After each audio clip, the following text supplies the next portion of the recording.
welcome to anyone, and thank you for being here these cold days, sorry, but it's winter in L'Aquila. And thank you to Fabio Patrone for having organized this workshop that seems very promising and interesting. I'm a philosopher, but alas, not a metaphysician, so I will not attend also because this morning I have another duty out of the university. But I think it's a very stimulating subject.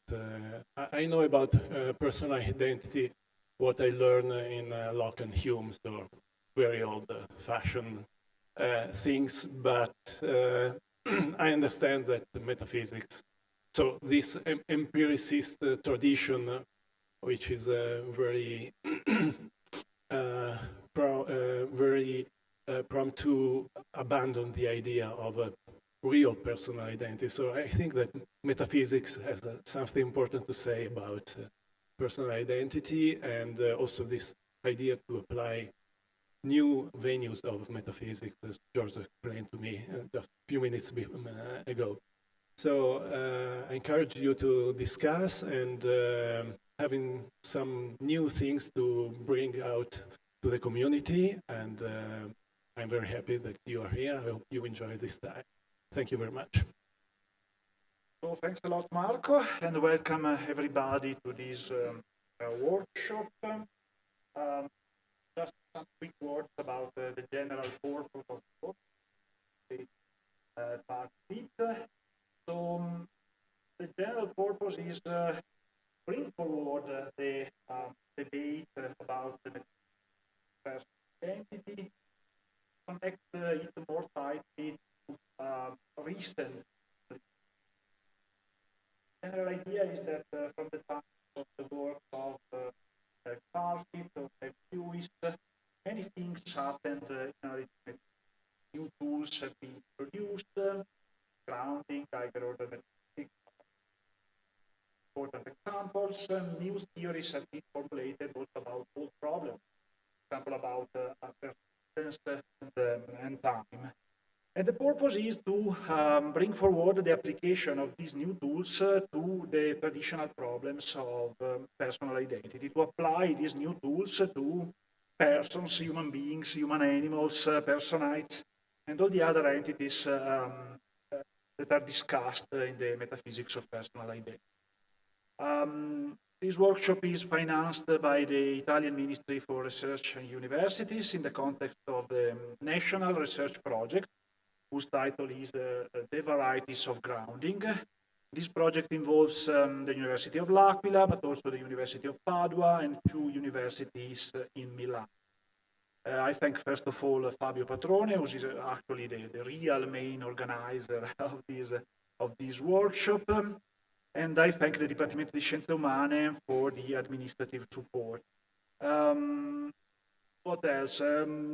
There is a change in the program for this afternoon since Alfredo Tomasetta unfortunately got sick, so will not join us for the first talk in the afternoon. So we are going to begin at the scheduled time, so the afternoon session begins at 2:30, but then we end an hour before, so we end at 6 instead at 7, so for a drink before dinner. So we have modified the program in this way. That's all. For any doubt about the organization, just ask me or Fabio, and we can actually begin with the first speaker, namely Eric Olson. If you want to come here. Yeah. No, actually, you have to use the microphone because we are recorded. But you can use this one.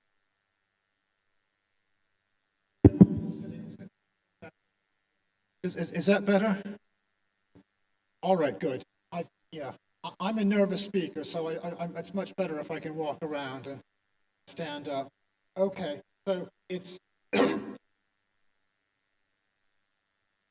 it's often said that personal identity depends on our attitudes and practices. So if we thought and acted differently, that would make the facts about personal identity different. So the facts are not out there to be discovered, but they're up to us to decide in some way or other. And this is often put by saying that personal identity is conventional. And the phrase personal identity can mean lots of different things. In this context, it usually means identity over time, so what it takes for you to continue this. And this used to be quite a common view, and I've put some quotations on your handout from Peter Unger and J.L. Mackey and Robert Nozick, which I won't bother reading out, I'm short of time.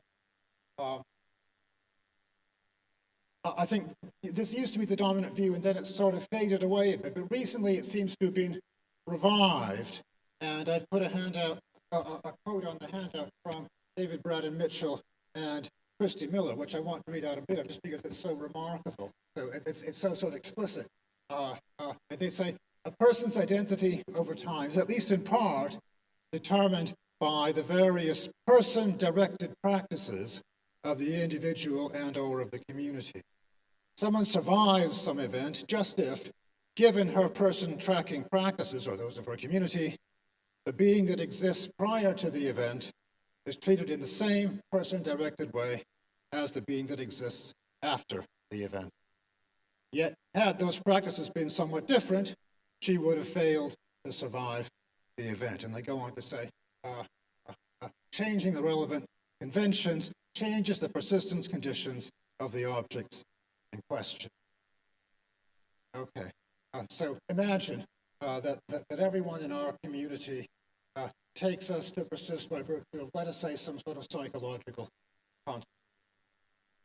So we take a future being to be you just if he's then psychologically continuous with you as you are now in the relevant way, some way or other. And we take someone to be responsible for an action just if she's psychologically continuous with the one who did the action, and so on and so forth. That we anticipate and we care in a selfish way about future experiences, just if they happen to someone who is psychologically continuous with us. So we imagine that all the relevant attitudes and practices have to do with psychological content. So the thought is that if we think and act in this way, is that better or worse? It's very echoey in here. Okay, good, sorry, yes. So if we do this, then we really do persist by virtue of psychological continuity. That is necessarily a past or future being as you, just if there's psychological continuity. But of course, these attitudes and practices are contingent, so we could have organized them around some different relation, say some sort of brute physical continuity with no psychological component. And in that case, people would persist by virtue of this other relation instead. So if you imagine, say, that your brain gets transplanted into my head, and the resulting being is psychologically continuous with you and not with me, then whether that being is you with a new body or me with a new brain depends entirely on our conventions.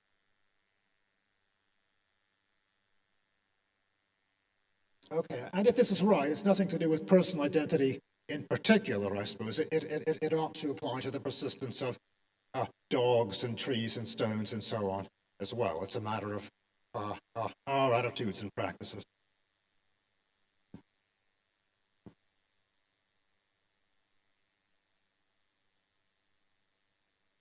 All right. Now, lots of people find, I've called this view persistence conventional to distinguish it from the other varieties. It seems to be somehow, for some reason, quite it exercises a certain magnetic force over people. Seems to me it faces three quite serious difficulties, just to start with. I'm sure there are probably more, but I'm going to mention three. So first, this view is difficult to formulate.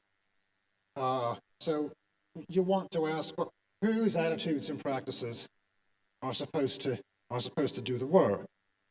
If it's those of the community, which community is it? what if different communities or two parts of our community have different attitudes and practices? For that matter, what counts as my community? Is it just me and my friends, or my city, my country, my continent, or what? What if my attitudes disagree with those of the relevant community? So what persistence conditions would I have in a messy case like that? And even if we know whose attitudes and practices are relevant, and we can somehow exclude the dissenters, there's a problem about incompleteness. Not many of us have a settled view about what would happen to you if you used the Star Trek transporter, for example. Would you actually travel from here to Mars without any material continuity, or would the machine just destroy you and replace you with a duplicate? If you, or for that matter, not many of us have a clear view about whether we were once tiny embryos or whether we might one day become corpses. I mean, just try asking your next door neighbor about this question and see if you get a straight answer.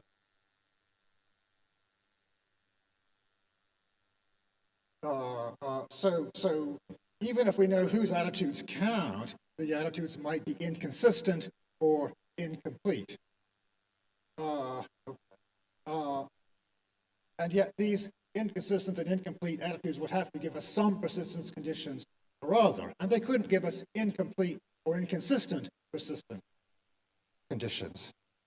Your corpse could not both be you and not be, and nor could there fail to be any answer to the question whether it's you or not you, as far as I can see.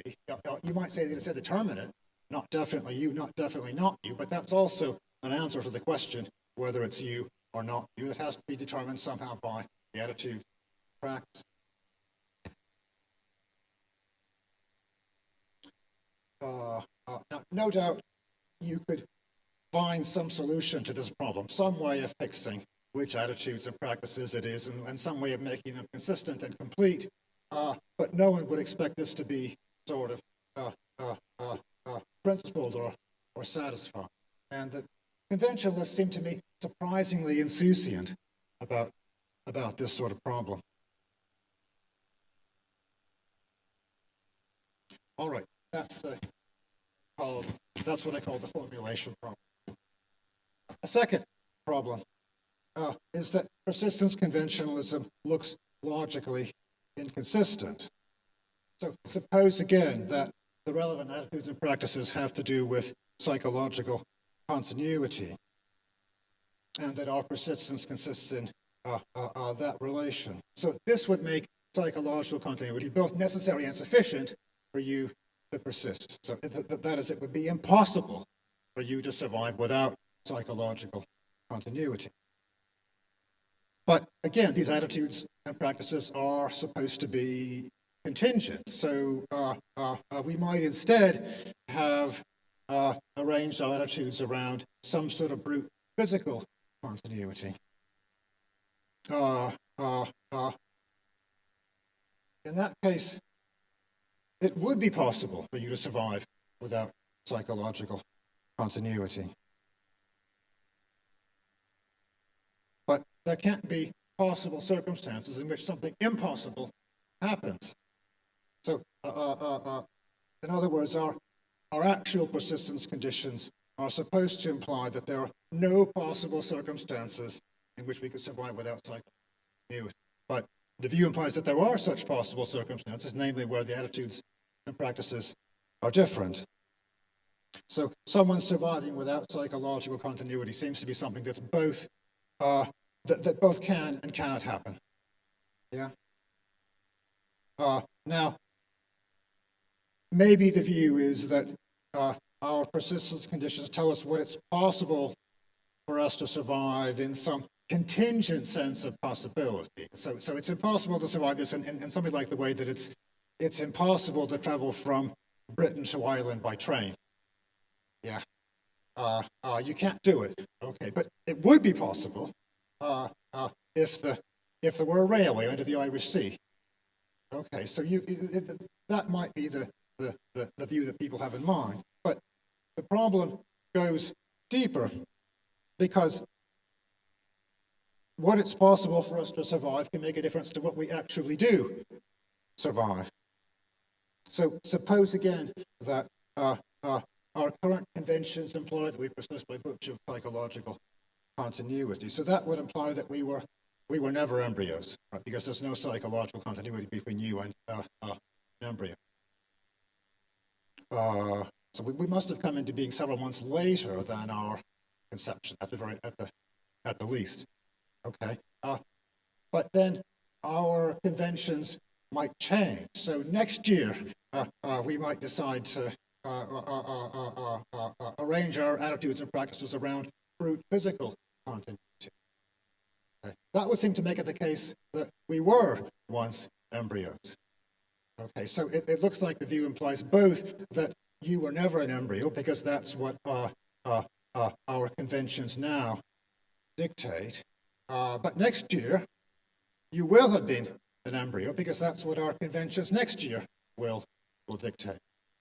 But of course, it can't be the case. It can't come to be the case that you were once an embryo, right? If you were never an embryo, then you'll never ever have been an embryo. That's impossible.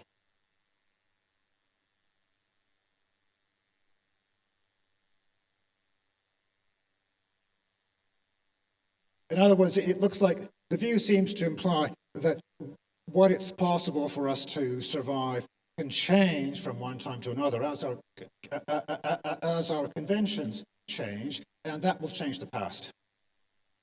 Yeah. And that can't happen. All right, so I've complained that persistence conventionalism is hard to formulate in a reasonably sort of satisfying way, and that it's logically inconsistent. Here's a third objection, maybe more obvious, and it's just that it seems impossible to believe. It seems impossible to believe that anyone's attitudes and practices can make a difference to what it's possible for us to survive and what will bring our existence to an end. If you've got some life-threatening injury or illness, we can understand how your attitudes and practices might make it more likely that you'll survive it by virtue of the power of positive thinking. Okay, often exaggerated, but it does exist. Okay.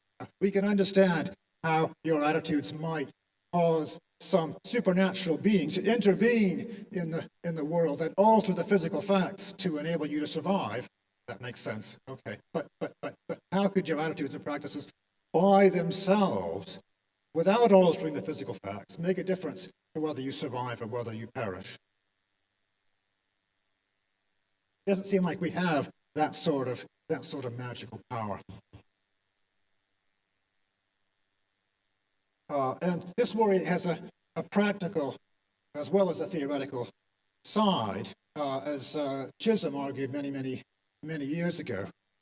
So he imagines that you need an operation that will involve, the operation will involve hours of agony unless you pay for a special anesthetic that's so expensive that your health insurance refuses to cover it. So persistence conventionalism implies that if the right people adopt the right attitudes, it will ensure that the person on the operating table suffering the agony will not be you, but somebody else. You'll exist before and after the operation, but not during the operation. Or perhaps you'll swap places with somebody else during the operation. And it would do this without making any difference to the physical facts outside of the operating. So the physical facts inside the operating theater. And maybe we couldn't adopt the relevant attitudes at will. It might be a difficult task to get ourselves into the right frame of mind, but it could happen. And if it did, you would suffer no pain. So Chisholm says, suppose that others come to you, friends, relatives, judges, clergymen. It's quaintly anachronistic, this passage, okay, that the clergymen are the authorities. Anyway, they offer you the following advice and assurance. Have no fear, they say. Take the cheaper operation, and we will take care of everything. We will lay down the convention that the man on the table is not you. Now, a conventionalist in this situation ought to feel reassured. If our attitudes and practices really can make a difference to our persistence conditions, then you could avoid the pain in precisely this way. But would you feel reassured? Even if you were confident that the community and the judges and the clergymen really would adopt the relevant attitudes and practices? I ask you. Yeah. All right, so as I see it, problems like this make persistence conventionalism hard to take seriously. So you wonder, why are people drawn to it? I mean, these are not exactly sophisticated objections. Anyone could have thought of them, right? The thought must be that the facts about the persistence of people and dogs and stones and other objects are somehow soft. No one thinks that all metaphysical questions are soft in this way. So, for example, the question of whether we're material things or immaterial things, whether your mental life takes place in an immaterial soul or in a physical organism. No one, I don't think, takes that to be soft. No one thinks that whether materialism or substance dualism is true is a matter of our attitudes and practices. I haven't come across this. Every time I say, no philosopher ever held this view, it seems like someone always raises their hand and says, So I'm cautious, but right. Likewise, I haven't come across anyone who thinks that whether there's a theistic God is a matter of our attitudes and practices. Seriously, I mean, people might try it out, undergraduates might try it out, but no one really thinks this. So, what is it about identity over time that's different, and that's somehow soft and not a real fact in the world? I think maybe the most likely answer, and here I'm groping. I'm trying to imagine what my opponents are thinking, and if I've got it wrong, please correct me. Maybe the connection between convention and persistence goes by way of reference. So, suppose once again that the relevant attitudes are organized around psychological continuity. And that will affect the way, this is the thought, okay, that will affect the way that we use words like person and personal pronouns and names like Socrates and descriptions like your mother and so on. So so these attitudes and practices will bring it about that we use these terms, this person talk, you might call it. The person talk will refer to beings that persist by virtue of psychological continuity, right? Call them psychological continuums, right? So organizing our practices around psychological continuity will make it the case that our person talk refers to psychological continuum. Okay? If instead we organized our practices around brute physical continuity, then our person talk would refer to beings that persist by virtue of brute physical continuity. Call them physical continuums.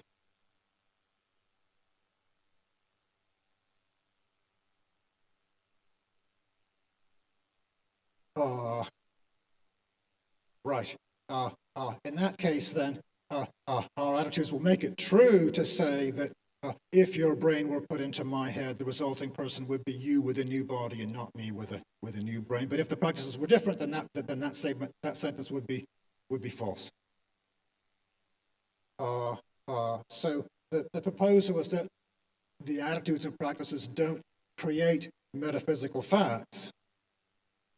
Our persisting by virtue of psychological continuity is not it's not a different fact from our persisting by virtue of brute physical continuity. But rather it's the same fact described differently. So the two views about our persistence just describe the same fact in different ways. So the power of convention consists in determining, in part at least, what our words refer to. Okay. But there's no mystery about that. That's just what we would expect convention to do, to match up the language with the things in the world. All right. Now, what, we might ask, ensures that there are psychological continuers and physical continuers in the world for our words to refer to? And the answer is that their existence is presupposed. It's a hard fact, independent of convention, that there are physical continuers and also psychological continuers. They are to be referred to. The candidates, you might call them, conscious, intelligent beings with different persistence conditions. The candidates are there already, and our conventions merely select among them for the reference of our person talk. So those who say that our persistence consists in psychological continuity are talking about psychological continuers, and those who say that our persistence consists in brute physical continuity are talking about physical continuers.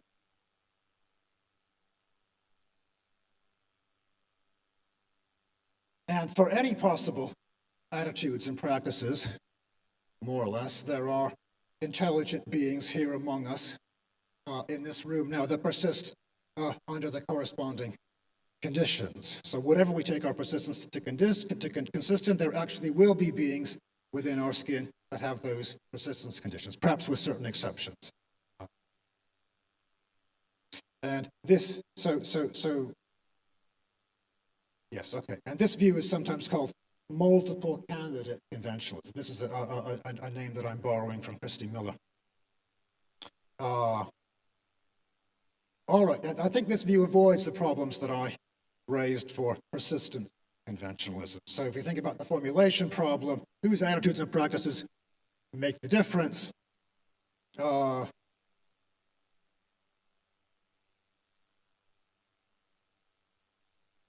Edwin, what happens if the attitudes are incomplete or inconsistent? Well, that just makes the linguistic facts a bit messy. Maybe there's some indeterminacy of reference. Maybe different communities refer to different beings with their person talk and so on. There's not really any problem here. The logical problem, well, it's not that what it's possible for us to survive is contingent. It's what's contingent is simply which beings our person talk refers to.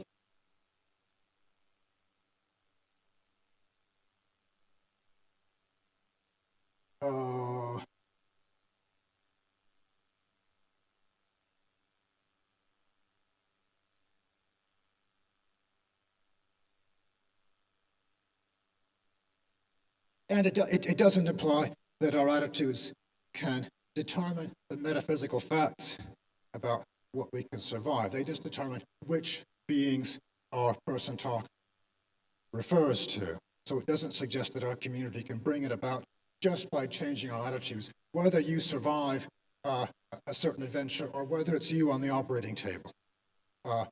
All our conventions can bring about is that your name or the word you does not refer to the poor man suffering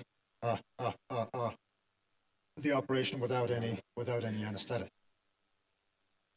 And there's no reason to expect that this would reduce your dread of the operation or anything like that. Okay, so far so good. Now I think this multiple candidate conventionalism, I think, is a coherent and respectable view, but I think it goes strongly against the spirit of conventionalism in at least two ways. So first of all, most obviously, it's a large metaphysical claim. It requires a lot of objects, a vast number of beings now located where you are, thinking your thoughts, psychologically indistinguishable from you and so on, with different pasts and futures and with different modal properties, perhaps, and so on. And there's just as much metaphysical debate about this point, whether all these objects exist, as there is about personal identity over time in the first place. Now, you might favor this capacious metaphysical view for other reasons, okay, to do with vagueness, say, or whatever. But I think many people seem to be drawn to conventionalism by an antipathy to metaphysics, by the thought that beliefs about the persistence of people and dogs and so on can't be made false by metaphysical facts in the world. So the thought is, well, the metaphysicians can argue about whether you could survive this or that until the cows come home, but it doesn't really matter. There's not really anything that they're getting at. It's just a matter of convention. It's up to us to decide. They're wasting their time. The way to settle the debate, the thought goes, is not by metaphysical reflection, but by observing the way that we actually think and act. And yet, multiple candidate conventionalism implies that there is a right account of what candidates there are. In this case, the metaphysical question has got a right answer. It's nothing to do with conventions and attitudes. And I think those who are hostile to metaphysics will dislike this sort of hard metaphysical fact for the same reason that they dislike hard metaphysical facts about personal identity over time. So it seems it doesn't capture the anti-metaphysical spirit of conventionalism. Quite on the contrary, it presupposes a very substantive and heavy-duty metaphysics. Okay. And the second way in which this view sort of goes against the spirit of conventionalism is that it's not conventionalism as advertised. And Trenton Merrick's has made this point very, very nicely.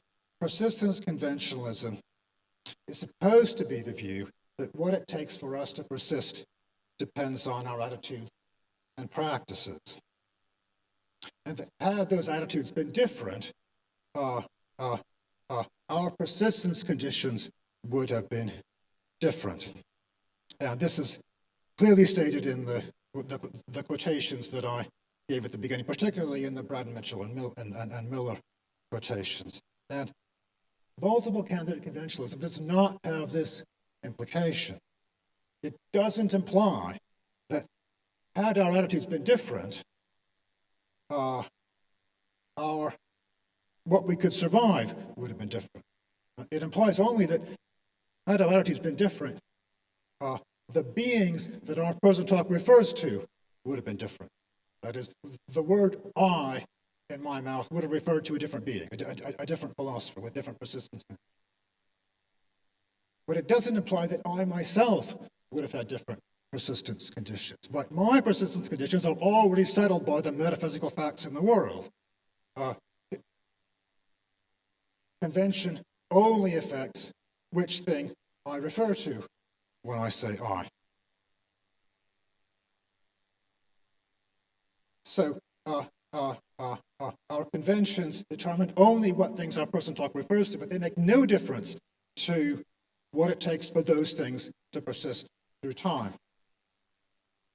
The psychological continuous persists by virtue of psychological continuity. The physical continuous persists by virtue of physical continuity, and those are hard facts in the world, and they're completely independent of convention.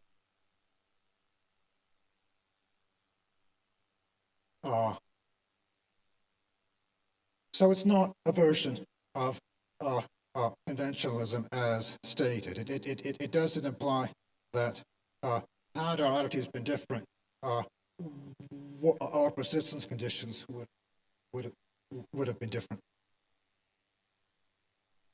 Okay, how am I doing for time? I'm not paying attention. That's more than this is more than I need. Okay.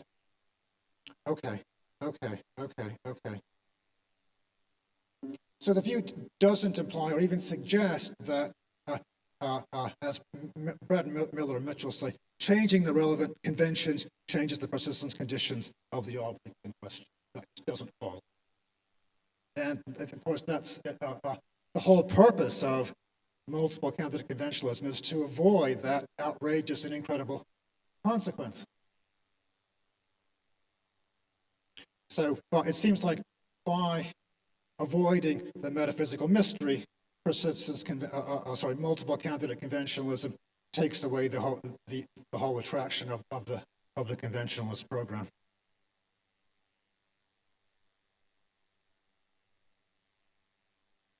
Okay, so is there a coherent view that really is conventionalism as advertised? Well, some people seem to think so. They suggest that our attitudes don't merely attach our person to certain objects that are there already, but they're responsible for the very existence of the object. So the absence of the appropriate conventions would leave us without any candidates in the world at all.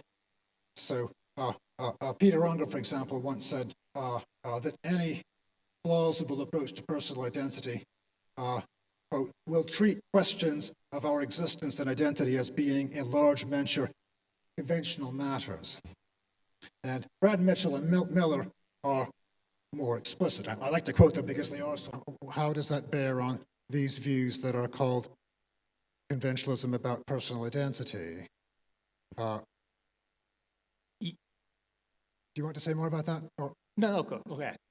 maybe one view which I didn't talk about, but is in the written paper, is that conventionalism is not about persistence through time, but about personhood, what it is to be a person as opposed to a non-person. Maybe that is a matter of convention, not just in the way that all words get their meaning from convention, but that to be a person is to have certain attitudes and engage in certain practices, or perhaps to be part of a community that treats you in a certain way. So being a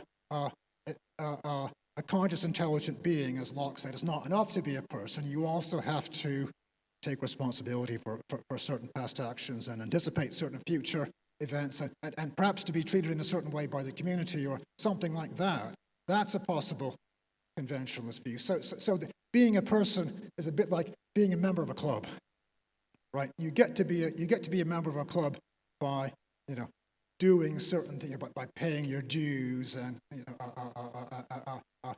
being seen as a member by other members and being inscribed into the book and whatever else. Okay, and likewise the thought is maybe being a person is like that. It's a matter of having the right attitudes and being treated in the right way by others. That's what makes you a person. That's a possible view. I don't think it's what we actually mean by the word person, because if there were some eccentric beings somewhere in California, let's say, that didn't do these things, we wouldn't say that they weren't people. It would still be normal. It would still be natural to say, "Oh, there's some really weird people in that California commune." Right? That would seem still right. But so that view seems false as an account of what the word person actually means. But it's a view that I can understand anyway. But I don't know whether that's at all related to what you were asking. Yeah, no, you're right. But what I mean is that there are, obviously there could be the odd Californian. But there seems to be that there are rules in order to apply for a club. That are some basic rules in which recognizing ourselves as belonging to the same kind of entity seems to be a basic rule of taking responsibility for what one has done in the past and what one is going to do in the future. Yeah. And if the Californian, the bizarre Californian, is so bizarre that doesn't recognize we as belonging to the same kind of group, then its behavior is too bizarre Yeah. for taking us to be persons. Yeah. Okay. If what those human beings in California get up to, or the mental contortions that they undergo, or whatever, are so bizarre, maybe there's room for debate about whether they still count as people or persons, if you like, or whatever. Whether it's still appropriate to refer to them as people, to say should we say anyone who did that would be mad, or should we rather say anything that did that would be mad? Okay, we can debate about that. I'm not sure. I don't get very excited about this debate because this is just about personhood, and that's not metaphysically. That's not a metaphysical question. It's just about a word. Of course, there are also questions about whether it's morally wise to have those attitudes, and whether they're being wise or whether they're being stupid, or whether they're just being eccentric. Those are questions in value theory, I guess. They're not metaphysical questions.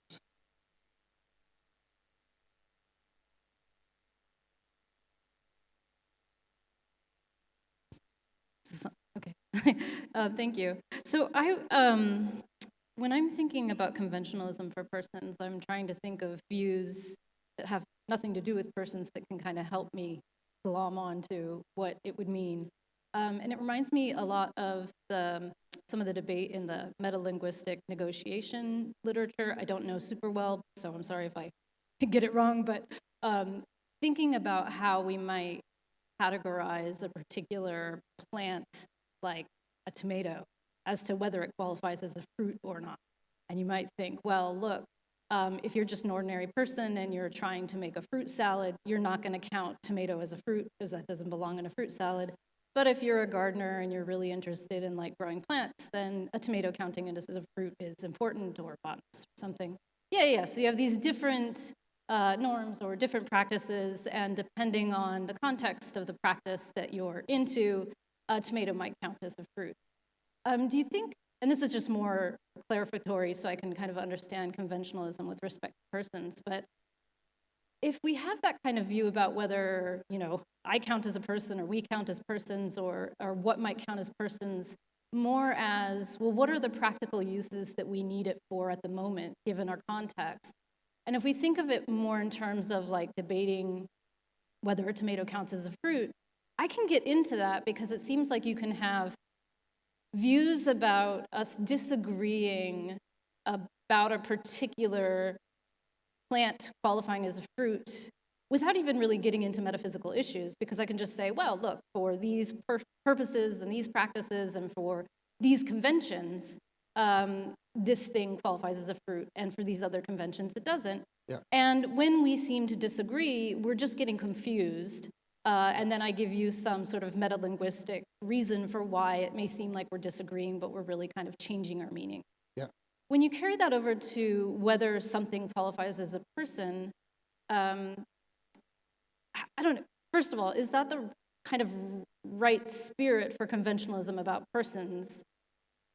And if so, then it seems like having that view of how language works, you could be silent on the metaphysics and still get in the spirit of this claim about how our language is dependent on convention and use. Good. Okay, that's nice and clear. I like that. It seems like in the case of the tomato, there are just two different concepts. There's two different concepts of fruit. There's the cook's concept, the culinary concept, and there's the botanical concept. Okay, and this is a case where they come apart. Usually they agree, but there are some exceptions. Okay, and maybe likewise, if we ask what is it to be a person, there's more than one possible answer. There's more than one concept that might get attached or be expressed by this word. There's the legal concept, for example, and maybe there's some psychological concept, and maybe there are lots of different concepts which are reflected in, sometimes perhaps in the different definitions of the word person that philosophers give. Again, so far so good. No problem so far. I'm happy with that.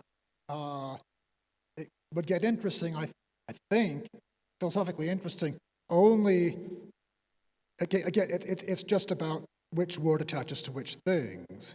And maybe the extension is somewhat different. Maybe a chimpanzee counts as a person in one sense, but not in certain other senses, and so on. Again, that's okay.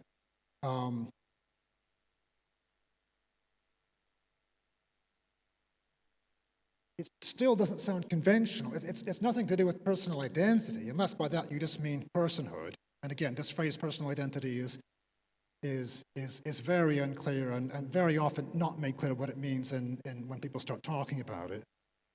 I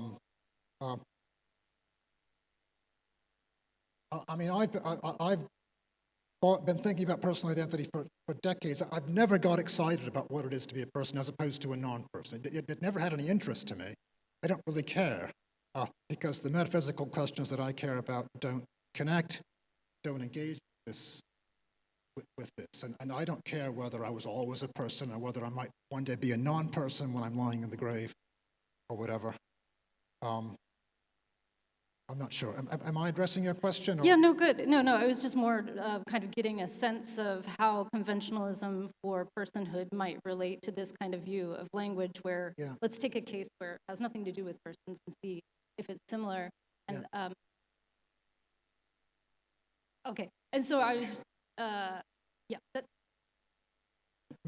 Maybe if someone is in, say, a vegetative state, maybe it's not clear whether they're a person or not. We might disagree, and it's hard to know how you would adjudicate this dispute. You know, if certain relatives had certain views, I want to say, well, yeah, so what? What hangs on it? I mean, if it makes a difference to whether it's okay, whether we need to continue, how she ought to be treated, that's an important question. But that seems to be independent of whether she's a person or a non-person. I had a great talk. I really enjoyed. So I had a two-parted question, but it's really more of a curiosity, I guess. I'm not a specialist in the dispute, so they might be really silly questions. So the first one is about existence conventionalism.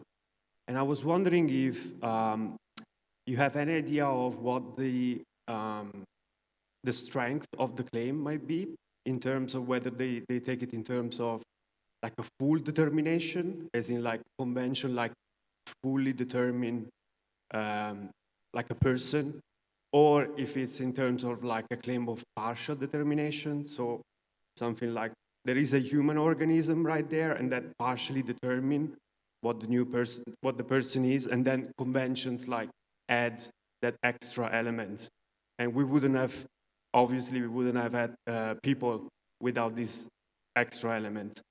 And then, like, the second part, very quick, I guess, like, I mean, I'm not a fan of this kind of conventionalism, but when you ask, like, how would the magic work, and these questions about how do we actually create persons, I wonder, like, whether we could think about it in terms of, like, an analogy with, like, actors impersonating certain, like, fictional characters.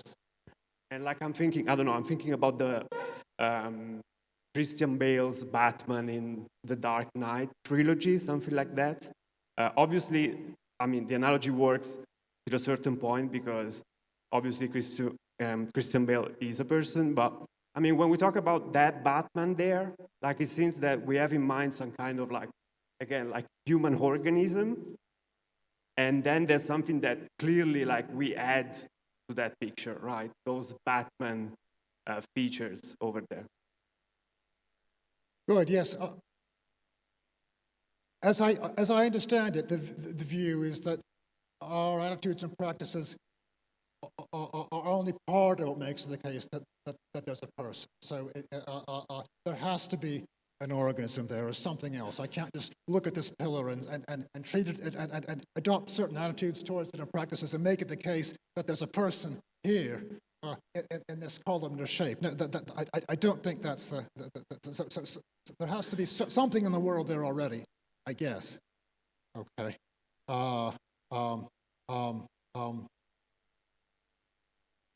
And the question is, I guess as I see it, is what is this thing that we thereby create out of the already existing material, how do we create it?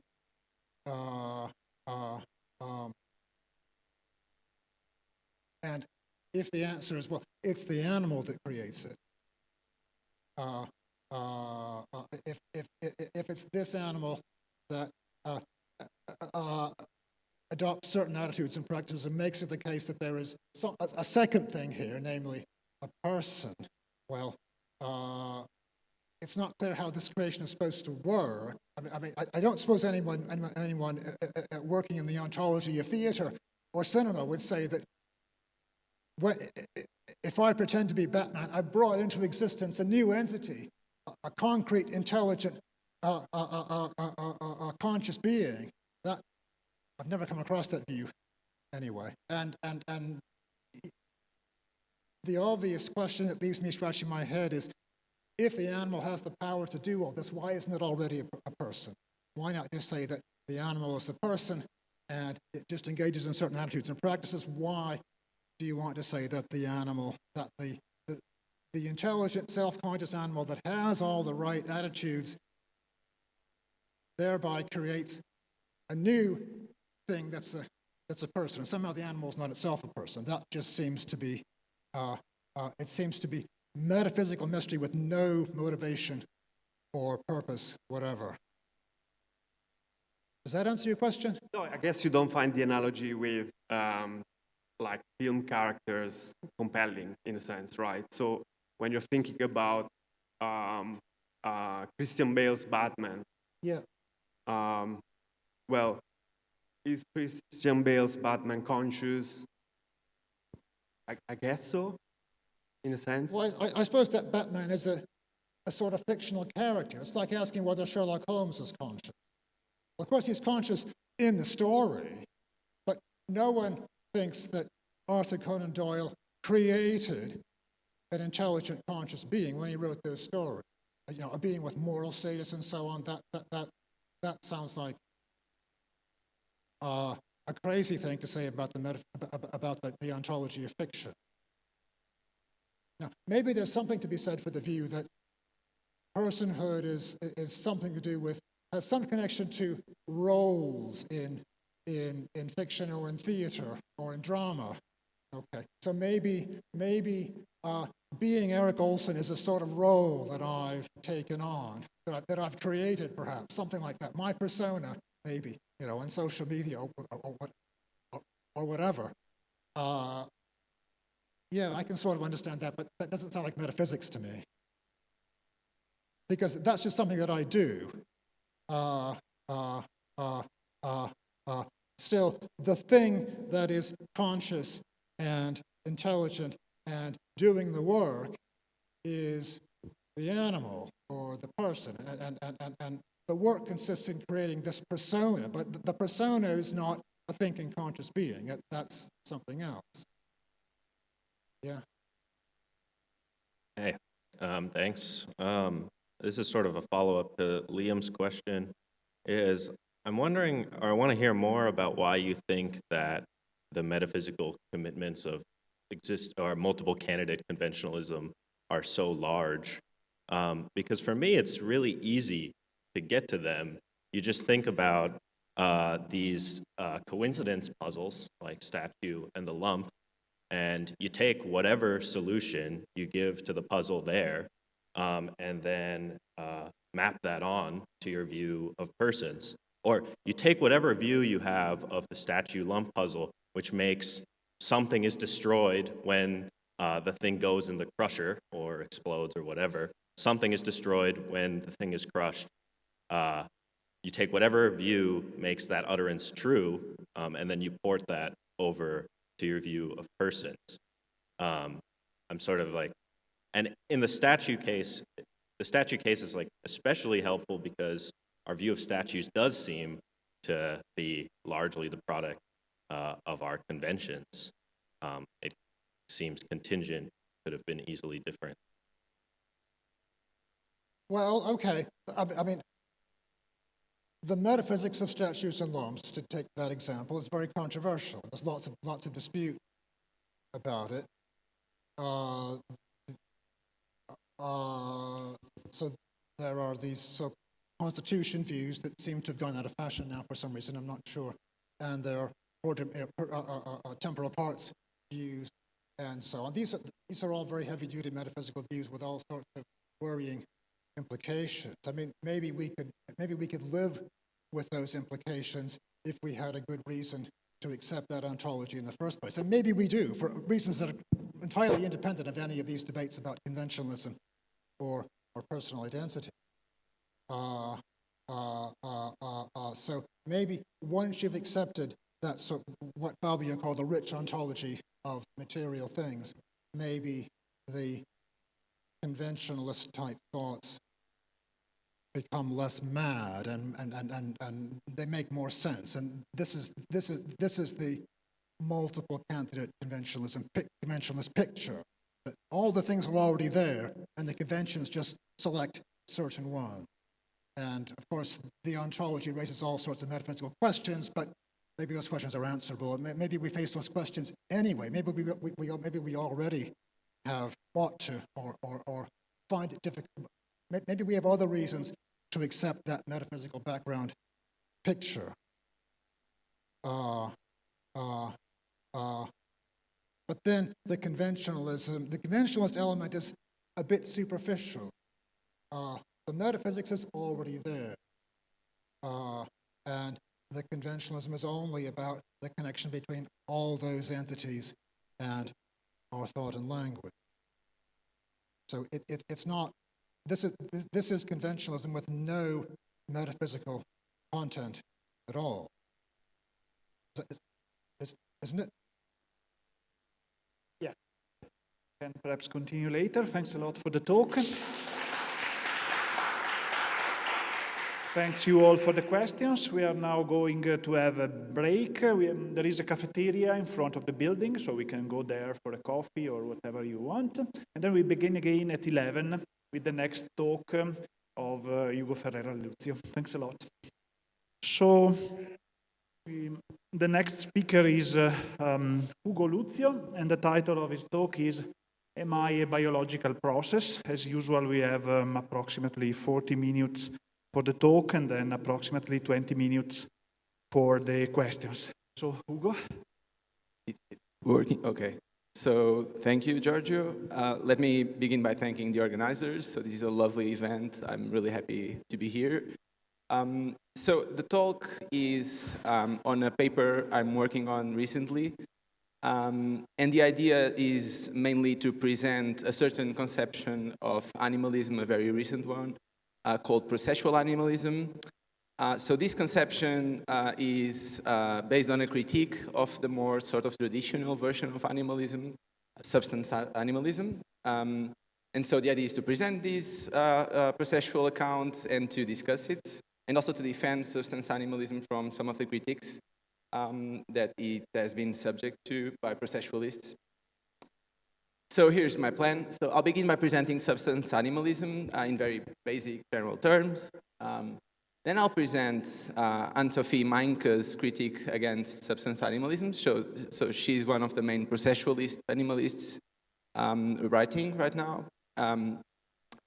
I'll then present the particular version of animalism that Meinke advocates for, processual animalism.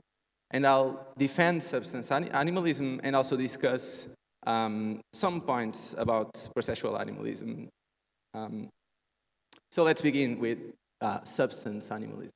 Okay, so animalism very generally is the view that each of us is a human animal, a biological organism of the Homo sapiens species. And there are at least two general questions that animalists should address about the metaphysics of the view. So the first is the ontological question, what kind of thing is a biological organism? And the second is the persistence question, what are the persistence conditions of biological organisms? And normally, animalists provide these two answers. So concerning the ontology, animalists will say that biological organisms are concrete particulars. They are not states of something else, properties, not universals. Rather, they are concrete particulars, individual things. I'm calling these the substance thesis. I should say, the term substance alludes to the, Aristotelian doctrine of substance, but this is just a designation, so I'm not committing myself to any of those, very maybe weird and controversial doctrines or theses that are associated with the doctrine. So yeah, that's for ontology. When it comes to persistence, animalists will typically say that biological organisms persist by virtue of the continuity of their biological lives, and I'm calling this the life continuity view. So the standard animalist view, as what I'm calling substance life continuity animalism, it's just this idea that human animals like you and me are living things. We are living concrete particulars, living individual things.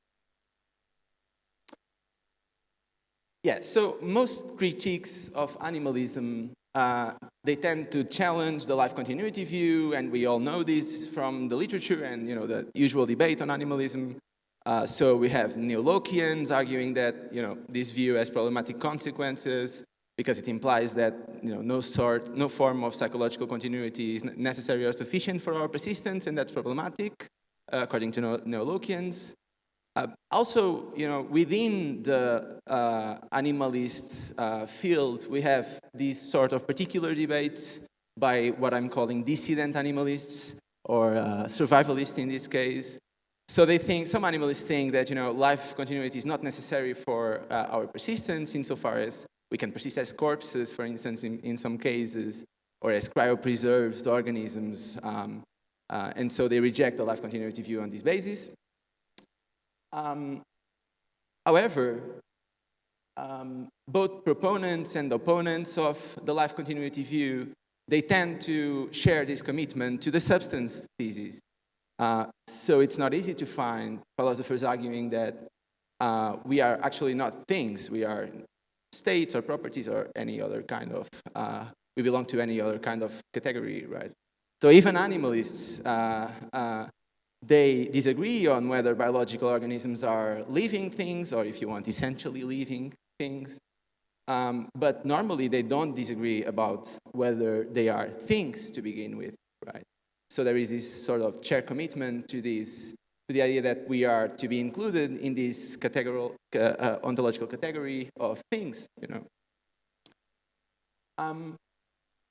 Recently, however, some animalists have presented challenges to the substance thesis.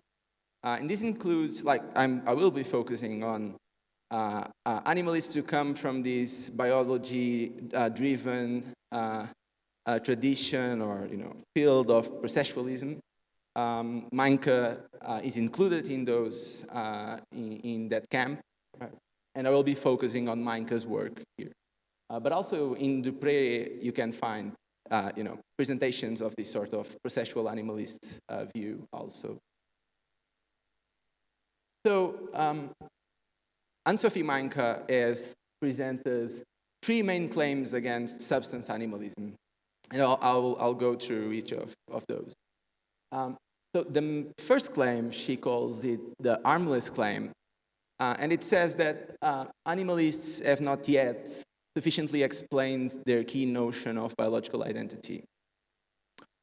The not so armless claim is the claim that the sort of explanations of biological identity that animalists have put forward, they are in conflict with the way current biologists and philosophers of biology think of biological life and individuality.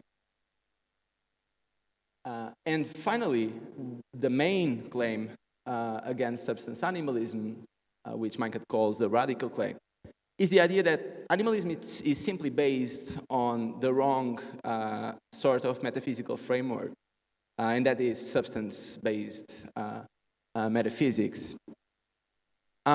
So the idea is really that the reason for animalism's failure to offer a more informative and an account that's more in line with current science is due to this commitment with the idea that we are things, and we'll see how that can be further elaborated on and how Meinke, describes this claim. So let me go through each claim. So first, the armless claim. So according to Meinke, there are three problems that animalism faces. First, a branching problem, then a replacement problem, and finally a problem of circularity. And those concern, the inability or some more informative account of biological identity that animalists have to put forward and have not yet done so. So the branching problem. Well, according to the life continuity view, a human animal comes into existence when a particular biological life begins. Now, obviously, this raises the question, and it's a big question, when does a biological life begin? Or in other words, when does a human organism come into existence or begin to exist? And in particular, one can consider this option. Does the human animal begin to exist as a zygote? So if we do so, it seems that we face a major problem. I'm calling it the twinning reductio. So let's assume this view, and I'll suppose that a certain zygote Z, splits and produces twins, Y and W, whose lives are plausibly or arguably continuous with Z's original life. Well, by the life continuity view, Z would be identical to Y and W, to each of the twins. But if that's so, then by the transitivity of identity, Y and W, the twins, would be identical. But we don't want to accept that, right? The twins will develop as, autonomous individual organisms. So we don't really want to say that they are one and the same thing. Therefore, it seems that we should conclude that no human animal can come into existence as a zygote, right? So this option is, out of our range of plausible views concerning the beginning of a human animal. Now, more generally, animalists have concluded from this view, at least some animalists, that human animals they cannot begin to exist while it is biologically possible for fission or twinning to occur. So this is, we can call it the non-twinning clause, right? In effect, what it does is it has the same sort of function that Parfit's non-branching clause has in preventing cases of ramification or branching. Right? And also, some animalists have argued that human animals begin to exist around 12 to 14 days after conception. This is the moment where gastrulation occurs. And from this moment on, twinning is no longer biologically possible, so perfect. We can place the beginning of an organism there. So human animals come into existence as embryos, right? Now, according to Meinke, there is two problems with the non-twinning clause. So first, it is ad hoc. It is an ad hoc stipulation. It is meant to avoid the problems of twinning. And it is in particular as ad hoc as Parfit's non-branching clause. And furthermore, it seems to render biological identity extrinsic. So by this clause, it seems that whether Z is identical to Y depends on whether there is a third thing, W, with which Z is also biologically continuous. But in general, the idea that identity can be determined in terms of these extrinsic facts is not very plausible. So it seems that whether Z is identical to Y depends on the relevant facts about Z and Y and the biological continuity relations that hold between them, right?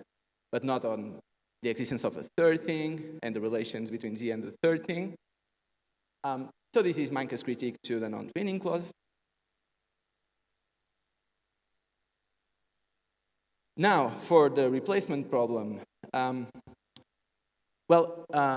If no human animal is a zygote, as proponents of the 14 days claim suggest, then it seems that when a human animal begins to exist, there is a pre-existing zygote that ceases to exist and is then replaced by a new thing, an embryo, right? And the embryo is the human animal. According to Meinke, this is implausible because one would expect human gestation to consist of a sort of continuous developmental process all the way, rather than one involving this sudden replacement of entities, right? So the idea is that animals fail to account for the biological continuity of embryonic development as a whole, right? Finally, concerning the armless claim, we still have the circularity problem. Well, according to the life continuity view, two human animals at distinct times are one and the same, only if they share, in some sense, the same life. We have this important question: what makes two lives the same? Well, it's a difficult one. I mean, animalists cannot claim, for instance, that two lives are the same if and only if they belong to a single human animal or something of this sort. That would be viciously circular. So the task at hand is to provide a sort of independent criterion for the persistence of lives. And Meinke's claim is simply that animalists have not done so. So in the end, animalists, they don't really offer a non-circular informative criterion for the persistence of human animals. They sort of treat life or the continuity of life as a primitive fact or something like that. Something that ultimately we just have to acknowledge without offering any informative description or analysis. But Meinke is not satisfied by that. We need a definition. We cannot work with something we just have to assume. So this is the general thought here. Yeah. Okay. So this was Meinke's harmless claim. Now, for the not so harmless claim, so animalists generally think, this claim is the idea that the biological identity, the conception of biological identity that the animalists put forward is in tension with the way biologists and philosophers of biology account for life and individuality. How do animalists account for life or think about life? Well, in general terms, they think that a biological life is a self-maintaining, self-directing, reasonably well-individuated event constituted by other events and processes and unique in the sense that no events and processes can constitute two lives. So this is sort of a list you can extract from the two main animalists, I think. Now, according to Meinke, current biology and philosophy of biology calls into question the idea that life is self-directing, reasonably well-individuated, and unique. On the idea that life is self-directing, well, in the animalist picture, a life is a self-directing event in that it sort of imposes an activity on its constituents to achieve self-sustainment, to continue, right? According to Meinke, this reflects Meinke's reading. In this view, life as a sort of top-down individuative power. So when a life begins, it suppresses the activities of its constituents. In particular, it suppresses their lives, the single lives of the little cells, which become then subject to the biological life, subject to its inner workings, and then a human animal is brought into existence. So, when life occurs, it sort of unifies, it gives rise to this unified whole by suppressing the activities of the constituents. That's Meinke's reading.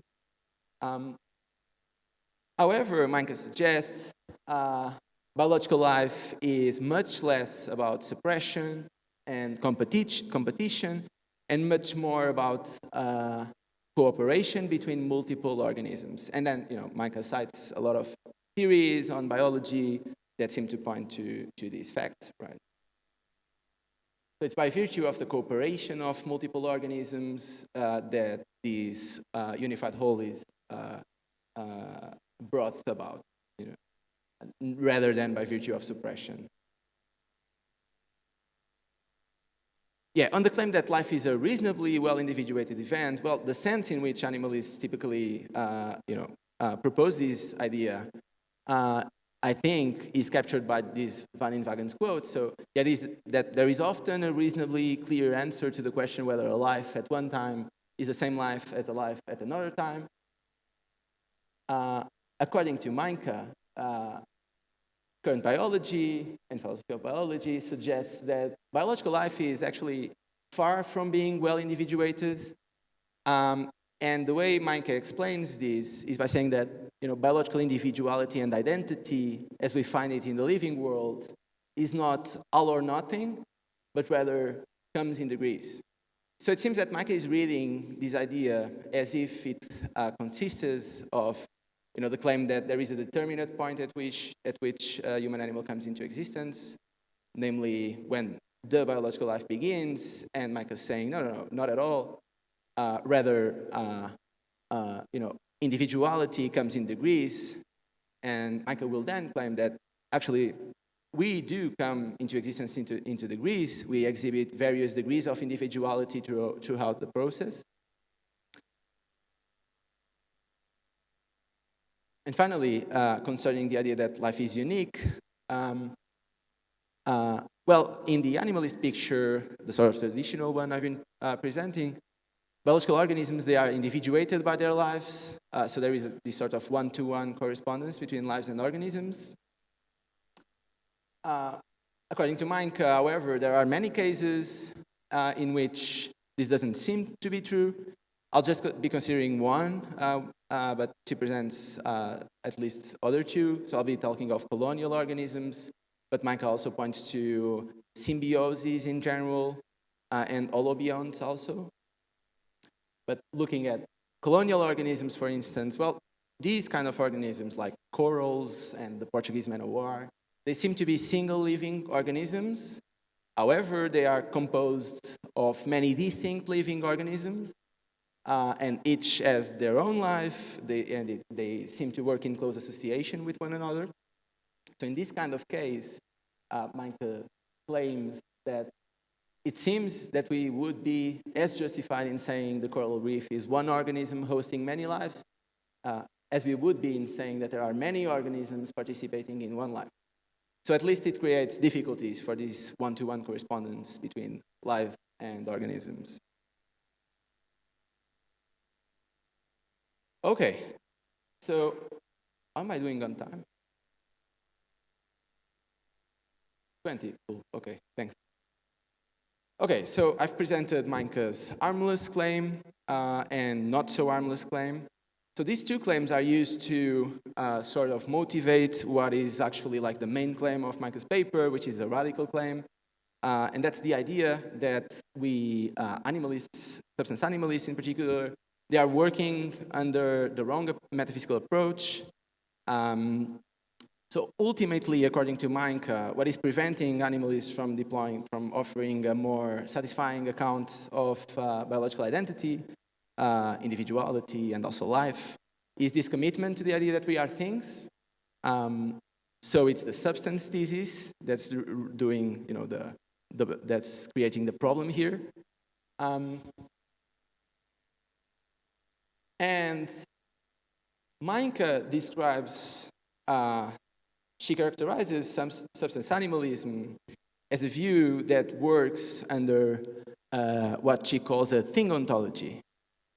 And here's Meinke's account of what a thing ontology is. So a thing ontology is this sort of overarching broad view according to which the world most fundamentally is inhabited by things, and things are entities for the identity of which change is not essential, right?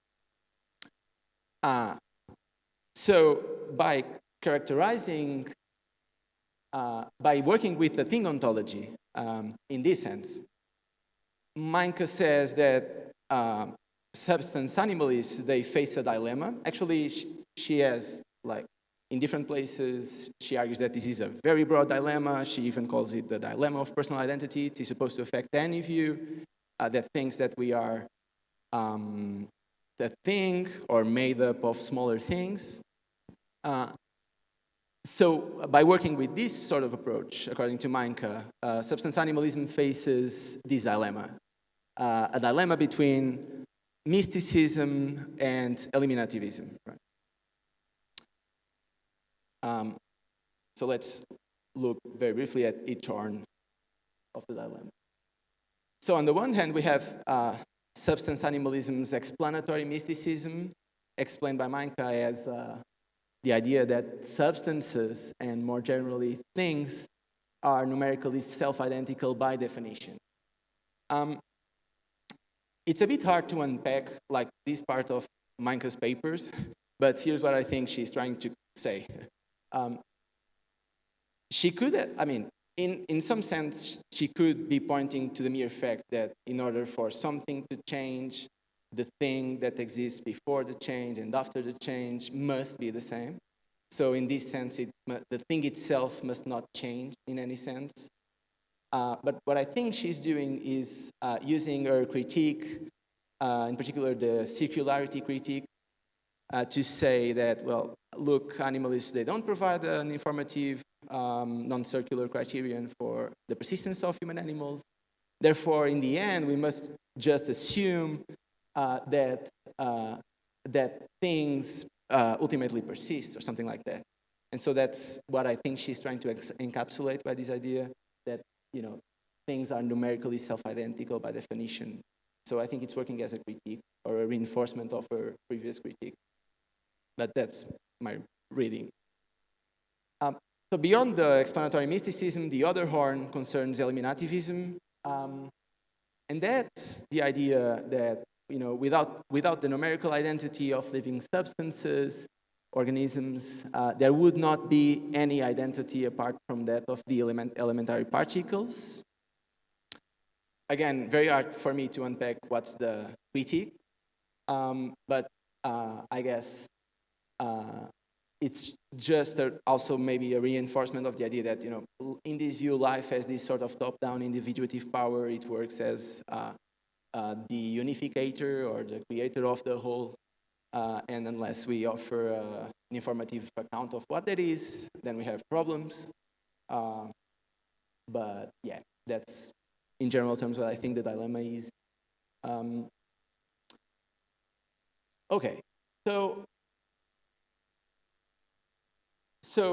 what Meinke suggests is that animalists should abandon their substance-based metaphysical framework, and they should instead adopt a process ontological framework. And the process ontological framework is a view according to which reality most fundamentally, and biological reality specifically, is constituted by processes.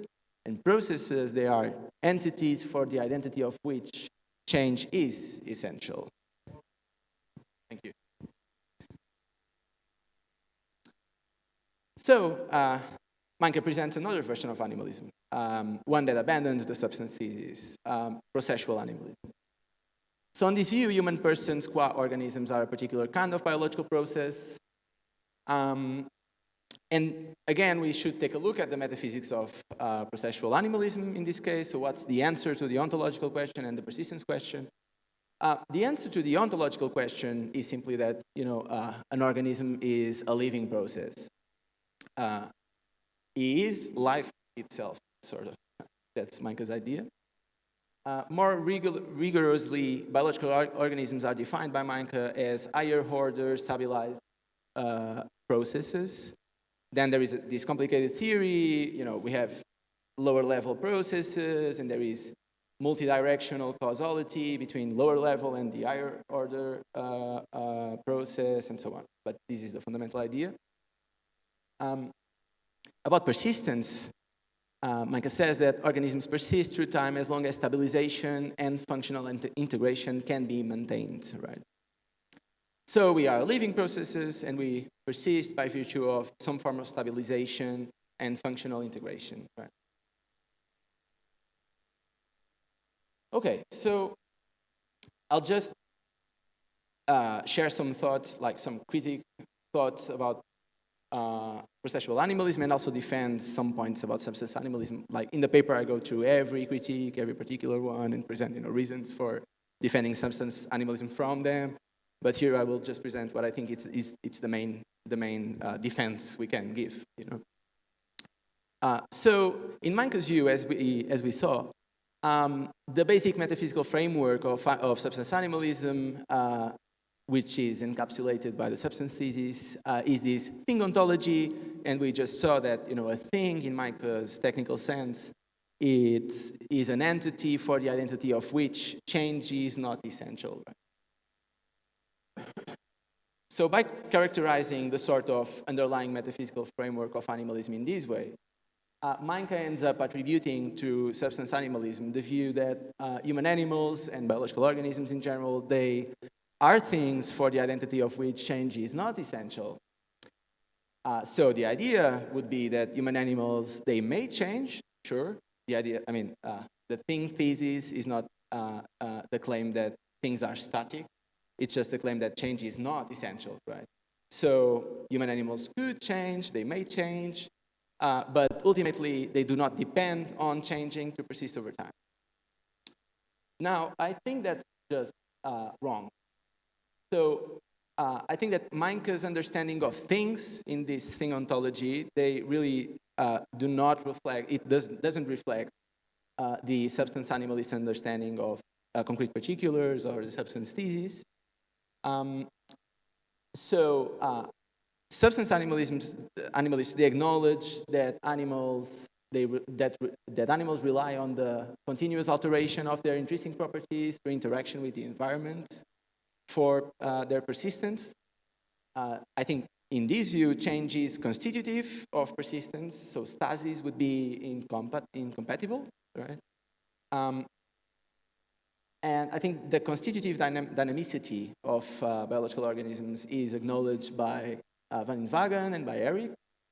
And I think in particular it is reflected in the very formulation that Eric presents of the life continuity view. So he says an organism persists just in case the metabolic process, that is its individual biological life, continues to impose its characteristic organization on new particles. So there is this sort of dynamicity going on, continuous change, and that's required for persistence. It's not as if organisms, they may change, but do not depend on changing. I mean, actually, they do depend on changing to persist. And that's something substance animalists in general acknowledge for. So I think the reply it's just to say that substance animalists, they account for the constitutive dynamicity of organisms. That's the central motivation of processual animalism. So it loses a bit of the motivation at least. And moreover, animalists can do that in the substance framework. So there is no obvious problem why that can be done by thinking of ourselves and organisms as things that depend on changing to persist over time. So I see no problem with that, account of our basic metaphysical nature. Yeah, so also, one of the main merits that Manka attributes to processual animalism is that of reconceiving the beginning of a human animal as a gradual developmental process. And according to Manka, this approach will solve the branching and replacement problems that she presents against substance animalism. In particular, Manka has this passage in which she says that what this shows is that there is no answer to the question of when exactly a mammalian organism comes into existence. It's a gradual process. So organisms come into existence gradually. You cannot define this particular definite moment at which the organism comes into existence. Right? And Manka claims that the inability to offer a precise answer to this question would be a problem only for substance animalism. That's because things, they either exist or they don't. But for processes, it's normal to emerge gradually and to fade away gradually. So if there is a problem here, it's one for substance animalists. That's the claim. I also think that's wrong. I think it remains very unclear why substance animalists should aim to present, this sort of particular answer to the question. Why would we need to specify an exact moment in which human animals come into existence? Like even proponents of the 14 days claim, which seem to be the target of Meinke's reasoning, they say that human animals come into existence somewhere between 12 to 14 days, but they don't say like at the 12th day at this hour or something like that. So there is no precise answer. There's a region, but no precise, definite answer.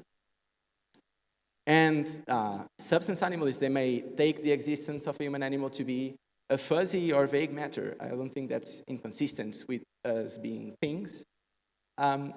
So for instance, in Wagen thinks of life and organism as vague notions, right?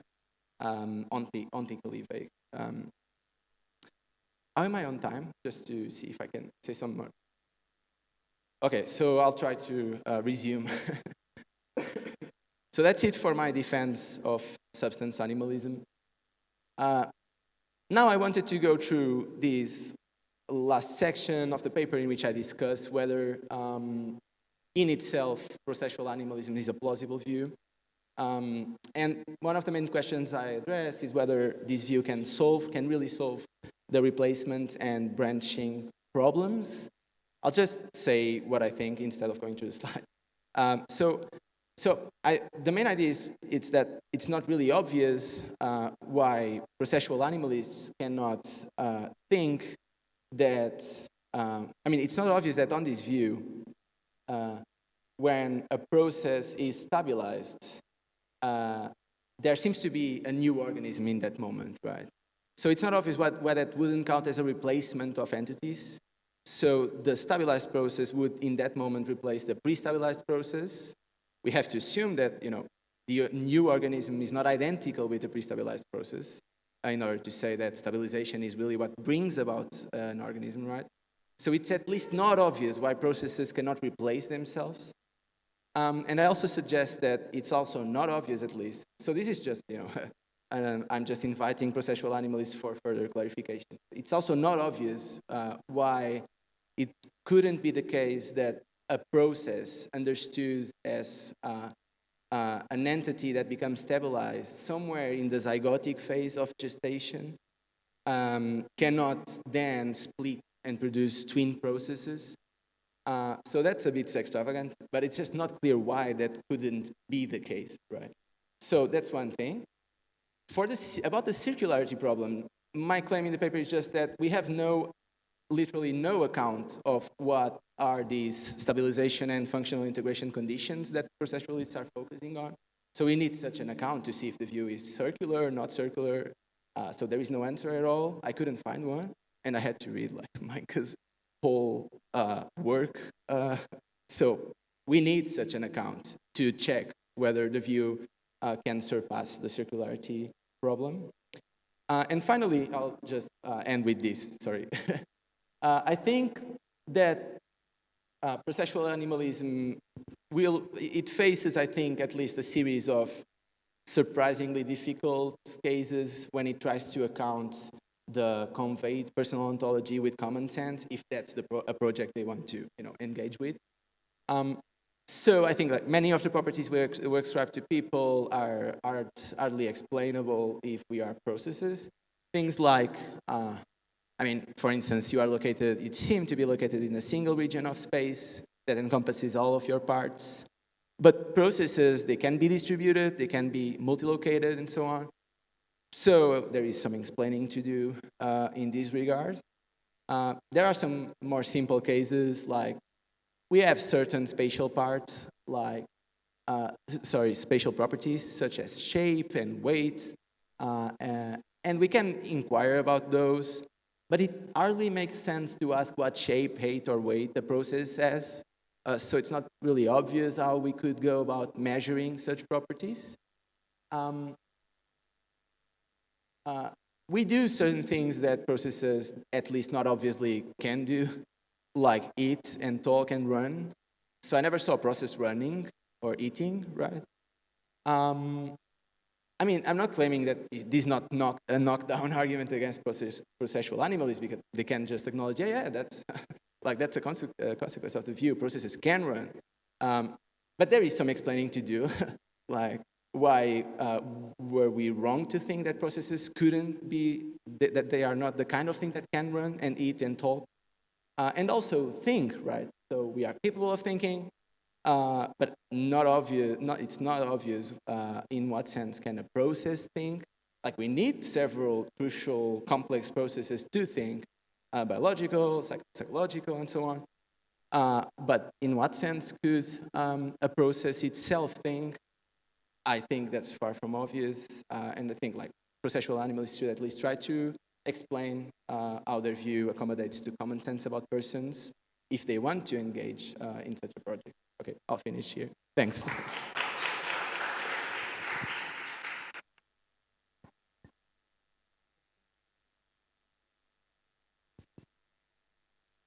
Thank you. Really enjoyed the talk. So I have a question about your reply to the claim about biological organisms being essentially changing.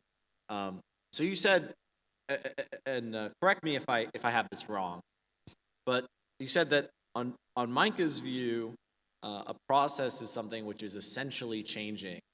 But then I think what you said when you were defending the substance animalist view is you said that the substance, the proponents of the substance view recognize that change is necessary for persistence across time.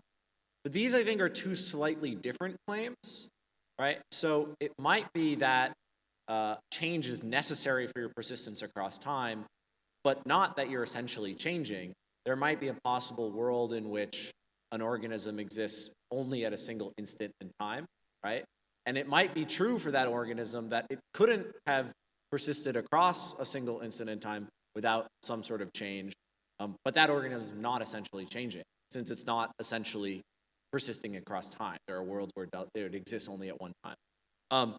So I'm wondering if this creates a problem for your reply to Micah, because you say that on the substance view, you can say that animals are, that they necessarily change in order to persist, but can you make the stronger claim that Micah wants to make, that they're essentially changing? Or maybe what you want to say is you can't make that claim, but that's fine because that's not right. It's not an issue. So yeah, curious what you think. Thanks. Yeah, so what I was trying to do is to say simply that in the substance animalist view, organisms are not things in the same sense that Micah is thinking of. So she's classifying organisms like implicitly as things for the identity of which change is not essential. And I'm saying that it is essential, right? So that's all I'm trying to do in reply. Can I ask a quick clarifying question there? Sure. So you say for the identity of which change is essential. Do you mean for their identity across time, or just for their identity in general? No. I'm thinking about a persistence over time. I see. Yeah, it would be weird to say that change is essential in the sense that if you consider synchronic identity, you could just talk of a single organism if it were changing. Like that would presuppose that change can occur at a single instance, which is a bit weird. Well, you might think that for other kinds of objects that's plausible. You might think change is essential for like a party or something. Like you couldn't have a party that exists at a single moment in time, or that persists across time but is like completely frozen. That would be just like a 3D model of a party or something, but not a party, right? So for some objects, it seems plausible to think that they're essentially changing, not just that change is necessary for their persistence, but that it's necessary for them to exist. And I thought that was the claim that Micah was making, but it sounds like maybe you just think the weaker Micah is trying to say that we are changing things in some substantial sense, which is a bit different than I am pointing to. Like we are change itself or something like that, which I can not really unpack. But yeah, I'm just trying to say that no. I mean, we are not things for the identity of which change is not essential, we do need to change to persist over time. Yeah. So the idea you think is even on, like, you have a sufficient reply even with just the weaker claim that it's... I think so. Yeah. Thank you. Thanks. Oh, thanks very much, Hugo. I'm not seeing what any of this dispute has to do with animalism. This seems like it's about the metaphysics of biological organisms, or maybe the metaphysics of concrete things in general. But if you thought that you and I were not animals, but rather, let's say, immaterial Cartesian substances, that would make no difference at all to this dispute, would it? Yeah. Is that right? That's right. So And I it think sounds like that these people have seized on certain things that certain animals, certain things that certain animalists have said about organisms, but these things that they've said are not essential to their view. They're just things that they thought would be uncontroversial. Yeah. But if those remarks are not quite right, then we animalists can see that as a friendly amendment to what we said. Is that how it seems to you? Yeah, so it seems to me that, two immaterialists about personal identity could have this debate. And so in that sense, this is a debate about the metaphysics of biological organisms in the first place. So, fundamentally, that's what it is. But Manka is trying to offer us a version of animalism. So she wants to, accept the view that human persons, they are biological processes in this sense that she elaborates on. So then I think animalists should enter the picture and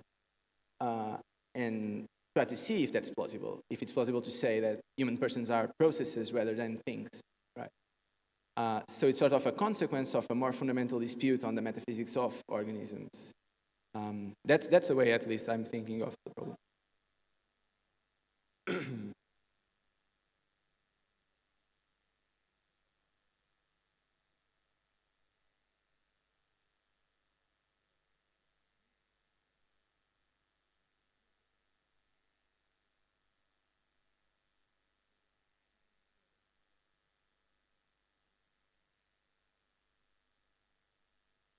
Yeah, I think so. So it's a more fundamental debate on the nature of organisms, right? But Manka is trying to deploy a view of personal identity. So that's why I'm talking about it in terms of animalism. But you're right, yeah, I agree. Thanks. This is just expository question. I don't really, it's hard for me to see what the difference is between the process ontology and the thing ontology, and maybe put a little more critically, it's hard for me to see what the process ontology is adding, because it seems like I can just, here's my picture, that, there are things, and some of them have properties essential to them that require temporal extension, like a party or something, and some of those things don't. And maybe they happen accidentally to persist through time or something like that. I don't understand why do we have to where does the process, it seems like the process stuff is already built into the thing ontology. Why is this considered a radical shift of any kind? I completely agree. One of the paragraphs in the paper says precisely what you just described. So I think in the end we can stay with things. Some of them will depend on change to persist, some will not, and I don't see why we should adopt such a radical change of, framework, of metaphysical framework. But perceptualists, they think that we are ignoring this fundamental dynamicity of reality and biological reality.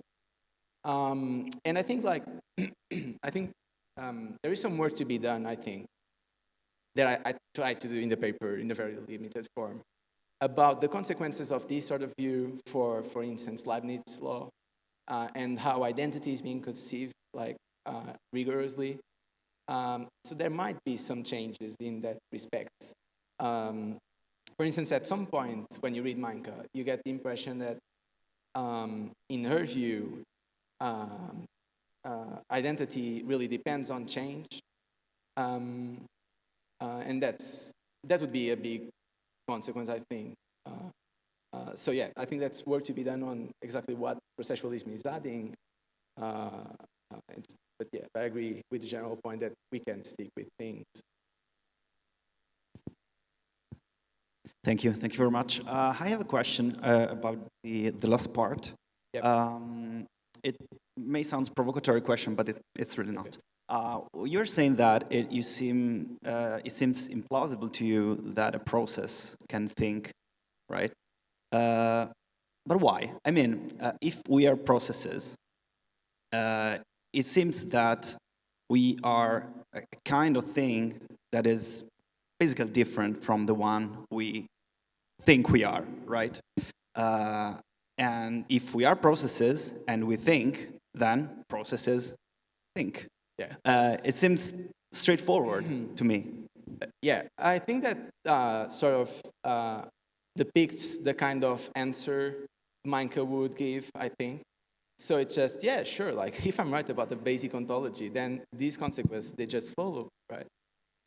However, I think that's some error theory must be provided for why it's so natural, and I think at least it's my intuition, it's so natural to think that processes are not the appropriate kinds of things to run and talk and hit and think.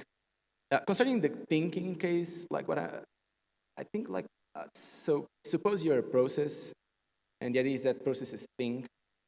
Now, processes, they have parts, and in this picture, parts are like lower level processes or sub-processes or something. So there would be a process thinking, but then you have a mental process going on, lots of other processes going on. And it seems a bit hard to say it's the whole thing rather than this particular process in my head that's in the thinking. So it creates a bit of complications. But yeah, I wouldn't be satisfied. I mean, I can see the reply, like it's just natural if I'm right. But I wouldn't be totally satisfied with it. I think we deserve an explanation of why it's intuitively implausible to think that processes can do all these sort of things, right? Yeah, thanks. Thanks. I also have a question. So maybe that some perplexities on the part of Meinke about, so to say, substances do not actually concern substances, but are perplexities about commonly held theses in metaphysics that are actually orthogonal with respect to the distinction between substances and processes. So, for example, in the case of the idea that substance ontology cannot admit the idea that there is no definite moment in which substances begin to exist. Actually, the problem doesn't concern substances in particular, so it is the idea that existence cannot be indeterminate or vague, for example, because it is expressed through a quantifier, so a quantifier cannot be vague, and something in this vein. But this actually concerns also processes if you want to quantify on processes. There is nothing special about the quantifiers on substances with respect to the quantifiers on processes. So it seems to me that in light of some of the quotations, he has the idea that actually some theses commonly held in metaphysics in general should be revised if you want to, for example, we want to admit that it is indeterminate when persons begin to exist. Yeah. No, I think I agree.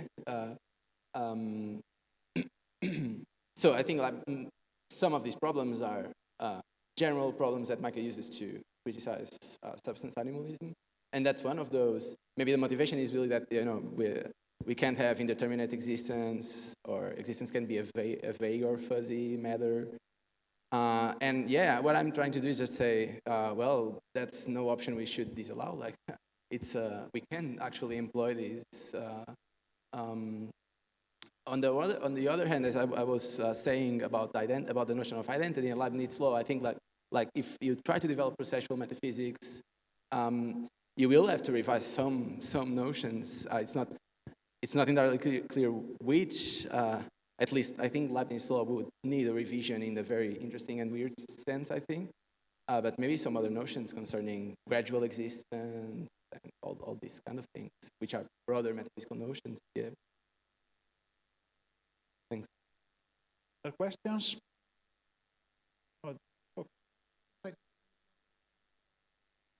worried about being that's going to be a problem for procession. Yeah.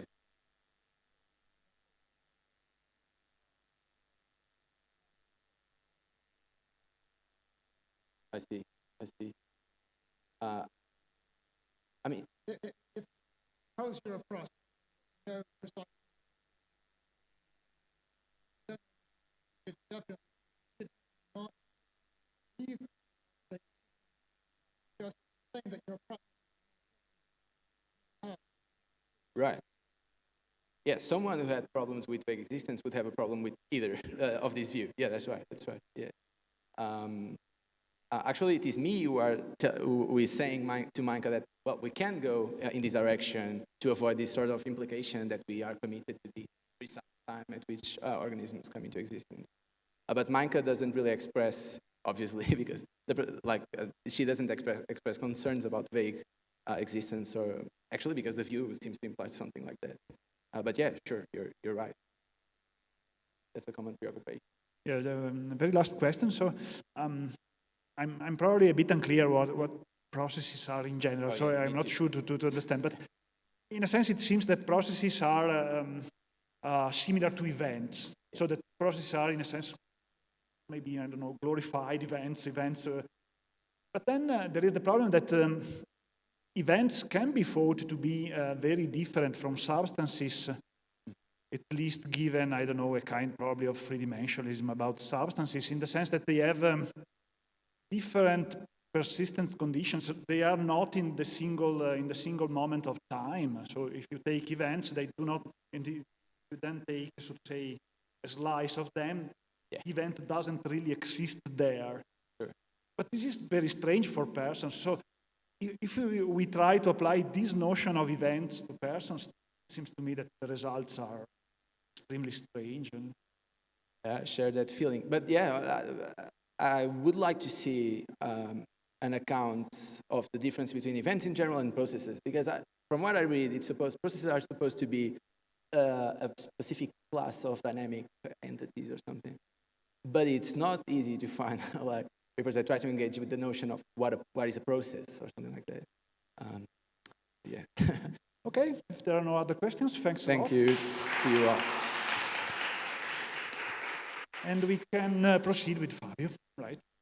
So Fabio Patrone from the University of Padua, and also the organizer of this workshop. And the title of his talk is Being a Person versus Being You. So Fabio? Yes, thanks. How can I do it full? I'm feeling menu.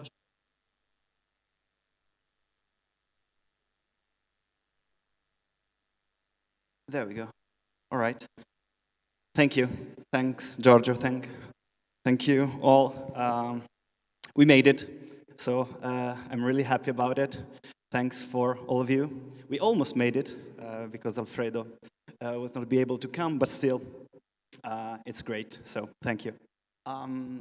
Today my talk is a tentative reply to a paper written by Eric, co-authored with Karsten Witt, published in Mind in 2020, that it is called Against Person Essentialism. And basically, in this paper, what Eric tries to do is to claim that person essentialism is incompatible with a psychological continuity view of persistence and with a Lockean characterization of personhood. And my plan here is to provide what Eric calls a metaphysical solution to the problem by employing the metaphysics of temporal parts and the consequent acceptance of overlapping fusions of temporal parts. And of course, what I have to do in order to save the intuition of person essentialism is also to provide a translation of this person essentialism in four-dimensional terms. So that's the plan. And I don't know if there will be time, probably not, but I also have prepared some possible objections to my reply. All right, so let's get started. Eric defined person essentialism as the claim that every person is a person essentially, and person essentialism comes in two forms. A weak form, according to which nothing can be a person at one time, and a non-person at another time, and a strong form, that is the modal version of the weak form, according to which no person could have been a non-person, and no non-person, sorry about that, could have been a person. Wow. All right, so building on this, Eric also defines what he calls Lockean person essentialism, that is the view according to which nothing could have the mental powers that make something a person only temporarily or contingently, and it is of course based on John Locke's characterization of persons that he offers in the essay, the classic quote about him. All right, so according to Eric, Lockean person essentialism is an ancient and unquestioned dogma. But the most interesting thing about it is that it seems to be incompatible with psychological continuity views of persistence. That it seems strange, because you don't expect that, right, from Lockean, sort of Lockean account. And he tries to claim providing two counterexamples, so two examples that is problematic to this version of psychological continuity, that is basic psychological continuity account for persistence, so the one based on causally dependence of mental states, with, again, person essentialism. The first case is what he calls psychological continuity problem, and it is based on a case of severe dementia. And the problem is that according to Lockean person essentialism, to get severe dementia is not just to cease to be a person, but to stop existing altogether, because if mental powers are something essential, so if you lose it, you stop existing altogether. And the result in being so, the individual with dementia, in this respect, though alive and conscious, must be numerically different entities with respect to the one before the dementia. However, he says, severe dementia does not destroy all mental powers, and so will be in a position in which, sorry for the cheesy images, but all right. So we'll have this guy, B, that is the individual with dementia, that be psychological continuous with A, the person without dementia, because some mental states that B has are causally dependent on some mental states that A was in shortly before the loss. So we'll have a situation in which a person is psychological continuous with a known person, and so they should be identical, right? However, Lockean person essentialism seems to rule out this conclusion. The second problem is what Harry calls the conscious fetus problem, and is based on fetuses, of course. And the dialectics is pretty the same. So according to person essentialism, a non-person cannot become a person. And when fetuses develop their first mental powers, of course, they're not person in the Lockean sense we were talking about. So the fetuses we grew from are not identical to us. However, also in this case, some features that we have, some mental states that we have, are we inherited from the fetuses or the infant that, of course, is not a Lockean person too. And so we'll also have the same, this is even more cheesy. We also have the situation in which the person, C, would be psychological continuous with A or B, so the fetus or the infant. But again, so we'll have a person and a non-person that would be identical, that is ruled out by person essentialism. All right, so in the paper, Eric proposes 3 alternatives to save the intuition of person essentialism and the psychological continuity. Views a metaphysical solution, a psychological solution, and what he terms psychological essentialism. I'm not sure about the last 2, but I believe that the metaphysical solution can be used to reply to the concerns Eric put forward in the paper. Yes, and how can we do that? How can we deny a claim that seems pretty obvious, that I am the same thing that the fetus I grew from? Well, I believe that if we change perspective, if we change ontological perspective, there's a way in which we can do that. And the way in which we can do that is the metaphysics of temporal parts. Because if we change perspective, if we consider that things, persons in particular, are not three-dimensional, wholly present entities, then it is a way easier to deny the claim that a non-person can become a person and vice versa. Maybe too easy, I don't know, but at least I think that there's a way in which we can do that. And, all right, so if we change perspective, if we employ the metaphysics of temporal parts, I think that we also change our perspective about what survival is. Survival is not going to be something like live or die situation, but it is more something about the relations that temporal parts have between among each others. And so we can translate, I believe, the concerns that we have about our survival. All right, so my strategy here is to use temporal parts to provide alternative solutions to the conscious fetus problem and the psychological continuity problems. And I will argue that in those cases, nobody dies. In those cases in particular, nobody dies or abruptly comes into existence. But we should see the psychological continuity problem and the conscious fetus problem as problems involving relation among temporal parts and their merological fusions.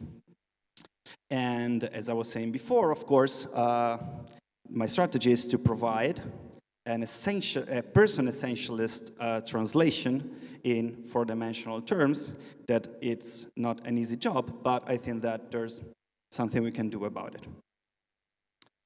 All right, so let's start with the temporal parts thing. Of course, this is a simplification of a series of temporal parts, and according to metaphysics of temporal parts, entities are fusion of those.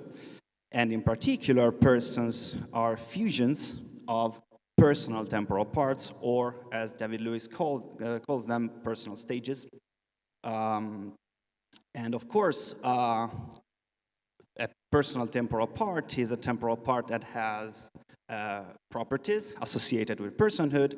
And in this case, we can say that personal temporal parts are temporal parts with Lockean properties, so with the properties that Locke believes essential to personhood. So, well, of course, I don't know if you can read that, don't worry about that.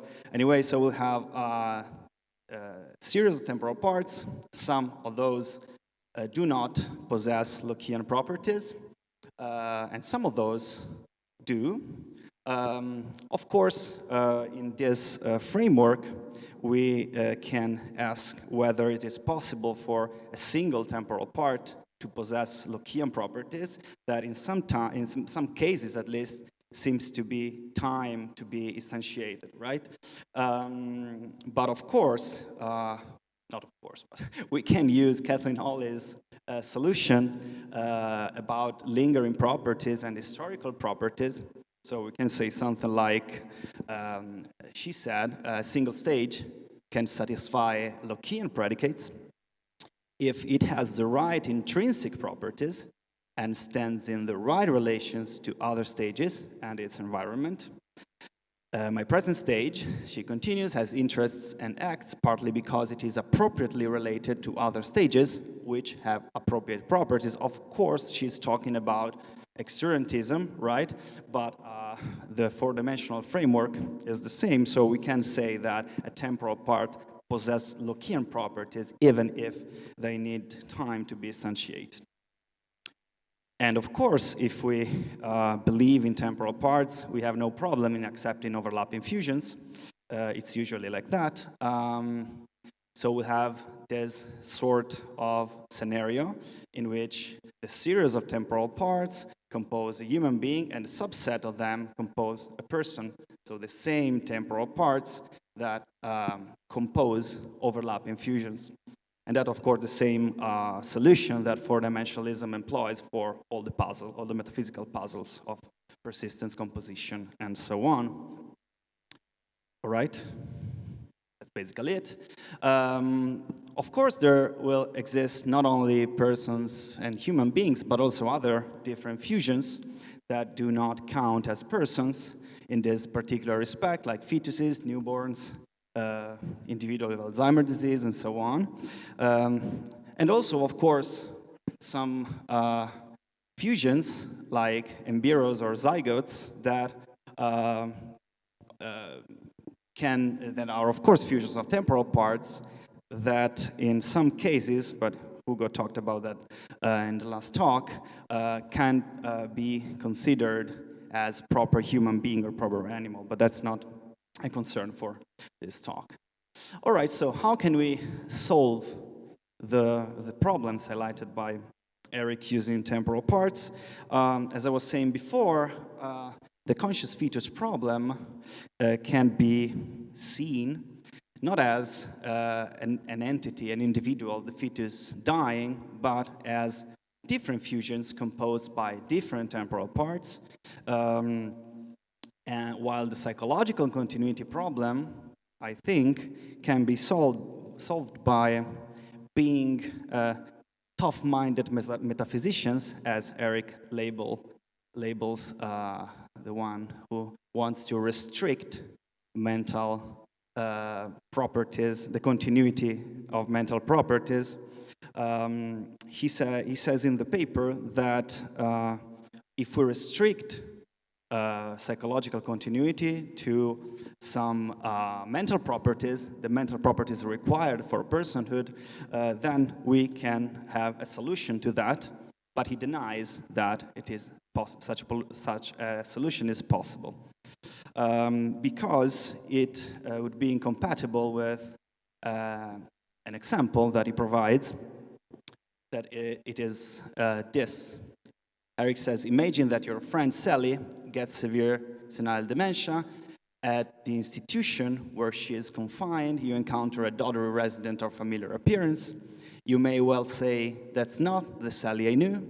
But then you might say the same if she were definitely still a person, but dramatically altered, following a stroke, say, or heavily sedated.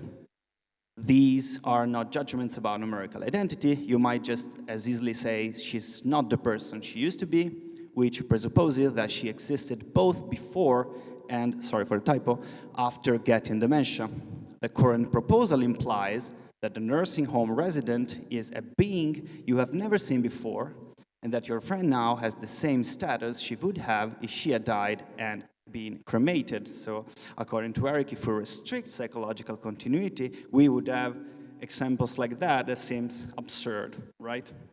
However, I believe that restricting psychological continuity criterion within the framework of temporal parts would be not as bad as Eric depicts, because yes, of course, in this respect, sorry about all of this confusion, but B, that is the individual in the nursing care facility, It was supposed to be an animation, but it's pretty messy. But we can get sense of it. So at T2 there is the individual with dementia, and at T1 there is our dear friend Sally. If we think about Sally as fusion of temporal parts, as persons as fusions of temporal parts, I think that stating that the nursing home resident is not Sally, it's more acceptable. It's a different thing. It's not, Sally didn't die. The fact is, there's Sally the person, an individual, and Sally the non-person. They are very similar in lots of respect. We, for example, can relate to Sally the non-person by, believing that she's Sally the person, but she's not. Different individuals, very similar but different individuals, and that is explained by the intuition that I had, and that also explains the title of the talk. I believe that when we say being you and being the same person, we are saying different things. And I'm saying that because, of course, being you has to do with our conscious experience, but being you or being me is something that is that has also something to do with the society we live in, the culture we grew up in, and say to die and not being the same persons are different statements. I think that the fact that we identify Sally the non-person with Sally the person it has nothing to do with the intrinsic properties of Sally the non-person, but rather with our relation to Sally or to the resident. Because if you think about it, if you think about the properties, the intrinsic property, or the properties that Sally the non-person has, well, she has not a continuous conscious experience. She has lost his memories, to say. She has lost the ability to acquire new knowledge. And yeah, she's not Sally the person. She's another individual, very similar to her, but that's not her. And that doesn't mean that she's dead, that Sally the person is dead, or that we have to treat Sally the non-person, say, as an object. But it just, the fact that there are different fusions of temporal parts. I think that we can say that. Of course, this is counterintuitive. It may sound weird, but I think that if we endorse the metaphysics of temporal part, well, it's not that difficult to get to that. It may be more difficult to provide a version of person essentialism in four-dimensional terms, but I believe that we can also work with that. If you remember, weak person essentialism is the view according to which a person cannot become a non-person, and vice versa. And in the four-dimensional framework, it's pretty obvious. I mean, in four-dimensional framework, an eternalist four-dimensional framework, to say entities do not become, they are just fusions of temporal parts. So there's nothing that become in a non-person, vice versa, in this respect. Moreover, if we think about the famous and influential paper by David Lewis, Survival and Identity, we can also make sense of the core of person essentialism by appealing to what David Lewis called the I relation. I'm going to skip this. All right, so David Lewis says that the relation among stages is not just psychological continuity and connectedness, that he terms our relation, as Derek Parfit does, but also, but identity among continuum persons induces a relation among stages, the relation that holds between the several stages of a single continuant person, that he calls the I relation. So the eye relation is something that has to do with being stages of the same person, and I think that it captures, in a way, the intuition behind the weak form of person essentialism. And Lewis continues saying that a continuum person is an aggregate of person stages, each one eye-related to all the rest. And for short, a person is an eye-interrelated aggregate. Moreover, a person is a maximal eye-interrelated aggregate, and conversely, any maximal eye-interrelated aggregate of person stages is a continuum person. So in this Lewisian framework, every person has the property of being a fusion of temporal part of a person. So it's not the case that a person is composed by a non-personal temporal part. And I think that this can capture the core of the weak form of person essentialism, at least I think so, yeah. While weak form, the strong form, sorry, of person essentialism would be more difficult to translate in four-dimensional terms. If you think about it, for example, Lewis rules out the possibility for four-dimensionalism to have essential properties. However, I believe that there's a way to, again, translate the core intuition of strong person essentialism, saying that all salient counterparts of a given person are persons themselves. Of course, to do that, we should overcome a real difficulty, that is that counterpart relation, according to Lewis, is a similarity relation, and being a similarity relation is arbitrary, and arbitrariness and essential properties seems to be two very different things. However, following Todd Burras's ideas in his paper 2006 in the Journal of Philosophy, we can take in Lockean properties as natural properties, produce a version of person essentialism in this four-dimensional framework. Burras believes that if we add natural properties to counterpart theory, then we can have essential counterpart theoretic version of essentialism. And we can do that, I claim, with the temporal counterparts-alike relation that we have among continuants in time. In fact, I believe that, again, as I was saying before, the arbitrariness of counterpart relation can be restricted independently of how objects are described or conceived if we take Lockean properties as natural properties. Of course, we need to accept that Lockean properties can count as natural properties, but if we do that, we at least have a version of the core of a strong person essentialism, as I was saying before. That is also a paper by Cristina Nencia that goes in this direction, in the direction of translating essentialism in Lewisian term. How much time do we have, Giorgio? 5, 12. All right. Okay. So possible problems. Of course, there are many more, but the first one that came to my mind were this. All right. The first problem of this solution is about four-dimensionalism, to court, not just as a reply.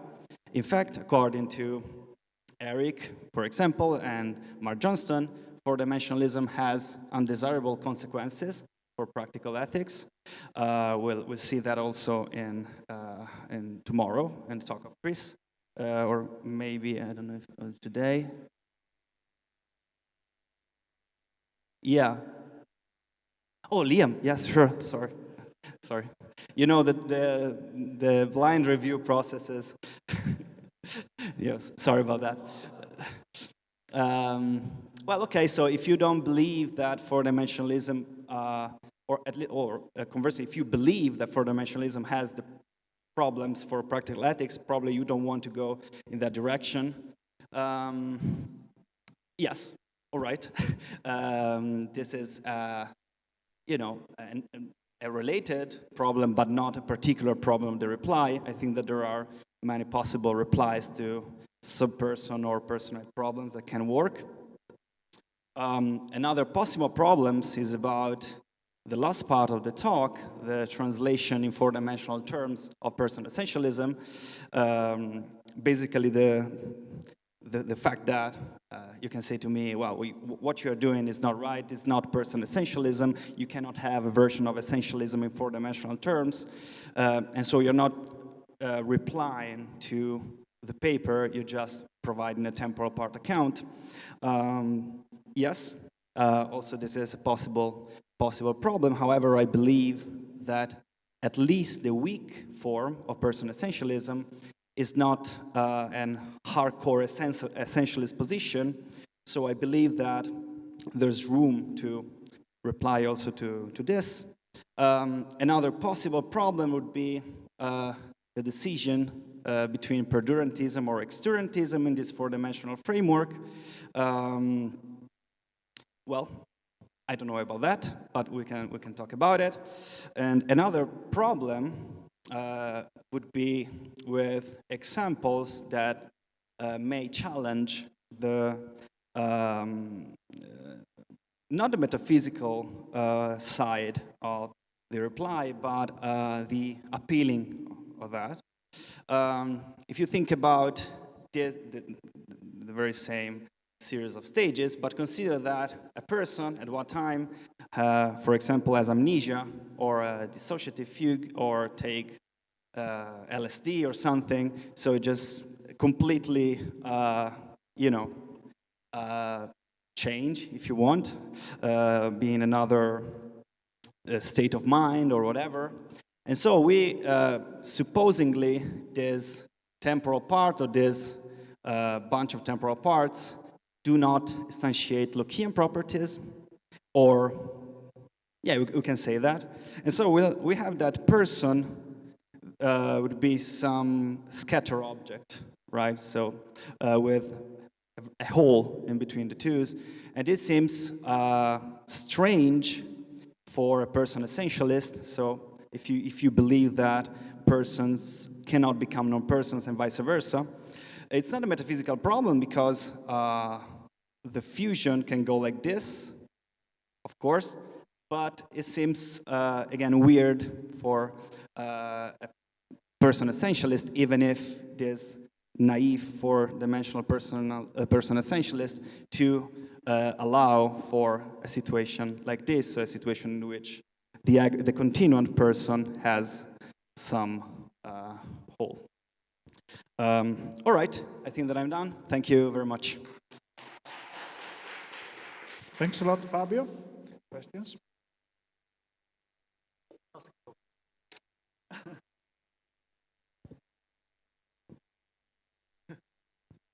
Hey, thanks, Fabio. Very interesting. I have two questions, very quick ones. So first, can you say more about this idea that the temporal part can have Lockean properties? So can you say more about this idea that temporal part can have Lockean properties? Can. So you mentioned that solution, but I didn't get the solution. So what would it look like? And my second question, very briefly, is regarding this idea. I don't know if I got the idea well, but is the idea that when we are on an LSD trip, we no longer have Lockean properties, and that would, cause some form of intermittent existence?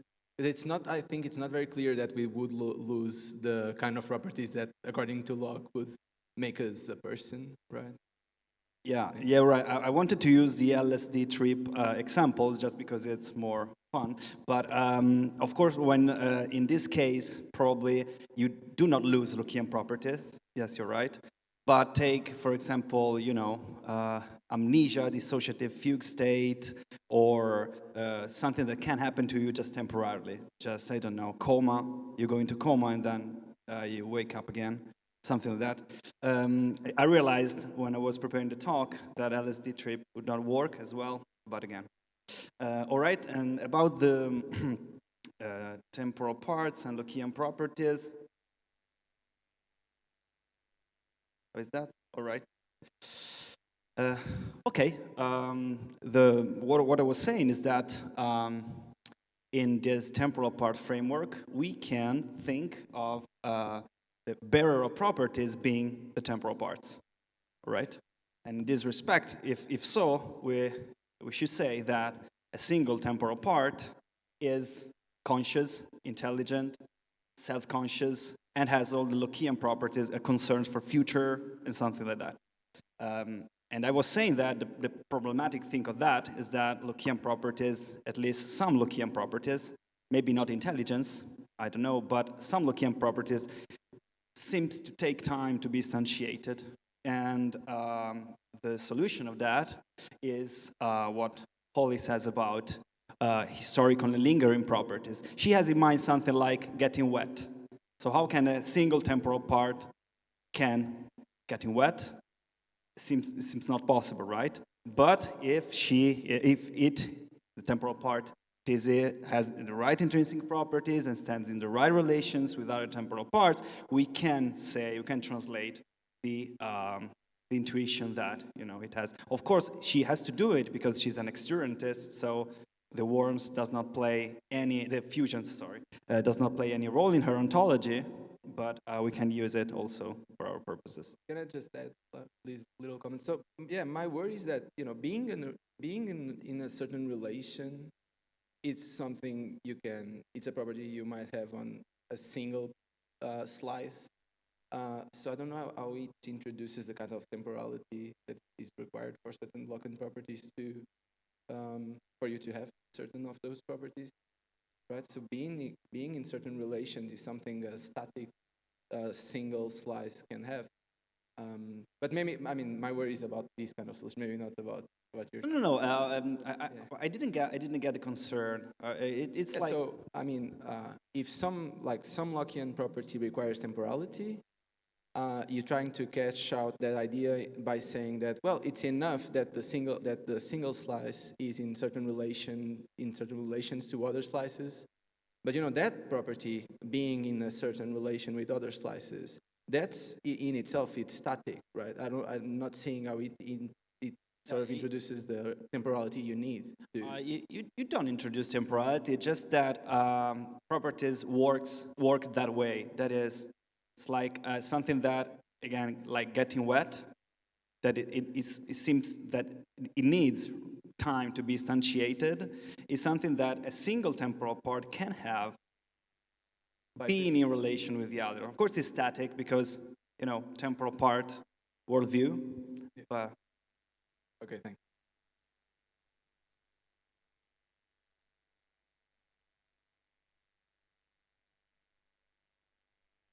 Thank you.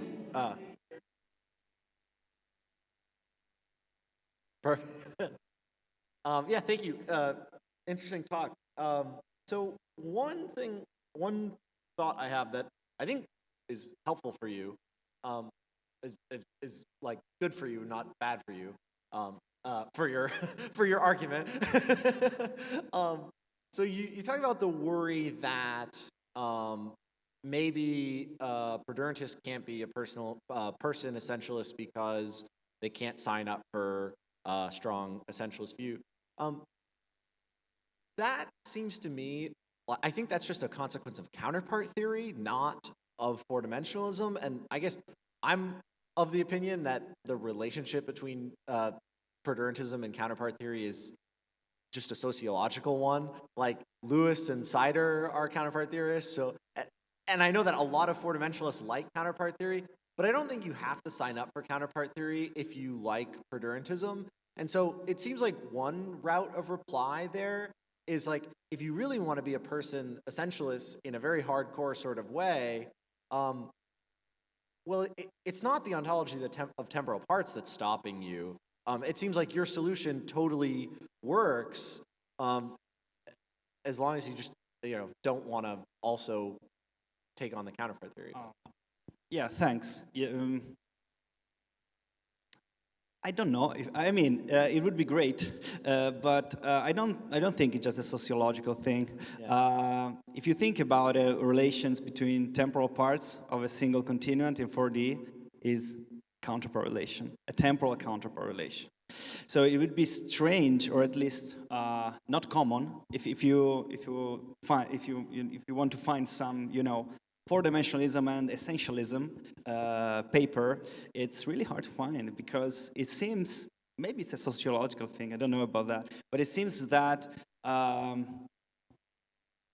there's no room for it. And I believe that it is not only for a sociological thing, but also because a relation between two temporal parts of mind is a countercorrelation. And so how can I translate this very three-dimensional Aristotelian essentialist claim into that?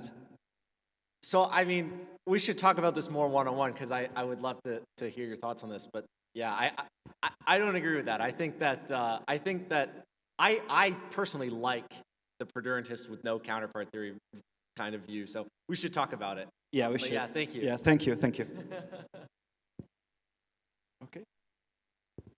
Thanks very much. This seems to me a very good defense of person essentialism against the worries that Karsten and I had. I'm inclined to say, yes, you could do that, but why would you want to? Think about Sally in the nursing home again. So as I understood it, your proposal is that when we say, yes, that's Sally,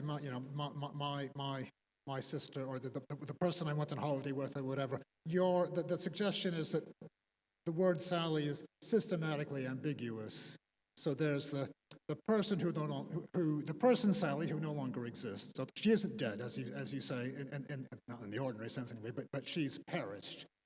And the Sally that I'm talking to now was never a person, although perhaps I did go on holiday with her. But okay, but, yeah, you could say that. But yeah, wouldn't it be easier just to give up this metaphysical dogma about of person essentialism? I mean, what is the motivation behind that view? Why bother? Yeah, I get that. Probably my reasons was more the other way around. I mean, I really like temporal parts. I'm really into this framework. So as I read your paper, I was like, okay, but there's a temporal part solution for the problems, for the psychological continuity problem, for the conscious fetus. And then I realized, all right, if so, why can't we save the intuition behind person essentialism in this framework? And I said, I think we can. And I did it. Of course, it sounds, that it sounds weird. I mean, but I really don't have an answer. It's like, why do that? And of course, replying because we can, it's not a good answer. But yeah, I mean, the fact is that with temporal parts, the thing that is not Sally the person anymore, but is Sally the non-person, doesn't change my, my relation or the fact that I go on vacation with her or something, but it simply describes another metaphysical, framework, metaphysical view of seeing things. I guess if, given the temporal parts ontology, the distinction between weak person essentialism and anti-person essentialism is just a linguistic matter. It's just to do with what names like Sally refer to. Do they refer to maximal aggregates of Lockean person stages, or to something with a broader extent, or whatever? So being a four-dimensionalist doesn't by itself give you any reason to be a person essentialist. So you could just say that the word Sally refers to the human being who still exists. You wouldn't have the systematic ambiguity in that way. That seems to me, perhaps, that's what I would say if I were a four-dimensionalist.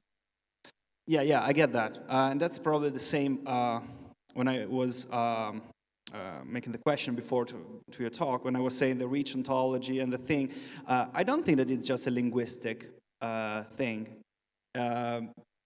because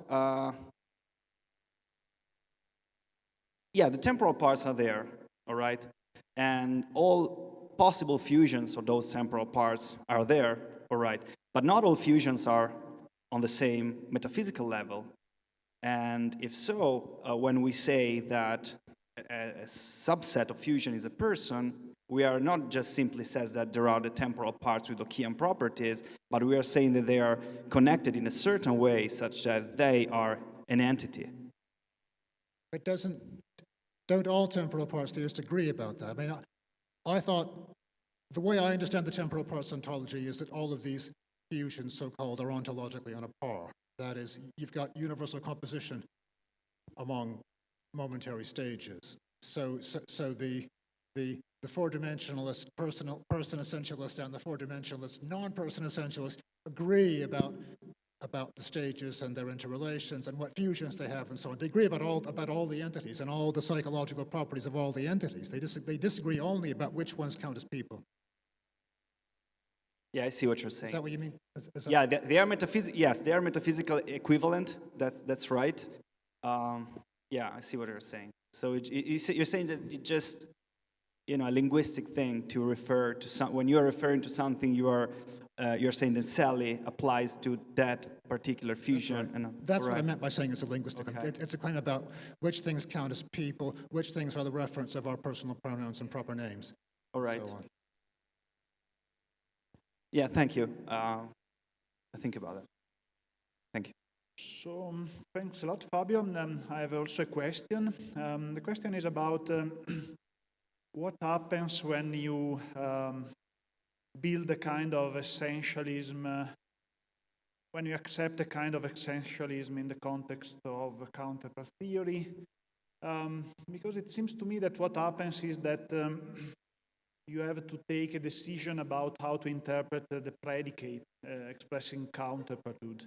Mm-hmm. So you have your modal essentialist talk about persons, you paraphrase it in counterpart theoretic terms, and then in what you obtain, there is a predicate expressing the relation of counterparthood, and you have to decide how to interpret it. So this could be, and you can do in such a way that is compatible with essentialist intuitions, so with essentialist expectations. So you interpret the predicate in a way that is suitable to what the essentialist wants. But if this is what happens, you are actually taking a decision about the semantics of a certain expression. So you are taking a semantic decision about what you mean by counterparthood in that context, and so it is a semantical matter in a sense. Yeah. I agree. Yeah. Then maybe that this semantical decision is guided by your beliefs about what a person should be. So exactly. That was not completely arbitrary. You can, yes, of course, and also the saying that Lockean properties are natural properties may seem far-fetched in a way or difficult to endorse, because natural properties for Lewis are usually more basic, fundamental physical laws. Yeah. But yeah, we can think of psychological traits as derived from those fundamental laws in a way that can be, such a translation. But yeah, the semantical thing. Yeah. Okay. Thank you. Thanks, Fabio. Okay, so one thing I'm wondering, one motivation for Lockean views or neo-Lockean views is that they seem to play the right normative roles, like they're capturing something that's important morally or prudentially or something like that. So I'm wondering what you think about the following case. So imagine before developing late-stage dementia, Sally signed an advance directive that said, if I develop severe pneumonia, and I'm in a scenario where you have to provide care to keep me alive, and if you don't provide care, I'll die. I want you to withhold care. Does your view imply that in writing this advance directive, Sally is saying something sort of incoherent? Like Sally's presupposing I'll exist in this time, but that's false. It's a false presupposition. And then I'm also wondering, does this mean that no one can sign such advance directives? Yeah, thanks. That's really interesting. Well, of course, if she signs something like that, she's presupposing, or we can say that she's presupposing that she will be there. But maybe we can think about. So I wouldn't say incoherent.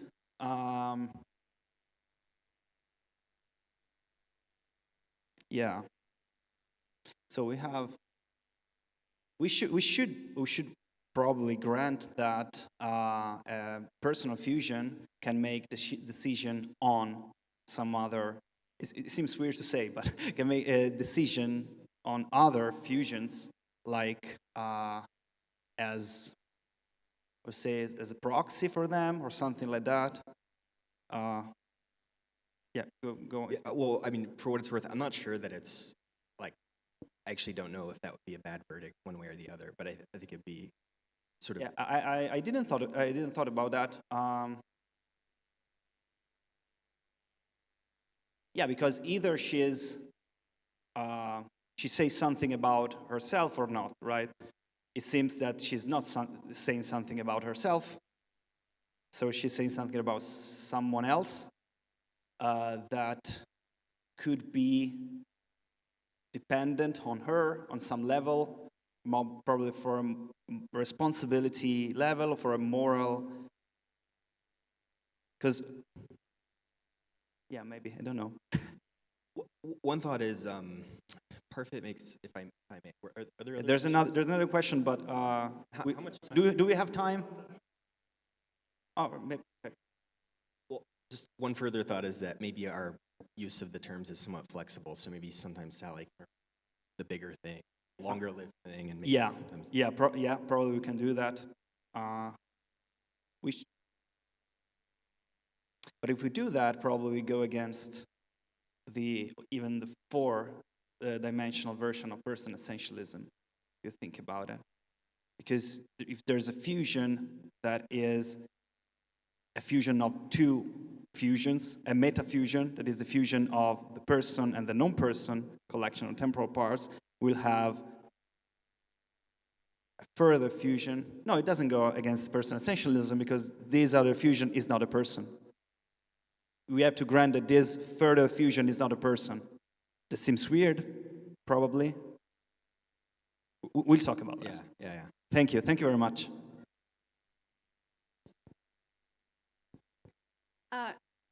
So I'm unfamiliar with a lot of technical terms that might not be relevant, but when you first mentioned your example, I didn't know where you were going with it, and I had an opposite reaction. To me, signing the advanced directive was a way for her to actually put herself in the future, like extend those Lockean, but again, I'm not up with the temporal, but I just thought that was an interesting. Yeah, of course. Yes, you're right. She projects in the future, and probably would be something like when I decide something for my child or for a known person, like even let's say I die tomorrow, but today I write something about how I want to, my child be raised. I don't know if I'm a single parent. I don't know something about that. So I'm projecting a decision of mine in the future. I'm not projecting myself in the future, but I let that my responsibility go further my actual boundaries, if you know what I mean. I don't know, but yes, this angle is interesting because it seems that it needs to be addressed here. Thank you for the insights.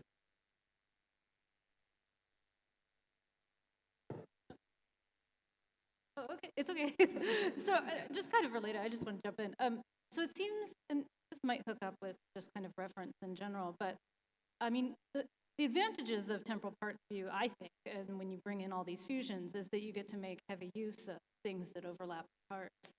And like if we are someone who is dealing with a fetus or a newborn, even if we grant that thing, let's say we're four-dimensionalists, we think this temporal parts view is right, I will look at a fetus and a newborn as a human being that's not quite yet a person, but I can still make decisions about this human being that hopefully will become a person. I would think that similarly in this case, like Sally would be a person making decisions about the human being who overlaps herself as a person. So just as we can make decisions about human beings who will be persons, persons can make decisions about the human beings that they overlap with significantly, and then they can make directives that sort of say, hey, when I'm a human being and not a person, this is what happens. Yeah, and so it seems like, these decisions that we make when we have these things like human beings that are related to persons and overlap them so significantly much, we can be flexible about when we're talking about the more narrow thing, person, and when we're talking about the bigger thing, human being, and we're all like used to being both, and one is kind of a subpart of another. Yeah, so I was just wondering. Yeah. Thanks. That's a possible way. Maybe there could be the problem that the difference between the human being fusion and the person fusion is, if it is based on Lockean properties, it has something to do with responsibility in the person fusion and not in the human being fusion. So maybe it could be, I don't know, but yeah, your solution seems right. I mean, it sounds good and solve, of course, the problem we were talking about. I was just wondering if it is compatible with a more Lockean general account. If we take persons to be a forensic term as Locke wants to, how does forensic expand beyond the boundaries of the person is uncertain. I don't know. Thanks. Anyway, again. Thanks a lot, Fabio. Another question. I was just going to say something about this interesting suggestion. I mean, I don't normally have any say over what happens to fusions that hugely overlap with me. I mean, the fusion that consists of all my temporal parts together with yours that exists, say, for a year after I die. Okay, it has to be some special connection in this case between the person and the human being that shares her temporal parts. Okay. And whatever this relation is, it's not going to be psychological continuity. It'll be something else, and that's the one that's doing the moral or the normative work. So that seems to undermine personal essentialism. It undermines the motivation for personal essentialism because it's the relation that unifies all the stages into a morally significant whole or whatever. It's not psychological continuity. It's something weaker than that. It's something that can hold between the adult stages and the healthy adult stages and the senile dementia stages, and presumably also the infant stages. You see what I mean? So it has to be some more tolerant relation, not psychological continuity, but something else. Yeah, that was the worry that I had. Because if it's not psychological continuity, the whole point of preserving essentialism in the psychological continuity framework could be undermined. Yeah. Well, we can talk about it later. Thanks again.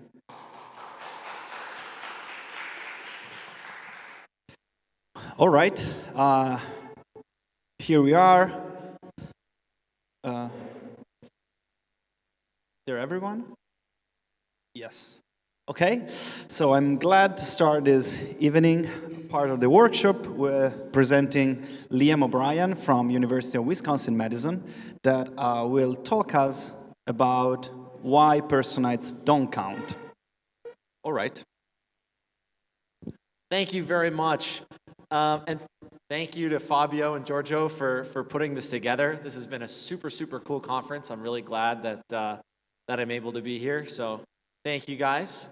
So I'll just get started right away.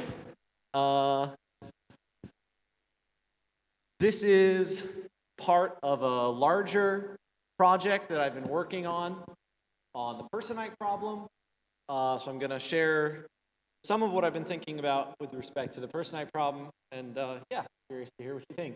So I'm going to start with what I think is an attractive package of views that I think many of us find to be an attractive package of views.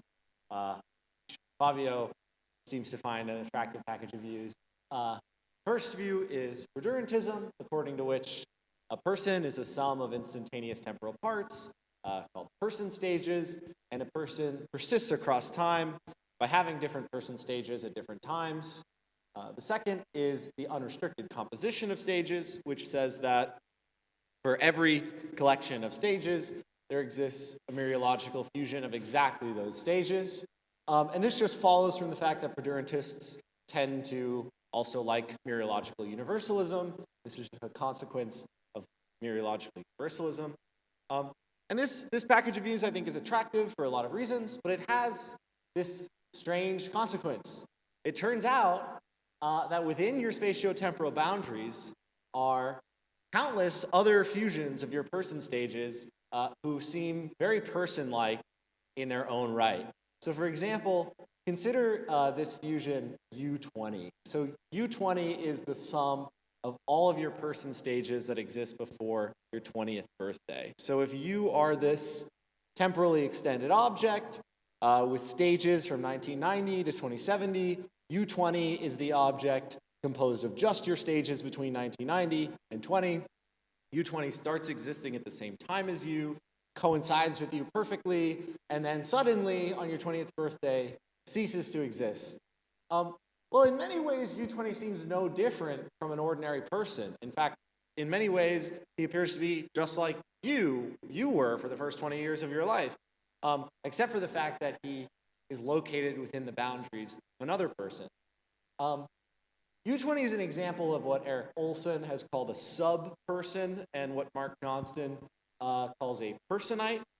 For just a broad, sort of rough definition of a personite is any person-like object that coincides with a person for a part of that person's life. Now, personites seem to create a problem. Olson, Johnston, and this philosopher A.P. Taylor have argued that personites, if they exist, have a moral status that's like the moral status of an ordinary person. And each of their arguments fits broadly within this argument schema that I'm calling moral parity, which says personites are like persons in all the ways that matter. Anything that's like a person in all the ways that matter has moral status, so personites have moral status. Now, why would it be a problem if personites turn out to have moral status? Well, it seems like if personites have moral status, then perdurantism might be on the hook for some really bizarre ethical consequences. So consider, for example, this case called Italy. Suppose you have the opportunity to give a talk at a conference in Italy, which you find very exciting. You get to go on this wonderful trip, but in order to give the talk, you have to write a philosophy paper. And suppose you find this process totally agonizing, right?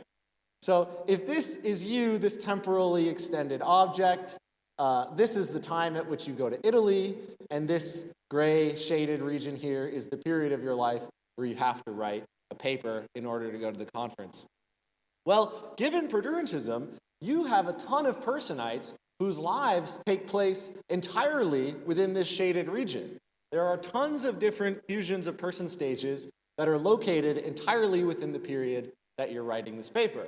And so these personites spend their entire lives in agony, right? They come into existence working on this philosophy paper, and they come out of existence before it's even finished, right? So they have to spend their whole lives in this agonizing process, but But none of them get to come with you to Italy because they don't exist anymore by the time you've gone on this trip. So they don't seem to be compensated for the burdens that they've taken on. And this seems bizarre. I mean, it seems, if this were the case, that it's actually morally wrong for you to go to Italy, or at least it's morally problematic in some way that we've got to explain or we've got to show can be outweighed by some other consideration. Right? And this seems really bizarre. So cases like Italy motivate what Johnston has called the personite problem, which says perdurentists must say that personites exist and that they have moral status. But the moral status of personites has highly implausible ethical consequences, so perdurantism is stuck with some highly implausible ethical consequences. Now, if you're like me and you find this package of views attractive, perdurantism with unrestricted composition, but you don't want to give up any sense of practical ethics that is at all plausible, then you need to say something about the personite problem.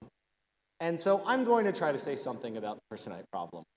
So I'm going to offer first a diagnosis of why I think, or where I think perdurantists end up stuck, and then try to offer a solution, or at least try and show you the beginning of a solution. So I think the problem is that perdurantists are committed to the moral status of personites because the criteria they give for personhood are too weak. And I think with a modest and independently motivated strengthening of the criteria for personhood, perdurantists are not going to be forced to grant moral status to personites. And if we're not forced to grant moral status to personites, then we're also not forced to accept any of these bizarre ethical consequences that come from our moral obligations to them. So I'm going to try and show you how I think this can work. So to give you a roadmap, first I'm going to present and motivate the strengthening of the perdurantist account of personhood, and then I'm going to argue that this view is resistant to at least the two most prominent versions of this argument that I've called moral parity. So first, let's talk about the criteria for person. So the standard account that people tend to like comes from this Lewis paper, Survival and Identity, where Lewis says, necessarily, X is a person if and only if X is a maximally R interrelated fusion of person stages, where a fusion of person stages is maximally R interrelated just in case it satisfies these two conditions. First, it's R interrelated, where being R interrelated is being such that each of your person stages stands in the right psychological relation, the R relation, to all of your person stages, including itself. For our purposes, it's not going to be important to fill out exactly what this psychological relation needs to be, but some sort of psychological relation among stages. So it has to be that each of your person stages is linked up with the rest of your person stages via the appropriate psychological connection. The other condition is that a fusion of person stages has to be maximal with respect to the R relation. Where a fusion is maximal with respect to the R relation, just in case every stage that's R related to all of the stages in the fusion is itself a part of the fusion.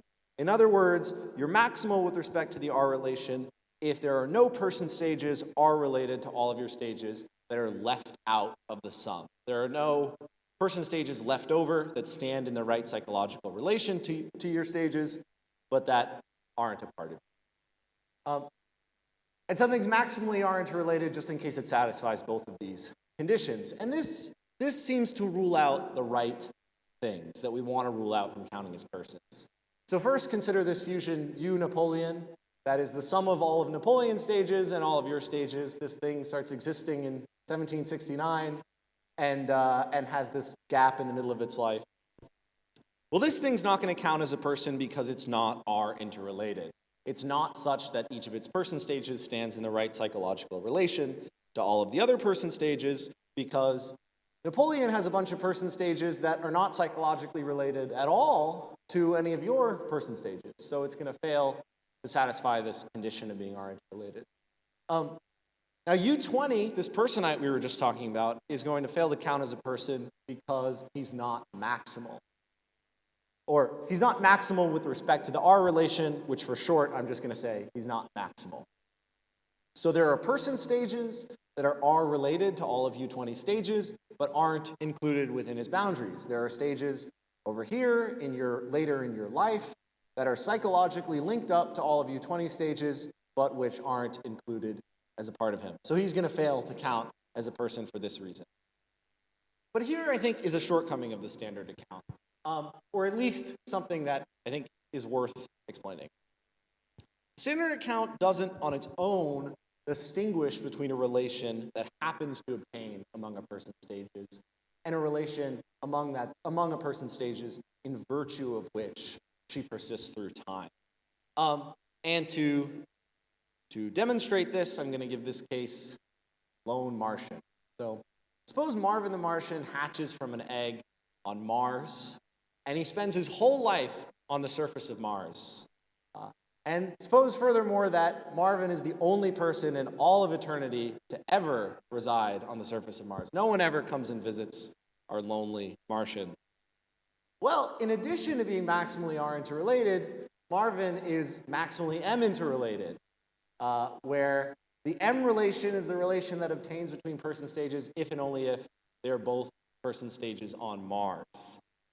Now, we can say something's M interrelated if and only if each of its person stages is M related to all the rest of its person stages. In other words, if and only if each of its person stages is on Mars. And something is maximal with respect to the M relation if and only if every stage M related to all of its stages is part of the sum. This is structurally exactly the same as being maximally R interrelated, just with respect to the M relation. Well, Marvin satisfies this condition because he's the only person to ever be on Mars, so there are no person stages that are M related to any of Marvin's stages besides his own. And he spends his whole life on Mars, so he doesn't have any stages that aren't M related to the rest of his stages. So the standard account entails that Marvin is both maximally M interrelated and maximally R interrelated, but it seems like only one of these properties concerns Marvin's persistence conditions. The M relation seems to only accidentally obtain among his stages, whereas the R relation is necessary and sufficient for his persistence through time. So what do I mean by saying the R relation is necessary and sufficient for his persistence? Well, here's one explanation you could give. So what makes the R relation necessary for Marvin's persistence? Well, for the M relation, it merely happens to be the case that whenever Marvin has a person stage, that stage is M related to all of his stages. So while it is the case that wherever there's a person stage on Mars, that's one of Marvin's stages, it is the case that whenever Marvin has a stage, that stage is on Mars, but that didn't have to be the case. Marvin could have taken a rocket ship to Earth, in which case there would be times at which Marvin existed, but at which no person stages were M related to the rest of the stages. So it seems only accidental that his having a person stage coincides with a person stage being M related to the rest of the stages. But it seems like it's necessarily the case that whenever Marvin has a person stage, that person stage is R related to the rest of the stages. So if we think that the psychological relation among Marvin's stages is the relation in virtue of which he persists through time, then it seems like necessarily, whenever there's a time at which Marvin has a stage, that stage has to be R related to the rest of his stages. So there's a modal difference here. And one way to explain this, or one way to sort of flesh this out or say what this is, that the R relation is necessary for Marvin's persistence because he's necessarily R interrelated. So while it only happens to be the case that all of Marvin's person stages stand in the M relation to one another, it's necessarily the case that all of his stages stand in the R relation to one another. And what makes the R relation sufficient for Marvin's persistence? Well, the same sort of consideration. So it happens to be the case that whenever there's a stage M related to the rest of Marvin's stages, it's one of his stages. So it happens to be the case that whenever there's a person stage on Mars, it's a person stage of Marvin. But again, it doesn't seem like it had to be the case. We could imagine some astronauts come to Mars sometime after Marvin has died, at which case there would be times at which there were person stages on Mars, person stages M-related to Marvin stages, but which were not parts of Marvin, right?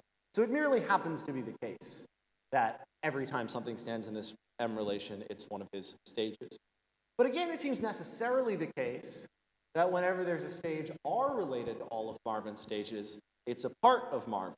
Whenever we find a person stage that's psychologically linked up in the right way to all of the rest of Marvin's person stages, that's one of Marvin's stages. In other words, the R relation is sufficient for Marvin's persistence because he's necessarily maximal with respect to the R relation, whereas he's only contingently or accidentally maximal with respect to the M relation. Now, if this analysis is right, or if it's at least plausible, then it motivates what I'm calling the strong account. So if the standard account says that necessarily X is a person, if and only if X is a maximally R-interrelated fusion of person stages, the strong account says that X is a person. We just add an extra necessity operator.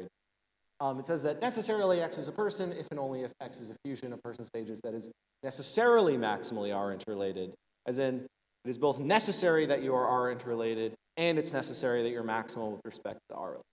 I think this has independent appeal as a perdurantist view of persons. It explains why, or it's at least consistent with, the idea that the R relation is supposed to be the relation in virtue of which you persist, whereas relations like the M relation, if they obtain among your stages, it seems like they merely accidentally obtain among your stages.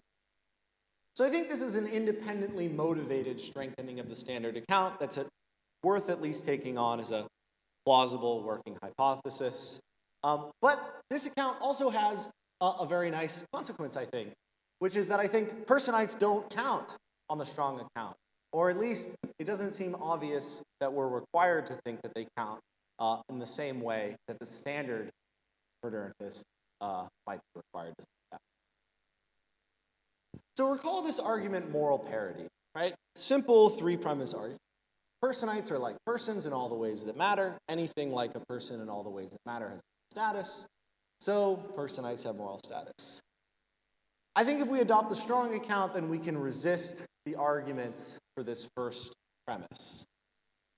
So the three major ways that people have tried to spell out this first premise is to say that personites are like persons in all the ways that matter because they are intrinsically just like persons. They're just like persons in all intrinsic respects. This is Johnson's central argument. Another argument is that personites are psychologically like persons, just like persons in all psychological respects. And the third is that personites are just like persons in all non-accidental respects. So I'm going to focus here on just A and B because I don't think I have time to talk about all three. And I also think the third one is the least sort of interesting one. But I'm also happy to talk about this third one in the Q&A if people are interested in it. So I'm going to focus on A and B. So first, let's consider this first argument that personites matter because they're intrinsically person. So the simple intuition here is that in all intrinsic respects, a personite is just like an ordinary person. Mark Johnston motivates this with a case that I've titled Dee's clone. Dee and Dumb are the names that Mark Johnston uses, not the names that I've picked. So suppose D is a person with a perfect clone, Dumb, who's born on a parallel Earth. And D and Dumb are perfect microphysical duplicates, and they live qualitatively identical lives, except for one thing. D lives to be 100, while Dumb dies at midnight on his 99th birthday. So they're perfect duplicates, except for the fact that D lives for an extra year. So we could visualize this in our perdurantist ontology. D is this four-dimensional sum here that extends from 0 to 100. Dumb is this smaller four-dimensional sum that extends from 0 to 99, and they differ with respect to this 1 year time. Now, given perdurantism with the unrestricted composition of stages, there's also this personite, D minus, who has the exact same extension across time as dumb. So D minus is D's personite that starts existing at the same time as D, starts existing at time 0, but stops existing at time 99, the exact same time at which dumb stops existing. So D minus and dumb have the same extension across time. And according to Johnston, they only seem to differ in one respect, or they only seem to qualitatively differ in one respect.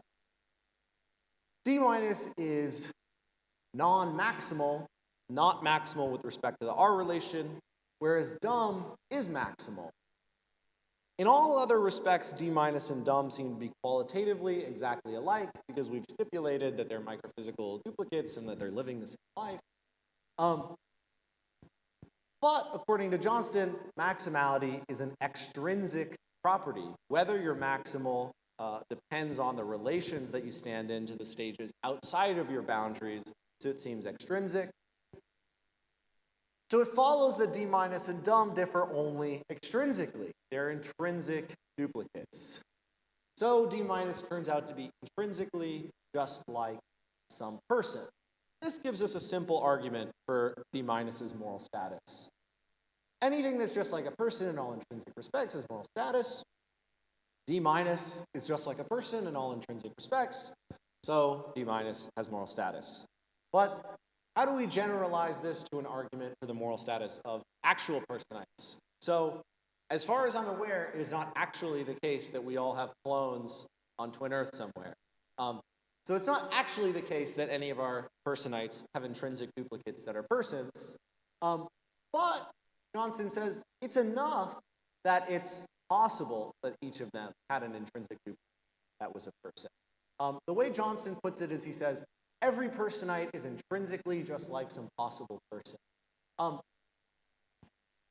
I don't love this way of putting it. Maybe just given my own taste, I don't know, because it suggests that actual objects have intrinsic duplicates that are merely possible objects, and I think that's kind of strange. But I think that the basic idea is right, that each personite's intrinsic properties are such that there's possibly a person just like that personite. So I'm actually going to follow the way Storr and Hawthorne reconstruct the argument from D's clone, because I think they give like a nice, clear reconstruction of the argument. This is roughly following the way that they have reconstructed the argument. The way they put the upshot of the thought experiment to be is that every personite set of intrinsic properties is such that possibly there was a person with exactly those intrinsic properties. So to regiment this a little more, we can say that X has S as its intrinsic profile, just in case S is the set containing all and only the qualitative intrinsic properties that are instantiated by X. And every personite's intrinsic profile is such that possibly a person had that intrinsic profile. So to show how this works with an example, think about your actual personite, U20. Well, U20, as far as we know, doesn't actually have any intrinsic duplicates out there. But he does have some intrinsic profile S. And it's possible for there to have been a person with that intrinsic profile S. It's possibly the case that U20 is intrinsically just as he actually is, and also that there's this parallel Earth where U20 has an intrinsic duplicate that's a person. The U20's intrinsic profile is such that possibly there's a person with that profile. And in this sense, U20 is in all intrinsic respects just like what could have been a person. So this gives us a way of reconstructing the intrinsicality argument more generally. We can say every personite has an intrinsic profile that could have been had by a person. Anything with an intrinsic profile that could have been had by a person has moral status. So therefore, personites have moral status. And this, I think, is just a way of regimenting this idea that Johnston has, that your personites seem in all intrinsic respects just like an ordinary person. So here's how I think the proponent of the strong account can reply to this argument. How am I doing on time, by the way? 15, perfect. So I think proponents of the strong account can reject this first premise. Why do I think that? Well, let's return to this case D of D dum and D minus. Why does Johnston think that dum and D minus are intrinsic duplicates? Well, Johnston says it's because they only differ with respect to being maximal, and maximality is extrinsic. But given the strong account, you're not just in fact maximal, you are necessarily maximal. Sorry, just to be clear, when I say maximal, I just mean maximal with respect to the R. Right? Given the strong account, you're not just in fact maximal, you're necessarily maximal. Because this is one half of being necessarily maximally aren't related. Now, no personite is necessarily maximal because no personite is even actually maximal. Every personite is such that there are stages left out of the sum. So given the strong account, D minus also differs from dum with respect to being necessarily maximal. They differ with respect to their modal properties. I think being necessarily maximal is an intrinsic property, which I'm going to talk about in a minute. And if that's right, then it turns out D minus is not intrinsically person-like because he differs from dum with respect to an intrinsic property. And we can generalize this. For every personite, they're going to lack the property of being necessarily maximal. And if necessarily every person is necessarily maximal, then it turns out that every personite is going to differ with respect to this, what I think is an intrinsic property of being necessarily maximal. So to put this in a simple argument, we can say the strong account entails that necessarily every person has being necessarily maximal in its intrinsic profile, but no personite has being necessarily maximal in its intrinsic profile. So the strong account entails that no personite has an intrinsic profile that could have been had by a person. Now, of course, this first premise is only true if necessary maximality is an intrinsic property. So let me briefly talk about why I think this is an intrinsic property. I have two reasons to think necessary maximality is intrinsic. I'm only going to talk about one in detail here, just because I think it's too much to fit both of them, but I'm happy to talk about the other one in the Q&A. The first, and the one I'm going to talk about, is what I call the negative reason, which is that none of the reasons for thinking that ordinary maximality is an extrinsic property seem applicable to the property of necessary maximality. So if we're forced, for whatever reason, to think maximality is extrinsic, I don't think those same reasons force us to think necessary maximality is extrinsic. The positive reason is that I think, given some modest assumptions, necessary maximality will satisfy the Langton and Lewis definition of intrinsicality, which is a highly influential account of intrinsicality that I think is very plausible. But this depends on like a few finicky details that I don't want to get into here, but like I said, happy to talk about in the Q&A. So let's talk about the negative reason. Well, why does Johnston think that ordinary maximality is an extrinsic property? He says this, that a sum of continuous stages is maximal is an extrinsic feature of the sum in question. It depends on what stages exist before or after the sum itself exists, and just how they stand to the stages in the sum. So he seems to be defending a principle that goes something like this, that I've called dependence. A property F is extrinsic if instantiating F depends on the relations to the objects outside your boundaries. But whether this is a good account, I think, is going to depend on how we unpack this notion of depends, and I think that no way of unpacking this notion of dependence is going to be such that we'll get an adequate principle of extrinsicality and such that necessary maximality is going to turn out extrinsic. I'm going to skip this first one just for time because I'm running low, and I still want to talk about the psychological argument. But here are two possible reasons to think that that ordinary maximality is extrinsic, or two possible ways to flesh out this dependence. Well, you might think this is what Johnston has in mind. A property F is extrinsic if it's necessary and sufficient for your instantiating F that you or your parts stand or don't stand in certain relations to objects outside your boundaries. So this would say that maximality is extrinsic because it's necessary and sufficient for being maximal, that not all of your stages stand in the R relation to any stages outside of it. Maybe this is a good criterion, but it doesn't apply to necessary maximality. because none of the relations you in fact stand in to the stages outside of your boundaries will suffice for your being necessarily maximal. You also have to have the right modal properties. So if this is a good account of what makes maximality extrinsic, it doesn't likewise seem to imply that necessary maximality. Another reason, if you prefer a hyper-intentional kind of understanding of extrinsicality, you might say something like this: the property F is extrinsic if you're instantiating F is about or obtains in virtue of some relations that you or your partner stand in, some objects outside your boundaries.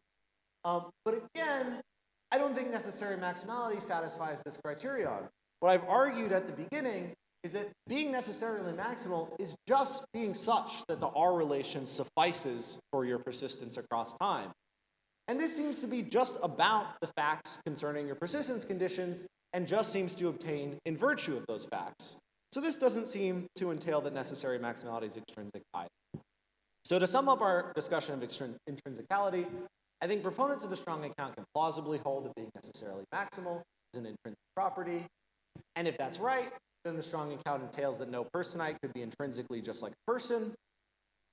So if proponents of the strong account are forced to grant moral status to personites, it's not because personites are intrinsically just like persons. So maybe it's for some other reason. So let's consider option B. Personites are psychologically. So the simple intuition here is that in all psychological respects, a personite is just like an ordinary person.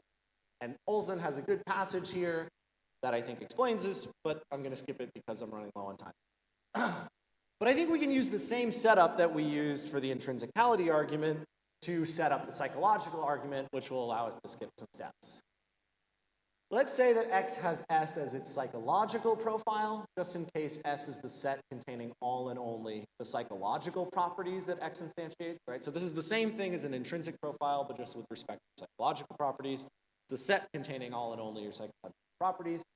Well, we could give the psychological argument in the following way. We could say, every personite has a psychological profile that could have been had by a person. Anything with a psychological profile that could have been had by a person has moral status. So therefore, personites have moral status. But again, I think proponents of the strong account can reject this first premise. I don't think proponents of the strong account have to say that personites have psychological profiles that could have been had by persons. And the basic reply I'm going to give is that personhood requires that you're psychologically unified in the right sort of way. And this requires that you satisfy the right modal conditions. And I think persons, but not personites, satisfy these conditions for being unified. So what do I mean by being psychologically unified? Well, if you have a psychological view of persons, you need some way to determine when some mental states are co-personal, as in when some mental states belong to one and the same person. When is it the case that when I've got some beliefs and some intentions and some desires, they all belong to one and the same person and not multiple people? Well, one way people do this is to appeal to some kind of psychological unity principle, that what makes it the case that these beliefs and desires and intentions belong to one person is that they're unified in the right sort of way. So Olson, attributing it to Shoemaker, calls this the psychological individuation principle, which says necessarily there are exactly as many persons as there are unified systems of mental states, where by a system of mental states, all I mean is just a collection of mental states. So there are as many persons as there are collections of unified mental states. But what makes a set of mental states or a collection of mental states unified? Well, I think Olson gives this description that is very useful. He says that a system of mental states is unified when the states in the system are, quote, disposed to interact with one another and not with any others in an especially direct way. So there's two important clauses here. One is that the mental states have to be disposed to interact with one another. They have to be able to interact with each other. And the other is that they have to not be disposed to interact with any mental states that are not part of the system, that are not part of the collection of mental states, right? So to try and formulate this into a principle, we could say the following. Call this the unity principle.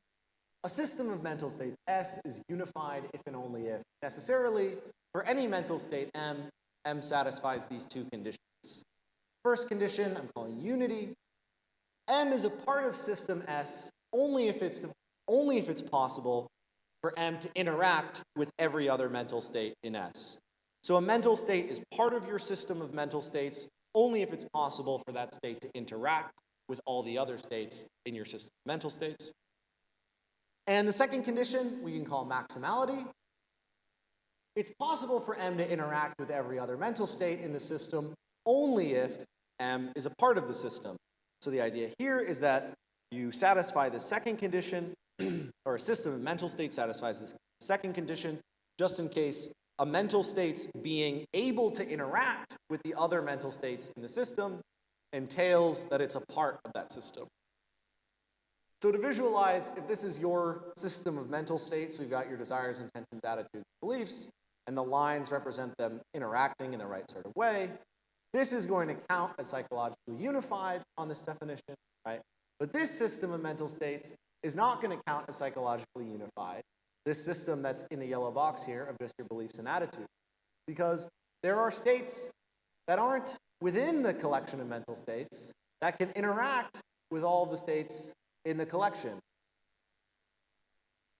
Now here's a consequence if this turns out to be the right account of being psychologically unified, or something like it turns out to be the right account. Well, only a being that's necessarily maximal with respect to the R relation can have a system of mental states that satisfies this condition, this unity principle. Because to satisfy this maximality principle, it must be impossible for a mental state that's not one of your mental states to interact with the rest of your mental states. But if it's possible that there are stages R related to all of your stages that are not parts of you, then you fail to satisfy this condition. So let me show with an example, and then I will wrap up. Suppose you've got this personite who coincides with you at T1, T2, but not at T3. And now suppose at T1, you and your personite form the intention to stay dry today, and at T2, you and your personite form the belief that it's raining. Then at T3, on the basis of your intention to stay dry and your belief that it's raining, you form the intention to grab an umbrella. Well, at T3, you form this intention to grab an umbrella, but your personite doesn't form that intention because your personite doesn't exist anymore at T3. So that's one of your mental states, this intention to grab the umbrella, but it's not one of your personite's mental states. So your intention at T3 seems to be unified with your mental states at T1 and T2 because you formed this intention at T3 on the basis of the mental states that you had at T1 and T2. So it seems that if your personite also has these mental states at T1 and T2, then this intention at T3 is unified with your personite's mental states, but it doesn't belong to your personite because your personite doesn't exist anymore. Your personite doesn't exist at T3, so this intention is unified to your personite's mental states despite not being one of your personite's mental states. So it turns out that your personite fails this maximality condition because there are mental states that are unified or can be unified to all of your personite's mental states, but that are not themselves part of your personite's system of mental states. So because your personite's not maximally R interrelated, it fails to satisfy this maximality clause of the unity principle. But you satisfy the maximality clause. It's impossible for you to be in a circumstance like this because you are necessarily maximal with the R relation. It couldn't be that there is a stage R related to all of your stages. No. So this gives us the following reply to the psychological argument. Necessarily, every person has a psychological property of having a unified collection of mental states. No personite has a unified collection of mental states. So no personite has a psychological profile that could be had by a person. And so then it turns out that personites are not in all psychological respects like persons. And how am I on time? Am I over? And I'm done. Those are my two arguments for the intrinsicality and the psychological, and I think that is a good reason to think the strong account is resistant to the personite problem. Thank you.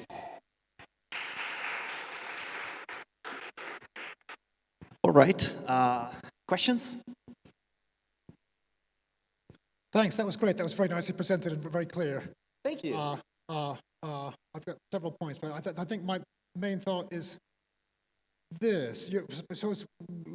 We've got this personite. He seems to be rather out of luck. Not only does he have no moral status, not only is he not going to get to go to Italy, despite having done all the tedious preparation, not only has he got no moral status, but he's also got a non-maximal mental life. You might think, oh God, I'm just unlucky. But the gods seem to have it in for me. But I mean, the point of the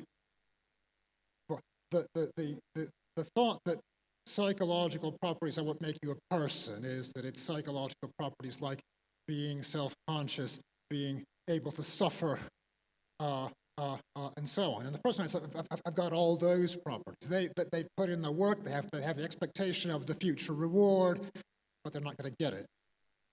So this business about maximality, that's all fine and good, but it's rather abstract. And why should that matter morally or normatively? Do you see what I mean? Yeah, no, this is a great question.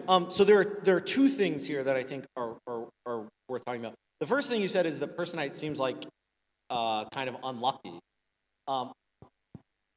I guess this will depend on what we mean by lucky and unlucky, but I think this modal difference is a necessary difference. Well, yes. So it's not like it could have been. I should have added that in. Yes, but, it's just my luck. Not only is my mental life not unified, but I've got the wrong modal properties too. But it couldn't be unified. Yeah. But the more substantive and more thing that I think is worth addressing is like, okay, so look, I've identified some intrinsic properties and some psychological properties that differ between persons and personites, but why are those normatively significant properties? Like, suppose I gave you some proof that like every personite was made of an odd number of stages and every person was made of an even number, and that was an intrinsic difference. Well, okay, cool, but that's not a normatively significant intrinsic difference. So I've got two things to say about this. The first is I think, okay, maybe that's right, but I think we've already, moved the dialectic into the next stage, because what people seem to say is that, look, personites are just like persons. They have all the properties that persons have. And at least I think what I've shown here is that that's too quick. That if personites are like persons, it's for some reason that we've got to be more careful about articulating. So I would like to think, at the very least, that is pushing us in the right direction. But I also think that I can say more than that. I think it's not just the case that we haven't come up with the right formulation yet, but that actually I think this is normatively significant. This is kind of sketchy, but here's my response. So this presentation is part of a bigger project I'm working on. This is largely like the negative portion of the project. And then I have this part where I want to offer like a positive story as to why you care about the properties. I want to say something like this. I think if you're ontologically permissive, then you should think that an important property for mattering morally or having normative significance is being unified in a normatively significant way. So it's not, what I want to say is, it's not sufficient to merely instantiate the properties that matter, but you have to have it such that your parts hang together in virtue of the fact that they are all contributing to this instantiation of the property of things that matter. So that's like a very sketchy response, but I do think there's a way of explaining. Thank you very much for the question.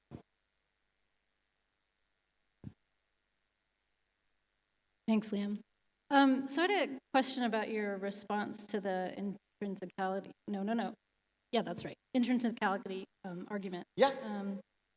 So I like the move of adding necessarily maximal, but I was wondering, there it seems like a lot of the work is being done by the modal, and I'm not sure what work is being done by maximal, like in comparison to your response to the psychological account or argument.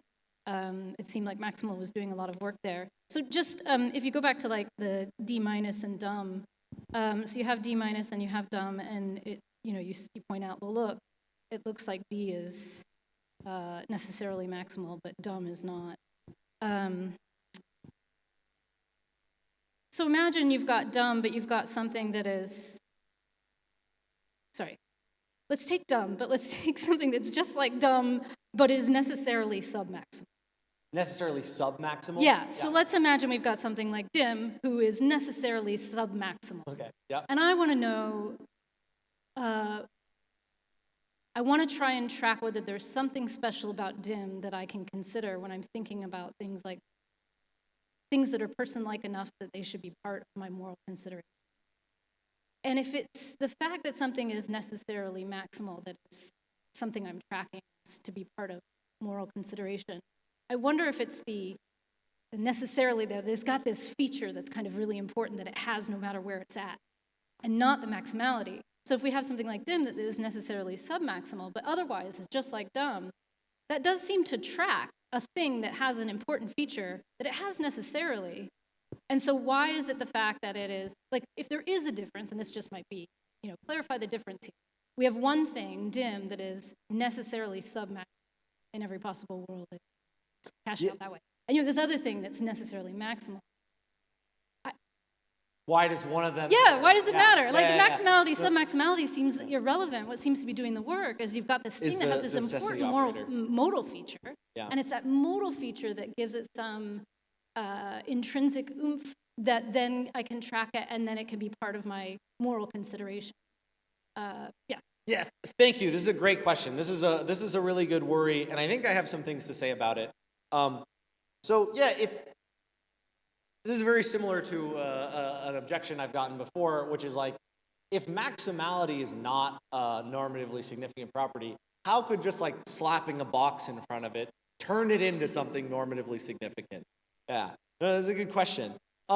Well, maybe one reason why is because it's maybe the real explanatory power is the psychological, being psychologically unified. Maybe that's what it really is that matters, and being necessarily maximal just turns out to be a necessary condition on being psychologically unified. So the way I've set up this definition of being psychologically unified, maybe I've set it up in a way that's too favorable to myself, but the way I've set it up anyway is it's a necessary condition on being psychologically unified that you're necessarily maximal. So maybe one reason necessary maximality matters is because this psychological unity principle tracks something that matters, and that's a necessary condition on being psychologically unified, whereas that wouldn't be the case for being, say, necessarily submaximal. So that's at least one thought about that. Thank you very much. Hi, I have a very simple question. It seems to me that the strong account has the consequence that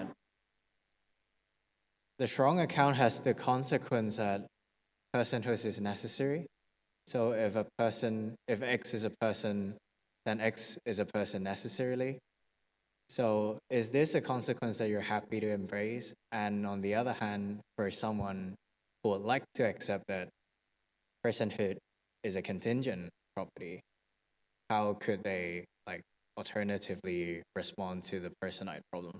Is there a parallel version of your response to this? Yeah, thank you very much. Yeah, thank you. That's a great question. I think there is a parallel response. So the way I've set it up either straightforwardly entails that personhood is necessary, or at the very least seems to strongly suggest that we should just go so far as to say personhood is necessary. I do think there's a way of setting this up where you don't have to say that.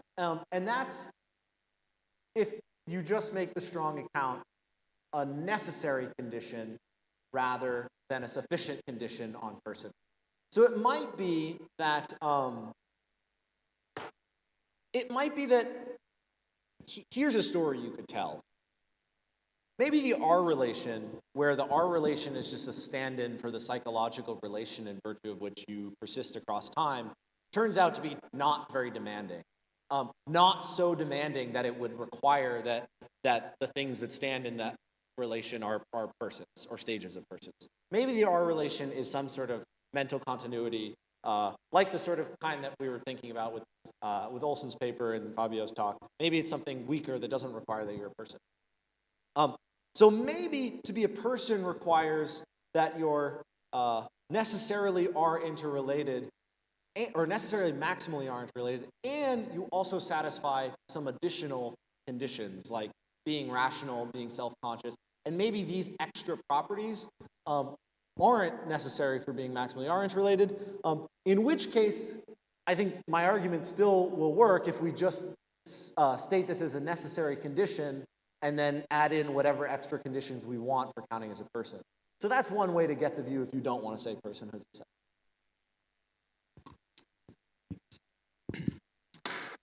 Yeah, thanks, Liam. I find this a bit thinking about this stuff too. So. Well, I really liked your paper on the personality problem. Oh, good. That's Great. part of the reason I've been thinking about this. So I'm trying to think about how to interpret the strong account, and I wonder if maybe there's a couple of ways of interpreting it. So here's one way I'm interpreting it, and it seems to have an odd version. So I'm thinking of it as, consider a fusion of persons. In every world that fusion of stages exists, it must be maximal. Otherwise, it's not a person. So I want to make a stronger claim than that. So that would be like a de dicto kind of principle that. Sorry, in every right. Sorry, I should rephrase. So also partly it's like to what extent are we following like Lewis's picture, and to what extent are we departing? Because person stages only exist within worlds, so we have to talk about stages and then qualitative, intrinsic duplicates and something. Is that? So I'm not sure I fully got the question. Let me ask it in a different way. Yeah, thank you.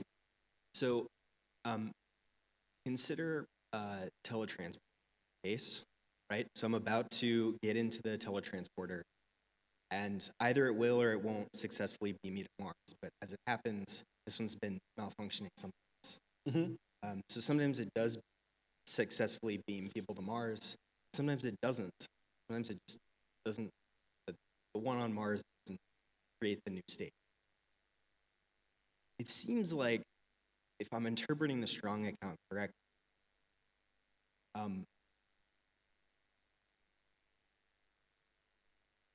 whether or not it misfires on a particular occasion is a matter of necessity.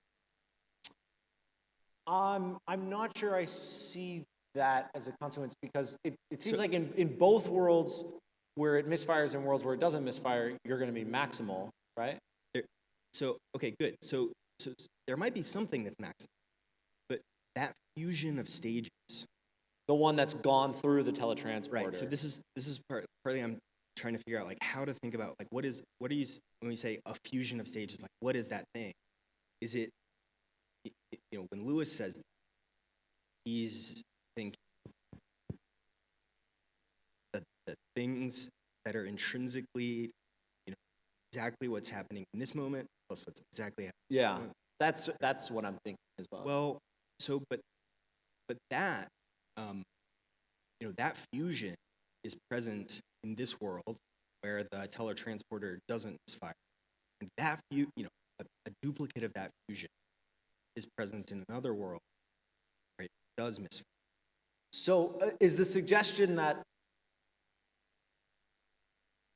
there's a duplicate in the world where it does misfire, or a duplicate in the world where it doesn't? Possibly it misfires. What that means for Lewis is there's a world that does. Yeah.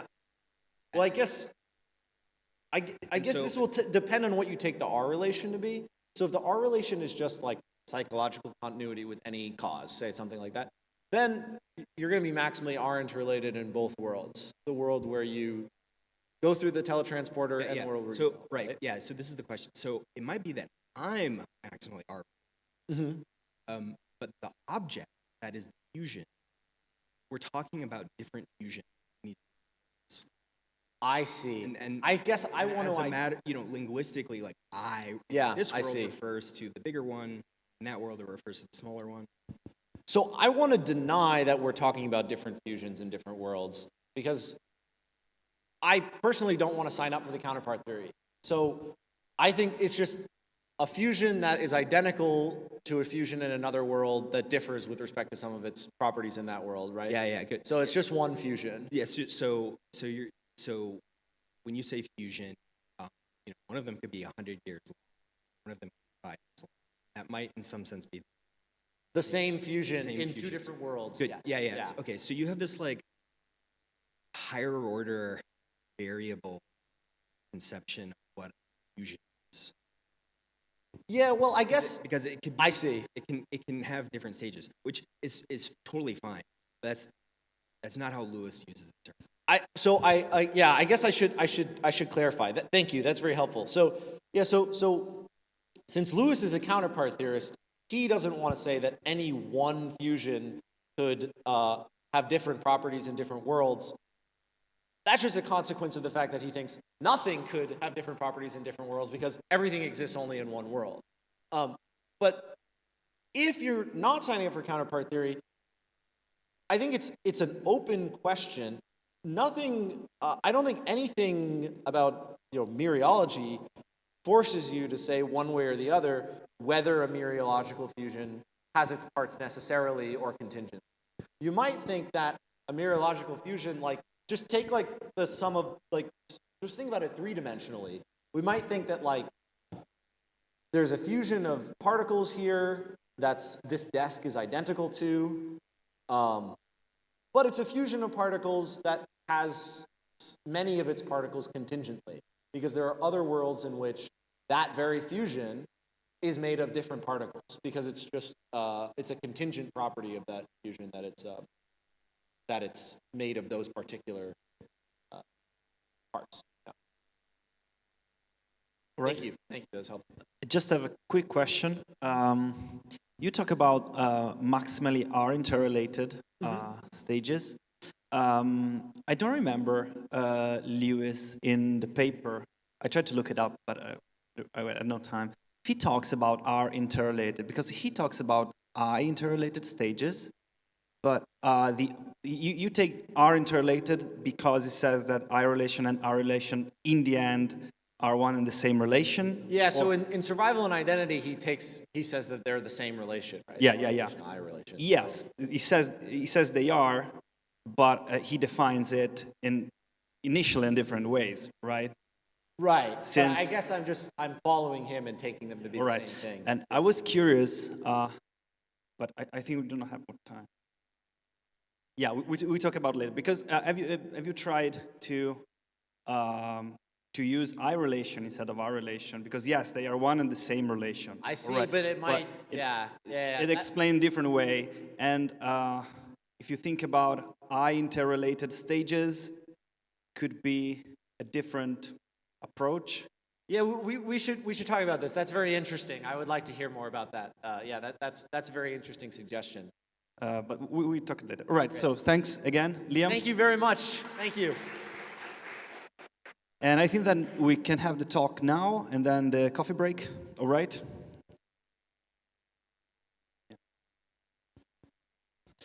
All right. So we have Alexander Meinhof here. Do you have just the handout?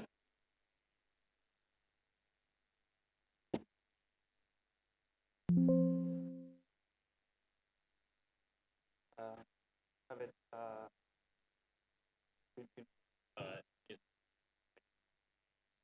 All right. Or I can also take it. You have a USB port? All right, let's do that. Here.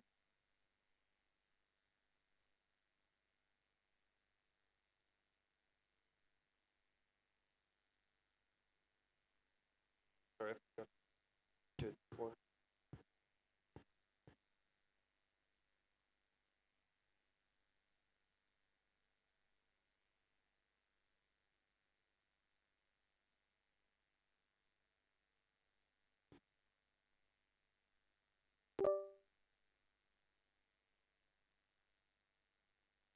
Right. Survival and identity for Italy. Yeah.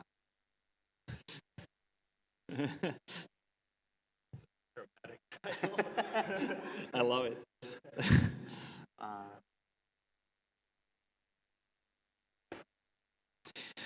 Okay, so now for real. This talk is called Survival, Identity, and Temporal Extension of Thoughts. And so, Alex, the floor is yours. Thanks. Thanks for having all of us. This is such a privilege. Oh, I'm pressing some button here. Okay, my talk is titled Survival, Identity, and the Temporal Extension of Thoughts. Okay, so the thesis of the talk is that a four-dimensional view of persons is incompatible with a psychological continuity view, directly related to a lot of the things that have been said before, which is great.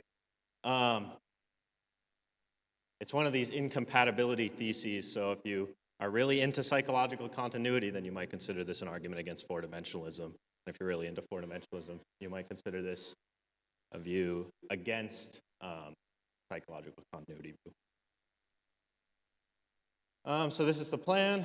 First, I'm going to talk about four-dimensionalism and psychological continuity. I'm going to go through this part a little faster. This is oriented for 40 minutes, but Q&A is more fun than me yapping up here. So I'm going to go through some background. I'm going to go through my incompatibility argument, and then I'm going to go through objections.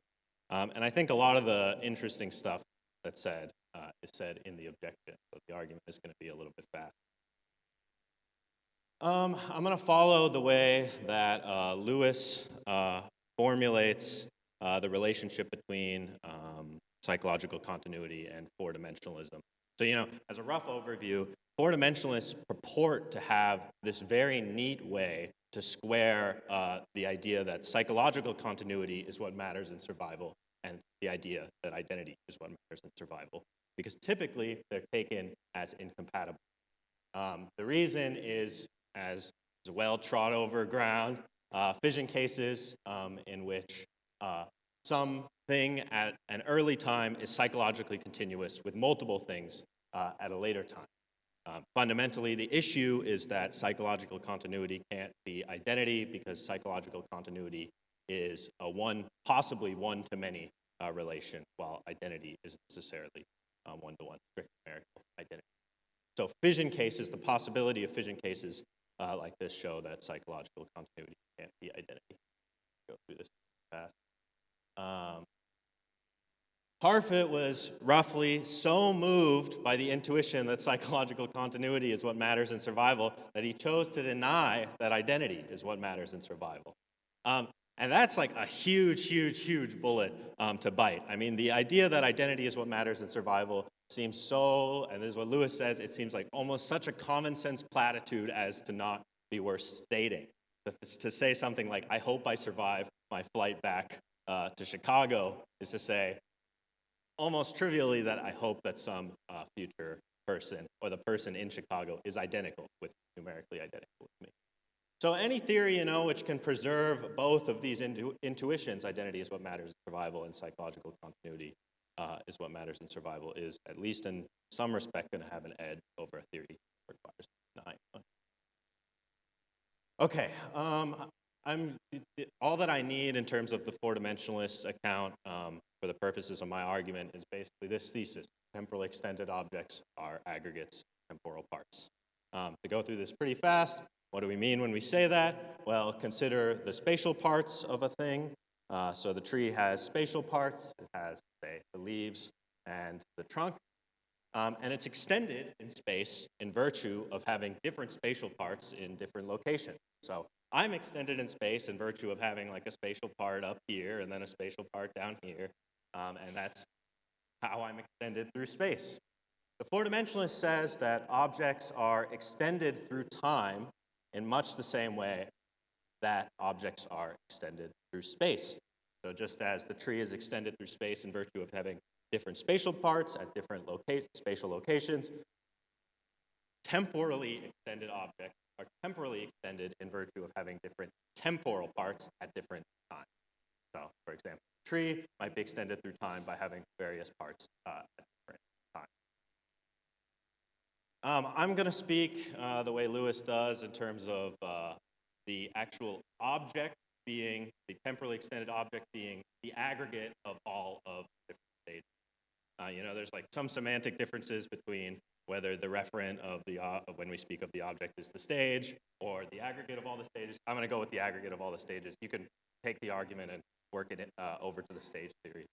I think that's a very natural way of. Importantly, another part of the spatial part analogy is illustrative, which is that I'm composed of many different sized spatial parts. So for example, there's like my hand, that's like a medium-sized one. And then there's the particle at the tip of my finger, that's like a pretty small one. And then there's a really, really, really small one, the absolute smallest, which is whatever the fundamental particles are. That in spatial parts, we can have spatial parts of different sizes. Temporal parts are the same way. We can have temporal parts of different sizes. So I have a temporal part, say that it extends from 2001 to 2006. I have a much smaller temporal part that extends over the last couple seconds. And I have some really, really, really small temporal parts, which are going to be the smallest unit of time. And given the assumption that time is continuous, they're going to be instantaneous, as small as possible, little moments. And so fundamentally, if I am a four-dimensional object, my smallest part, I'm going to be fundamentally composed of a series of instantaneous person states, the smallest. That's what I'm fundamentally composed of. And the small, medium, and large size parts are going to be composed of those instantaneous. Okay, here's an important point. Under the four-dimensionalist ontology, given the way I've spelled out here, identity over time actually needs to be recast slightly. Because, think about the tree here as a four-dimensionally extended object. When we speak of the tree at T4 being identical to the tree at T6, identical there can't mean numerical identity. Just as, this hand is not identical to this hand. They're distinct objects, they're different parts. So identity needs to be recast. Identity needs to be recast as the relationship of part to whole. So I'm going to call this relation identity star. X and Y are identical star if and only if they're temporal parts. So identity over time is best recast under the four-dimensionalist ontology as identity star. Okay, recall that we have this intuition that we started with, that identity is what matters in survival. Well, under the four-dimensionalist ontology, this is going to need to be recast too. Because when I say something like, I hope that I'll survive the flight back to Chicago, and that's supposed to mean that I hope that I'm identical with someone who lands in Chicago, that can't be numerical identity because I'm speaking there of different temporal parts. I am a temporal extended object with temporal parts at different times. So this intuition, that identity is what matters in survival, needs to be recast with new particle relation. Okay, so here we have this new premise, X and Y are identical star if and only if they're parts of the same four-dimensional whole. That's supposed to preserve claim A up there. In addition to this, four-dimensionalists add this additional claim that persons are aggregates of psychologically continuous temporal parts. I should flag here that I'm using like psychological continuity in a pretty loose way. So psychological continuity is generally like forward-looking, and maybe there's like some backward-looking relation and connectedness. Just take the combination of the forward-looking, backward-looking relation and the closure, and that's what I'm talking about. So it's a loose way of talking about it. But what four-dimensionalists like Lewis and Sider say is that persons are aggregates of psychologically continuous temporal parts. So the thought is that the conjunction of C and D up here allows us to preserve the A and B intuitions without vision cases posing a threat. And so the four-dimensionalist purports, look, this is an advantage of our theory. We can square the intuition identity is what matters in survival with the intuition that psychological continuity is what matters in survival. This is, Persons are aggregates of psychologically continuous, psychologically continuous person stages. So, I have a person stage in 1999. It's theoretically psychologically continuous with a person stage in 2024, maybe a little too psychologically continuous, and hopefully will be psychologically continuous with some. And then I am, strictly speaking, the aggregate of all these different person stages. Where blue indicates relations of psychological content. So, just to illustrate this a little bit, the four-dimensionalist ontology is that the world is this big pile of instantaneous temporal parts. We're looking out at this big pile of instantaneous temporal parts that unfold over time. The aggregates of those parts, which are persons, are the ones which are psychologically psychologically. So, we might have a situation like this, and I'm going to use diagrams like this, so this is supposed to illustrate that. Here we have 4 times, T1 through 4, and the letters are supposed to just be names of temporal parts at those times. So, if A and B, for example, A is at T1, and E is at T1, and A and E are not identical. So we might have a situation like this. We have 8 temporal parts here. 4 of them, A through D, compose Amy, and then 4 of them compose Ben, where blue and red are relations of psychological continuity. What does this say about fission cases?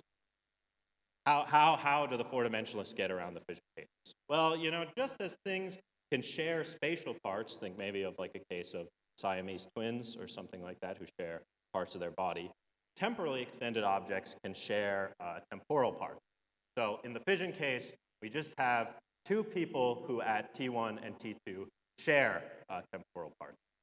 That's how the four-dimensionalist gets around the fission case.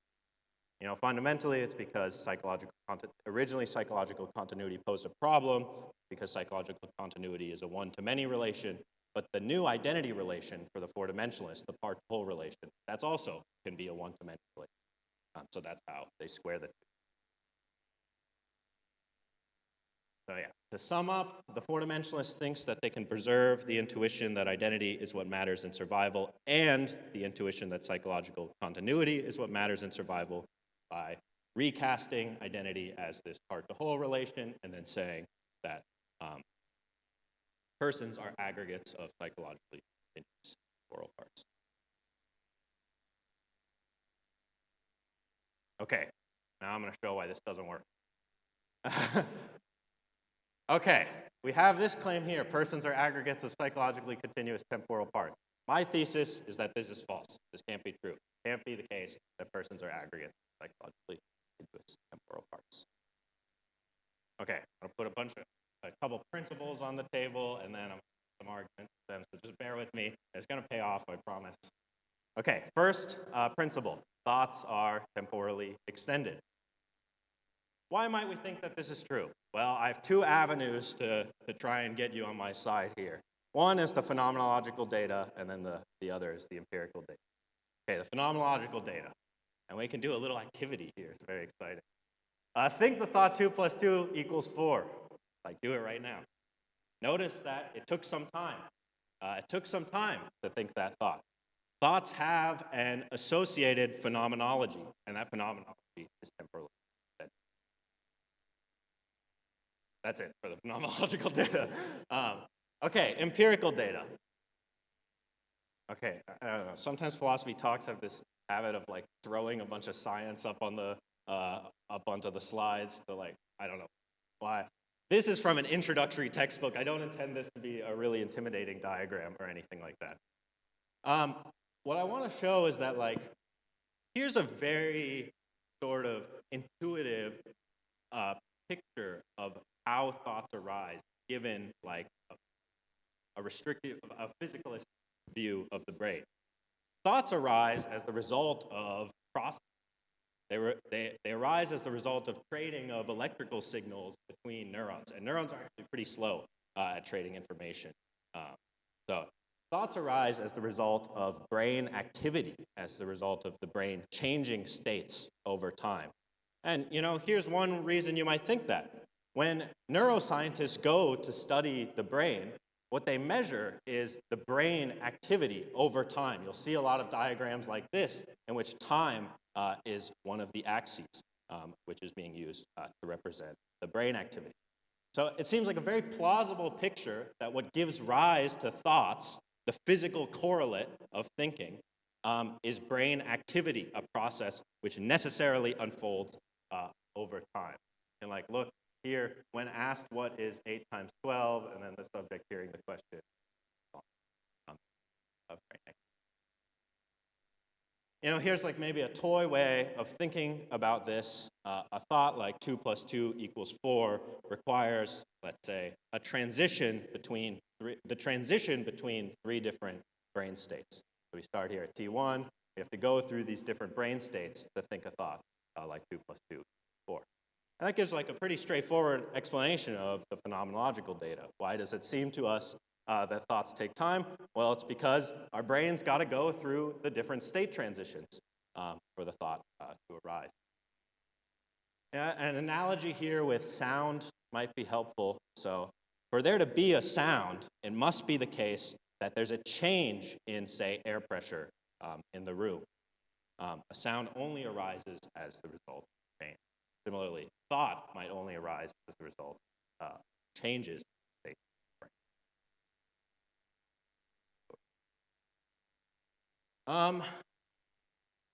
This isn't intended to be a knockdown sort of defense of this principle. It's sort of like a hand wave or a sort of gesturing at why one might think it's true.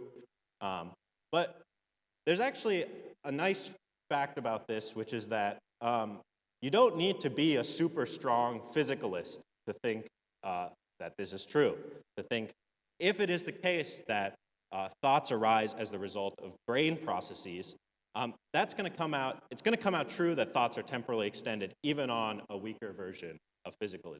So if mental events are identical to physical events, this is a strong version of physicalism, like an identity physicalism, then thoughts are as long as they're corresponding. Physical event, obviously true. But even on a weaker version of physicalism, this is kind of like Fodor's physicalism. If it's contingently true that all mental events are identical with physical events, then those mental events will still be as long as their corresponding physical event, even if the properties instantiated aren't necessarily identical. So it doesn't require that you say that mental properties or things like thought are identical to physical events. Just that contingently true that all of the mental events are.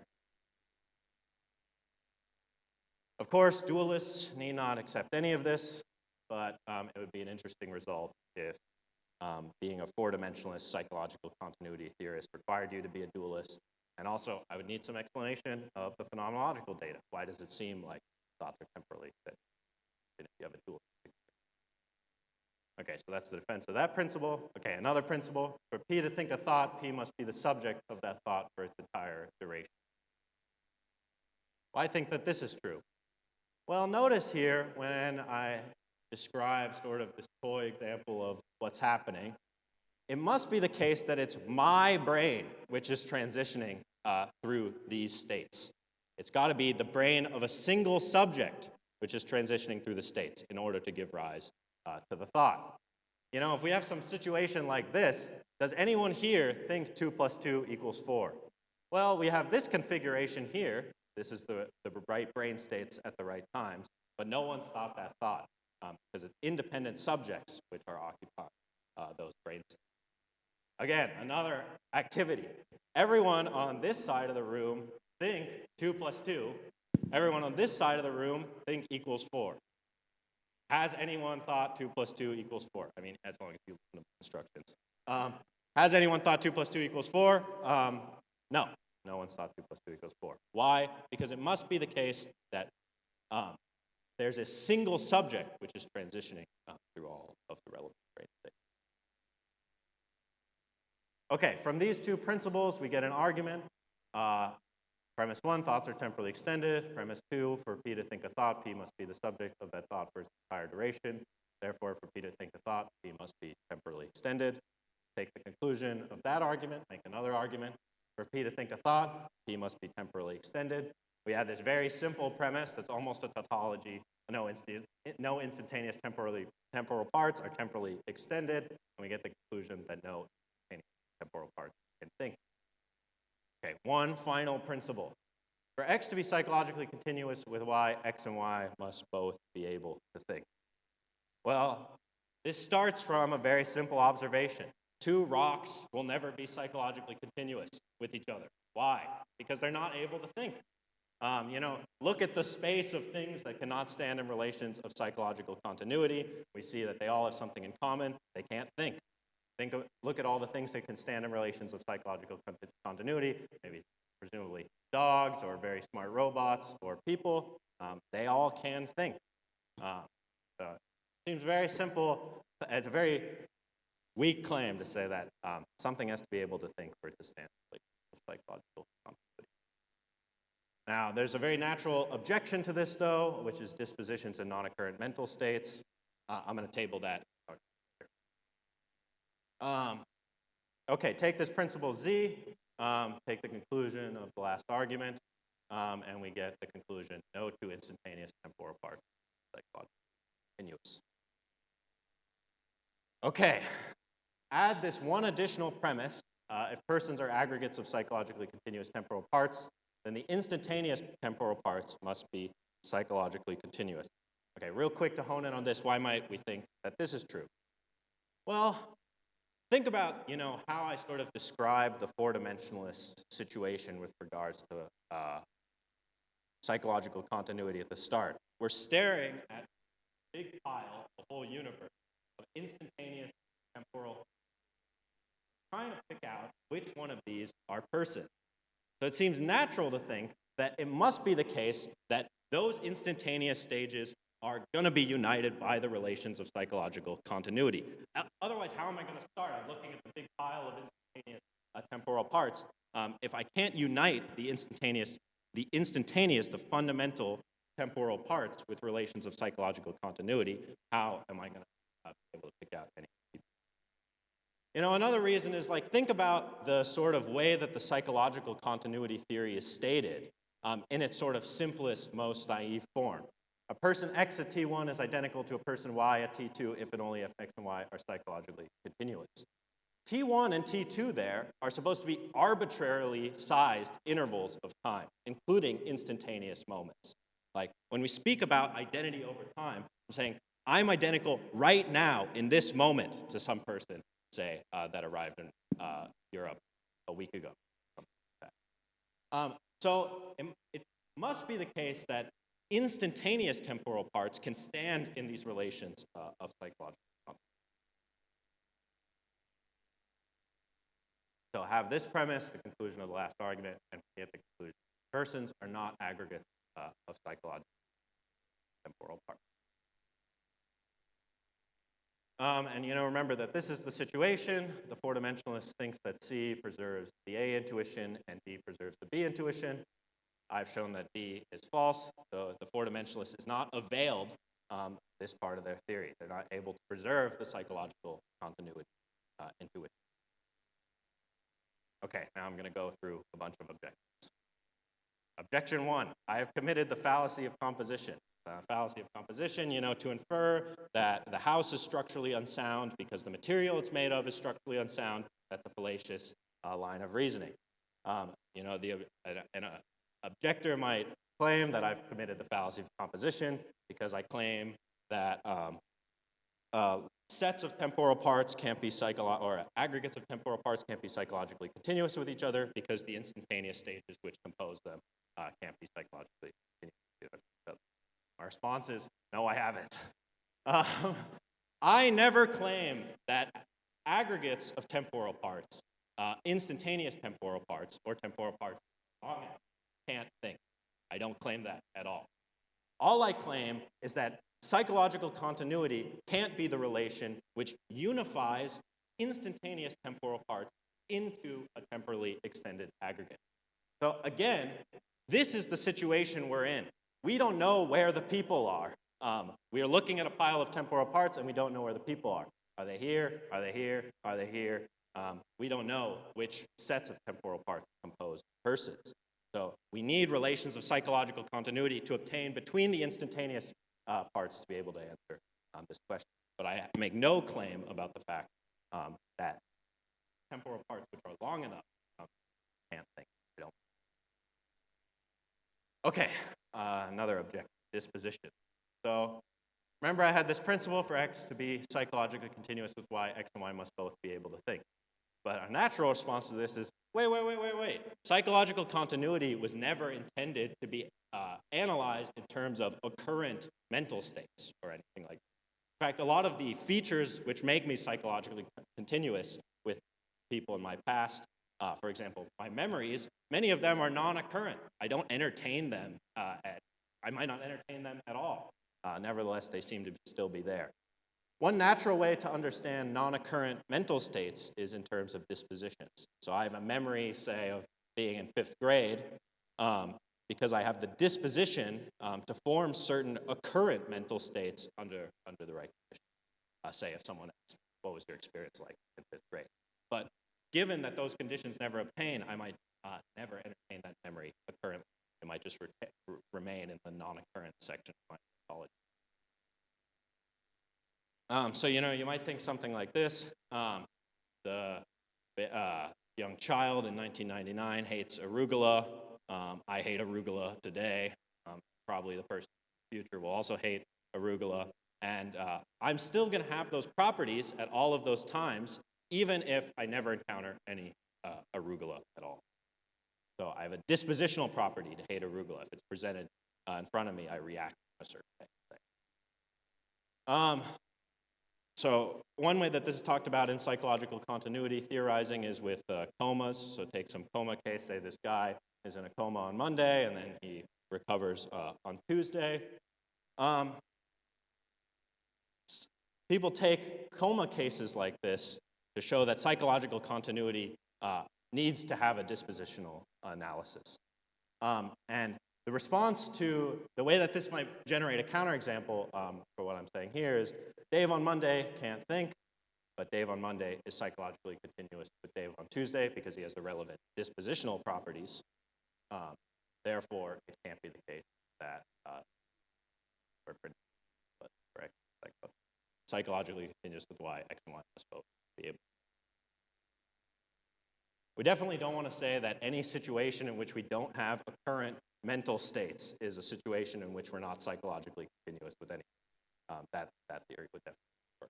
So the psychological continuity theorist says, no, I'm analyzing psychological continuity in terms of dispositions, and if I do that, then it's the case that Dave on Monday can't think, but is still psychologically continuous with Dave on Tuesday.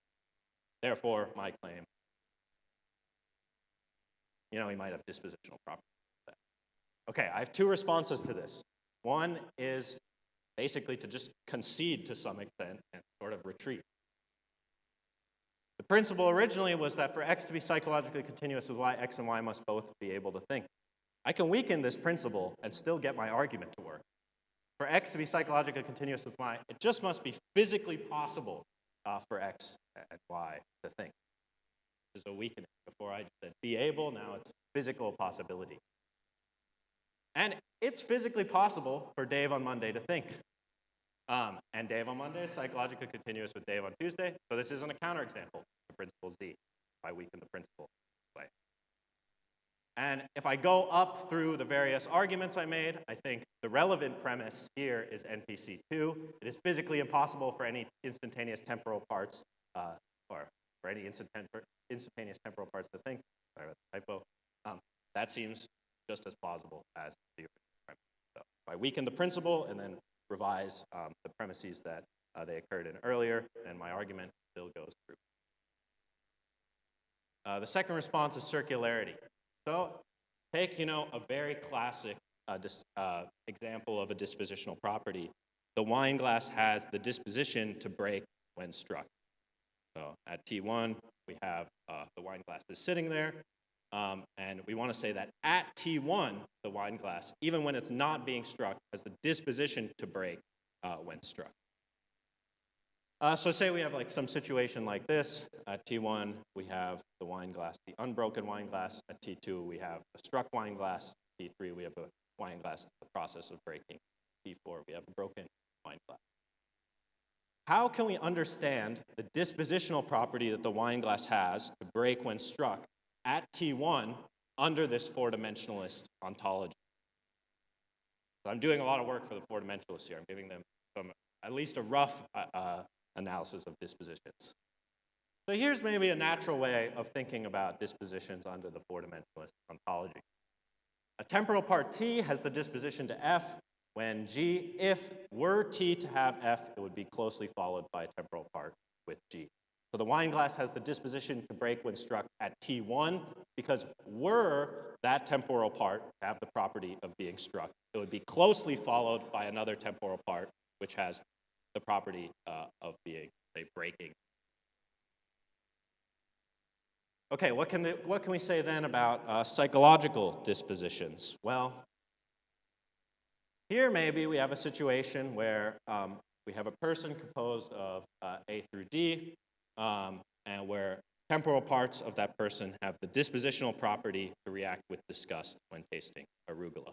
So the temporal part B, we might say, might have the dispositional property to react with disgust when tasting arugula, because it's the case that were B to be exposed to arugula or have to taste it or whatever, it would be closely followed by a temporal part which reacts with disgust.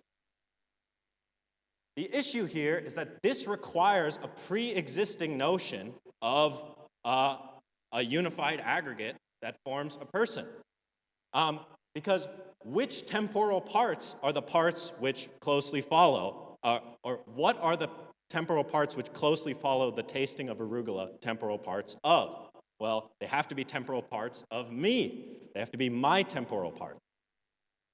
So, put another way, say we have this situation here, where, say, I taste some arugula, and I react with disgust, and someone else at the exact same moment as me tastes arugula and reacts with delight. In this case, say temporal part B at T2, it has both the disposition to react with disgust and react with delight when tasting arugula, because it's the case that were that temporal part to taste arugula, it would be followed by a temporal part which reacts with both disgust, and it would be followed by a temporal part which reacts with delight.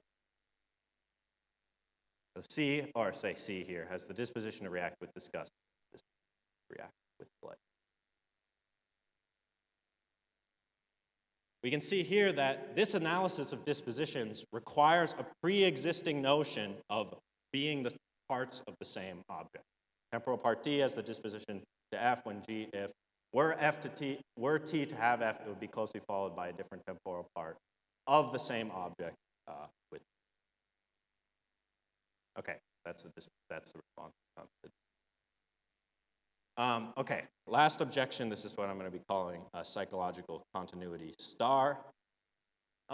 So the idea here is that psychological continuity, this is a denial of the claim that for persons to be aggregates of psychologically continuous temporal parts, it must be the case that the instantaneous temporal parts are united by relations of psychological continuity. So the psychological continuity theorists, they might say something like, look, the four-dimensionalists tweaked the identity relation to be the part-to-whole relation. And so given this ontology, I should be allowed to tweak the psychological continuity relation a little bit. And the tweaked version of the psychological continuity relation might be something like this. X and Y are psychologically continuous star only if X and Y themselves are psychologically continuous. X is part of a whole psychologically continuous with Y. Y is a part of a whole psychologically continuous with X. X is part of a whole, W1, and Y is part of a whole, W2, and those two wholes are psychologically continuous, or X and Y are parts of the same thought realized whole. So the thought here is like, look, I have a bunch of temporal parts which contribute to the, which make a thought arise. I have a bunch of instantaneous temporal parts which contribute to a thought arising. And those instantaneous temporal parts are psychologically continuous in virtue of being part of that thing which gives rise to a thought. So the idea here might be, given these sets of temporal parts, we have two thought-realizing wholes, W1 and W2, and say B is psychologically continuous with E in virtue of the fact that those two wholes are psychologically. Okay, my response to this is what I'm calling the zapper case. So imagine that brain states 1 and 2 are not enough for a thought. So these are two brain states. Brain states 1 through 3 are enough for a thought, but brain states 1 and 2 are not enough for a thought. This is like thinking like it's the very start of the process of thinking 2 + 2 = 4, but the process doesn't finish. So imagine that I step into a zapper and the zapper zaps me and I go out of existence. Very morbid example, but the zapper zaps me and I go out of existence. So the situation is something like this.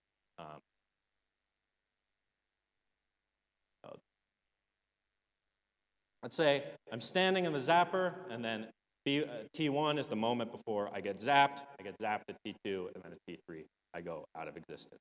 And in T1 I occupy brain state 1, and in T2 I occupy brain state 2. So taking this relation psychological continuity star, we get some strange results. The results are that those two parts, the part at T1 and the part at T2, are not psychologically continuous with anything. Because brain states 1 and 2, these are not enough to realize a thought. I mean, the core idea here is that if thinking really does take time, what happens when the process is cut off, say, in the middle? Psychological continuity star requires that that last part of the disjunction requires that X and Y are part of the same thought-realizing whole for them to be psychologically continuous. But here, the parts at T1 and the part at T2, those aren't parts of the same thought-realizing whole because brain state 1 and 2 are not enough for any sort of thought. So we get the strange result that the parts at T1 and the parts at T2, that aggregate is not psychologically continuous with anything. And we also get the strange result that the person who steps into the zapper at T1 is not not psychologically continuous with the person who steps into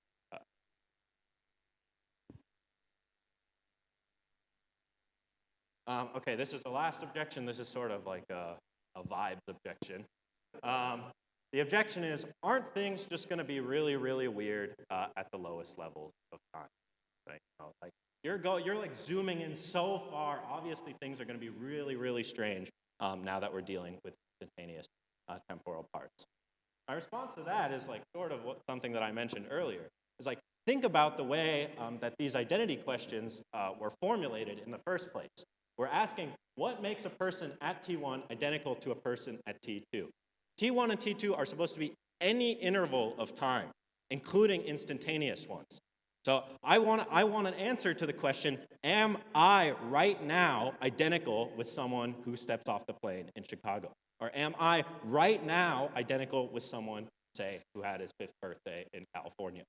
And you know, if we sort of concede that things are going to be really weird at the lowest levels of time, or maybe conceding that these questions, when T1 and T2 are instantaneous intervals of time, they're instants, that the answers are going to be really weird. But I don't think that the answers are.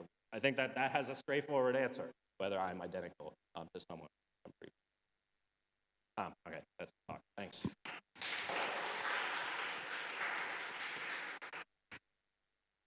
All right. Thanks, Alex. Questions? Can I make a question first? Can I take advantage of my role? Thanks.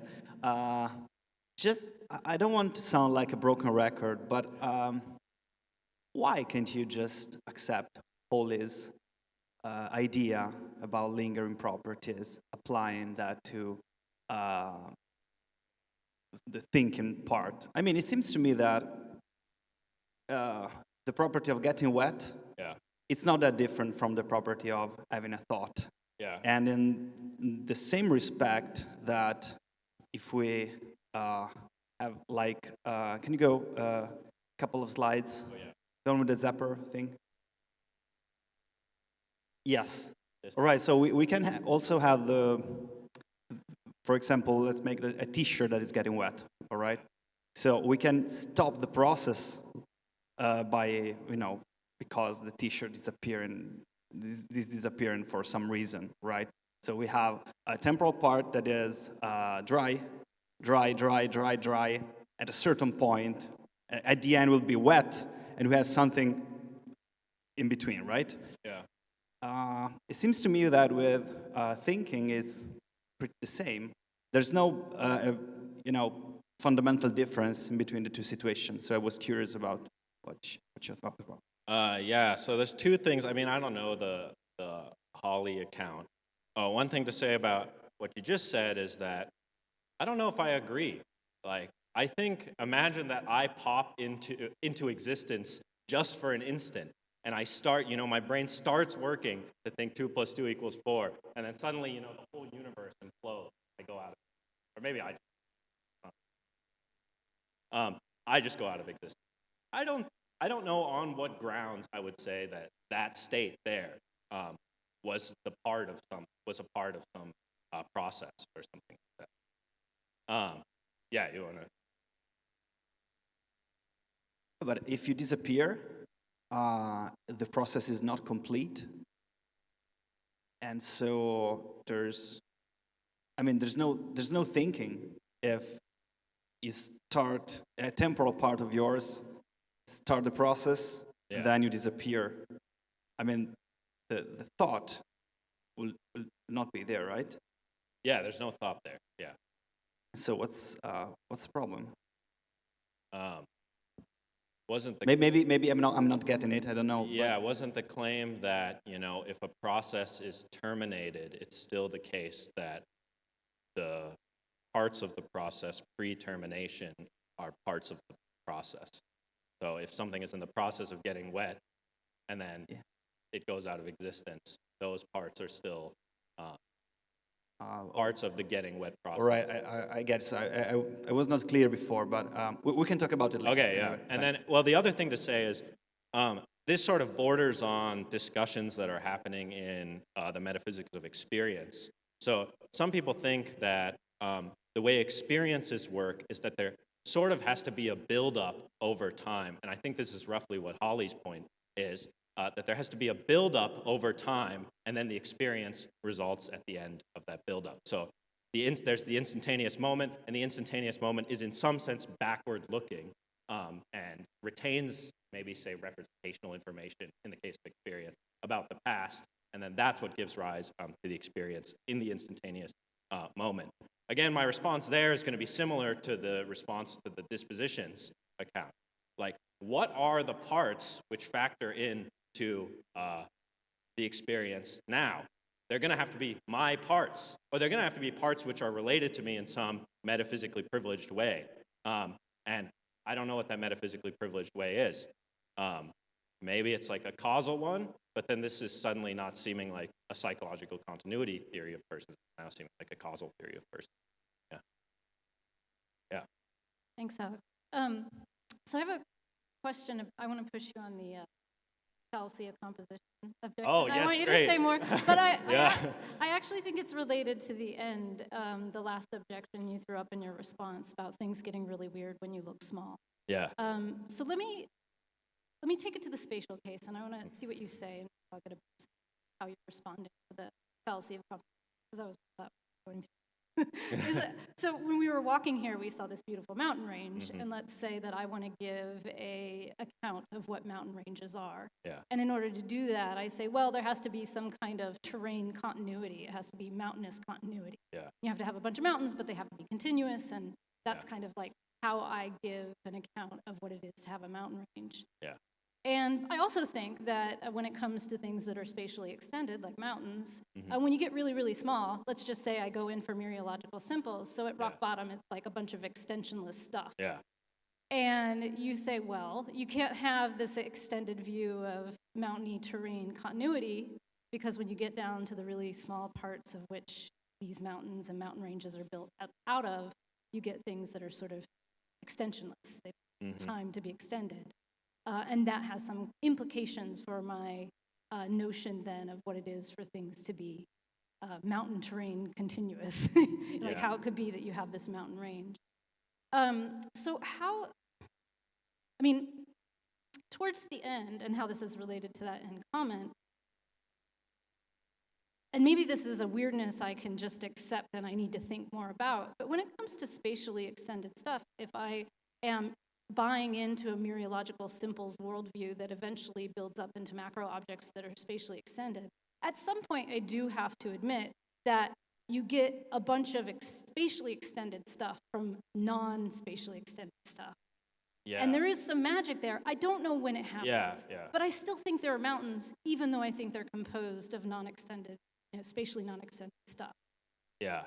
How, can you walk me through your response to the fallacy of composition and say how it's dissimilar from this kind of spatial?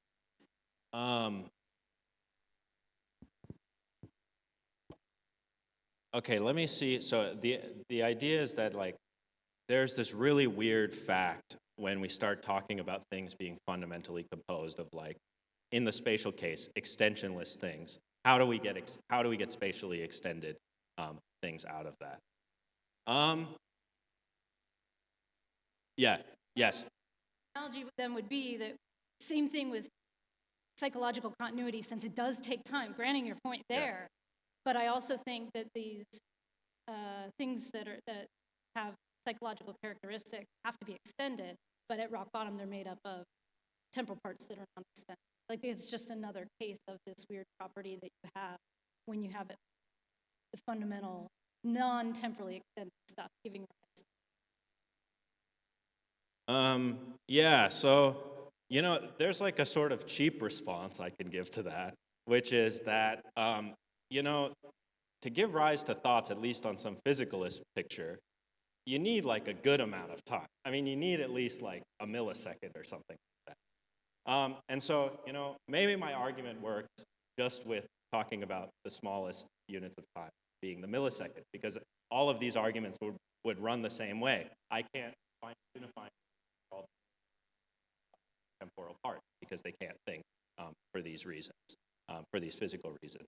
And then, maybe I get out of these the continuity weirdness doesn't apply to my argument because now we do actually have temporally extended things. Like the fundamental idea being that thoughts actually require a good amount of time. They require far more than like just a few instantaneous moments to rise. The other thing to say is like, I think the continuity problem like that is that's gonna arise on any metaphysics which has instantaneous temporal parts at rock bottom. So how we get temporally extended stuff out of fundamentally instantaneous or fundamentally temporally unextended things, that's just gonna be weird in any case of composition. So two things. One, I'm in good company because everyone else has to deal with this problem, and the other being that I can do a sort of weaker version of this argument. We're dealing with really extended things. Yeah. Basically, I'm pushing again on this question, and let me put it in this way: wouldn't your argument just make impossible all physical processes? The expansion of the universe, the getting rotten of this apple, or something like that, because every physical process, in as much as a process, it takes time. Yeah. But if the process is composed just of an extended temporal parts, then there is no time for them. Yeah. And so it seems that the real problem here is assuming that the smallest part are instantaneous. Yeah, good. So unextended. And I can advertise a paper of mine and my colleague Donatella on the ratio we just published last year. Oh yeah, let's talk about calling dynamic all the way down. We suppose that the smallest entities must be intervals, not instantaneous entities. Otherwise, you would be trapped in the Zeno paradoxes. Yeah. Good old stuff. Yeah, so it's important to say here that I don't have to make any claims about there not existing physical processes. And like, I actually don't even have to make any claim in the neighborhood of like, there aren't thinking things. I definitely think that there are thinking things. The issue is that the four-dimensionalist wants to use psychological properties to unify all the instantaneous temporal parts into a temporally independent thing. You know, all is well and good if they can find some other unification relation which isn't psychological, which doesn't involve these temporally extended psychological properties. So you know, the analogy with sounds is I think illustrative here. Like, for there to exist a sound, it must be, or for there to exist a sound at a moment, it must be the case that that air pressure level is part of some greater process. Which process is it a part of? I certainly can't say something like, well, two air pressure levels are part of the same sound if they're sonically related, where sonic relation means that, you know, they're part of the same process or something, or, you know, they're related to other air pressure levels in virtue of being parts of the same sound. But obviously, I can individuate the processes which make up sounds, and I can individuate them because I just individuate them by physical location.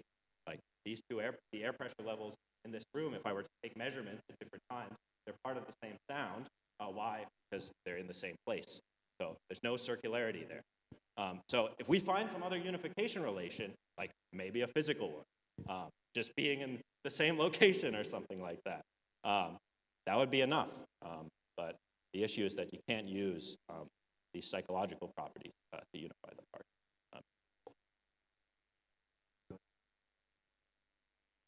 Oh, thank you. Suppose we find out how long you have to last to have a complete thought. Yeah. So maybe it's 1 second or something like that. Yeah. Okay. Then we let the stages that figure in this account be 1 second long. Yeah. Okay. Now you might say, well, what accounts for my survival during that 1 second? Yeah. Well, there are lots of 1 second intervals, that overlapping 1 second intervals, and each of them lasts long enough to have enough psychological properties to get the account going, and we can account. Of course, anything that lasts for less than 1 second has no psychological properties and can't be a person. Okay, but if something lasts for 2 seconds, well, we can account. There's enough. So we can account for its persisting for half a second because there's a 1 second long interval that includes that. Sorry, that going from 0.5 seconds to 1.5 seconds, and so on. So we don't need the stages that figure in the account of personal persistence to be instantaneous. Yeah. So the idea is that if you have a stage which is long enough to have a thought, and then you have that overlap. Yes. Yeah. Then, in virtue of the overlap,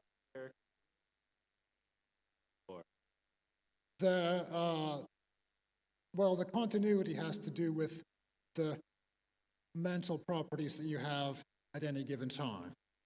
Okay. And of course, each second long stage will have certain mental properties, I suppose, at any instant during that stage, but it will have it because of the way that it itself is at other times, because it lasts for at least because. Oh, I see. Each Okay. stage lasts for at least a second, or for, let's say, for exactly 1 second. Maybe they'll have to be longer than 1 second, but anyway, the stages have to be all long enough to have some mental property, or to have some thought, or whatever it is that figures in the account. Yeah. This isn't a response, it's just trying to clarify the picture. So then would it be the case that my identity over time is then contingent on whether I have these overlapping processes continuously throughout my entire life? Yeah, I suppose so. But they need to be processes. Some of them might be dispositional states or something. But I mean, that's the psychological continuity view, right? It's what your persistence consists in, is basically your mental life carrying on. Yeah, yeah. Um,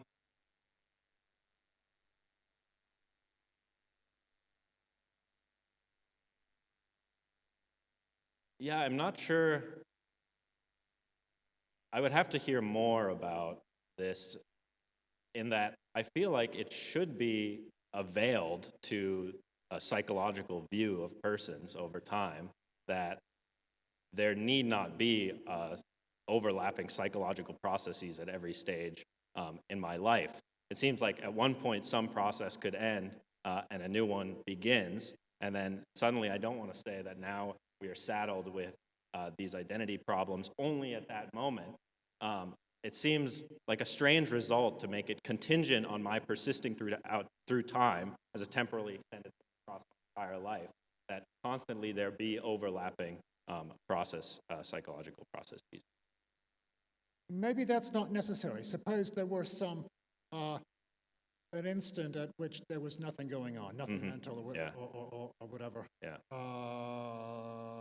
Yes. Still, you persist through that time because before that instant you've got temporal parts that are thinking, and afterwards you've got temporal parts that are thinking, or there are temporal parts that are thinking anyway, and the earliest temporal parts and the earliest stages, so to speak, and the later ones bear the right causal relation.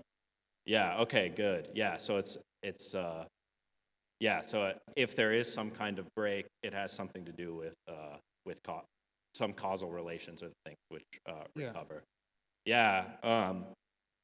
I've thought about, there's variations of this response too, where someone says, like, look, can it be the case that within a single, like, we have an aggregate of temporal parts, or which thinks a thought, and within that thought, those temporal parts are unified by some other relation, and maybe it's like some causal.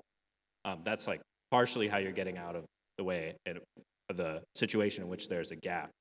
The thing is, I'm apprehensive about introducing any causal relations into a four-dimensionalist ontology. The reason being is that four-dimensionalists are generally going to be like Humeans about causation, and because causation is generally something which is looking into the future. So causal relations between temporal parts. This is suddenly getting into strange territory, because it's not clear that a Humean view of causation would be compatible with. Okay, good. Yes. So in that case, maybe there's going to be psychological stuff going on all the time throughout your career. Okay, or maybe there's not activity stuff going on. It's dispositional states. When you're in the coma. Yeah. Or whatever. So at each instant there is a stage which has mental properties. A stage with a certain length. Maybe it's 1 second or whatever it is. Yeah.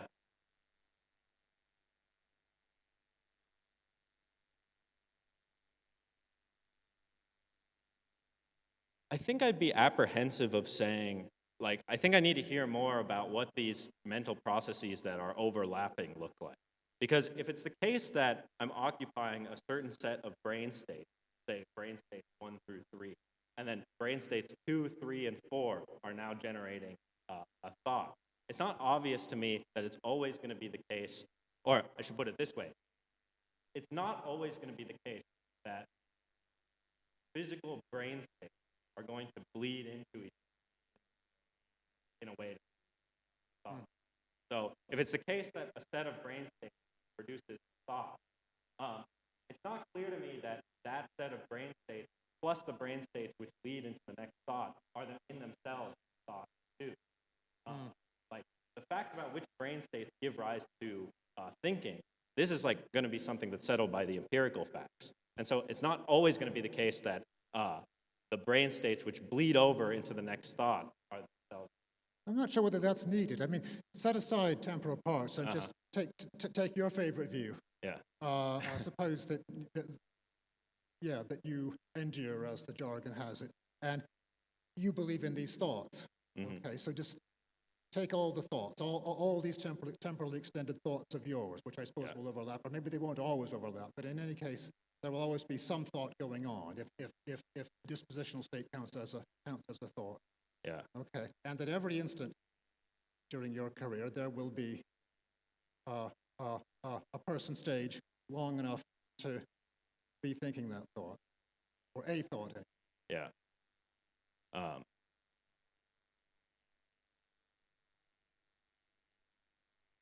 And then the thought is that within the thoughts, that is unified into a single subject.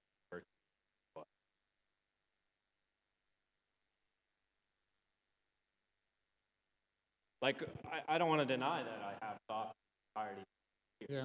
But at any instant in which I'm thinking a single thought, what is it that makes the case that I form a unified subject? During that time, during that 1 second or so,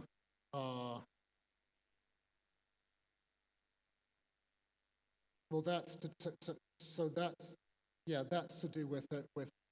That's because at any two instants during that 1 second, at each of those instants, there will be a person stage that is thinking, not necessarily that thought, but some thought or other, because the stage lasts long enough to have some thought. Yeah, I think it's fine if there's a stage that lasts long enough to thought. The question is, what makes it so that the instantaneous stages which compose are parts of the same person? Because a thought requires a single continuous subject. Because at each of those instants, there is a person stage located then thinking that thought, and those two stages, or the I don't know, the mental activities of those two stages relate to each other in the right way, whatever that's going to be. That's independent, whether we're temporal part theory or not. Yeah, I fail to see how that's not begging the question, because the answer there requires that you're saying that these two temporal stages are parts of the same person because they're both in the process of thinking the same thought. No, not necessarily the same thought, but each of them is thinking a thought, and those two thoughts they are the right relation. Okay, each of them is thinking. We can maybe talk about this later, but sorry. Yeah. Just last one. Yeah. All right. Yeah. This is just a really simple situation, but it would help me. I don't have a lot of this background. If you could situate this situation.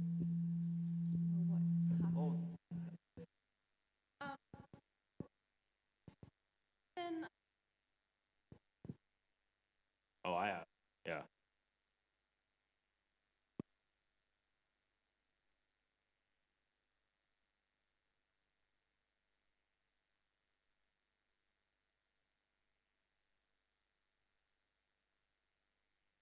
Yeah.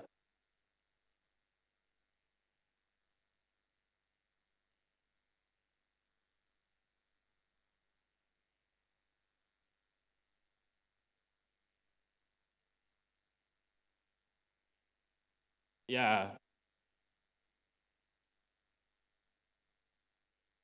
Yeah, so those sorts of cases are going to be problematic for any psychological continuity view of persons. Like, put aside all the four-dimensional stuff and all the stuff that I'm saying here. It's going to be really hard to make sense of like an anesthesia case.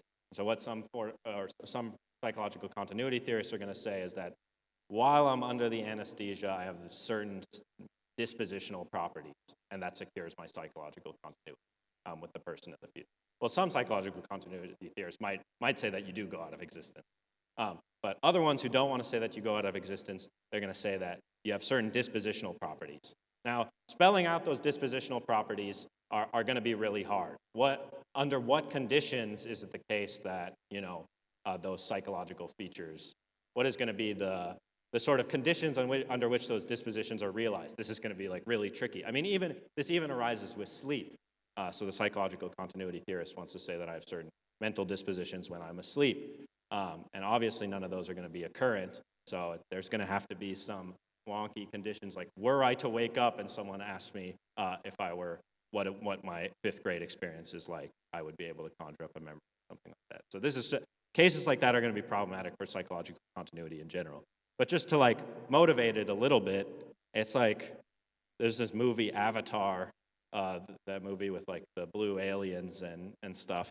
And in the movie, the main character, at the end of the movie, he has his psychology transferred from his human body into the alien body. So this alien body wakes up and it has all the memories of this human character. And when you're sitting in the movie theater, people aren't sitting there and going, oh no, the human character died. Jake Sully died. We think that there's a very natural thought that his psychology was transferred from one physical body to another. It's a very common sense intuition. And so I think the psychological continuity theorists, they start from that common sense intuition. And they think that, these problem cases, the weirdness of working them out is going to be at least buffered by the strong intuition which motivates it in the first place. Yeah. Okay, we have a couple of questions more. I don't know if we want to, we can go like I'm free 5 to take minutes them, more. but yeah, I would love to hear them. So. All right, so let's do this. Yeah. Thank you. So I wonder, could be, so to say, a moral of the problems you're discussing that we should construe psychological continuity in a different way. So suppose that we think that psychological continuity is not, properly speaking, a relation, but it is something like a irreducibly collective property. So it is like surrounding a town or something you do in thousands. So, because if you understand psychological continuity in this way, then you should have no expectation that the single instantaneous space has any special psychological feature. It's simply cooperating in an irreducible way with the other states. Yeah. So I just wonder if this alternative could, in some way, which is rather non-standard, I guess, but could in some way circumvent the problems you... Yeah, so can you say more about the first part? What is the reconstrual of psychological continuity? Yes, the idea that it is a collective property, not a relation. Something irreducibly collective, like surrounding a town. Suppose that there is an army that surrounds a town, many people. None of the soldiers is surrounding the town, but they are doing that together. And one could feel, well, many instantaneous states are psychologically continuous, but we shouldn't, so to say, think that any of them has some psychological features. They have psychological features together. Yeah. So the idea is maybe that the aggregate, aggregate part, like. Yes, it can be continuous. Yeah, it can be continuous.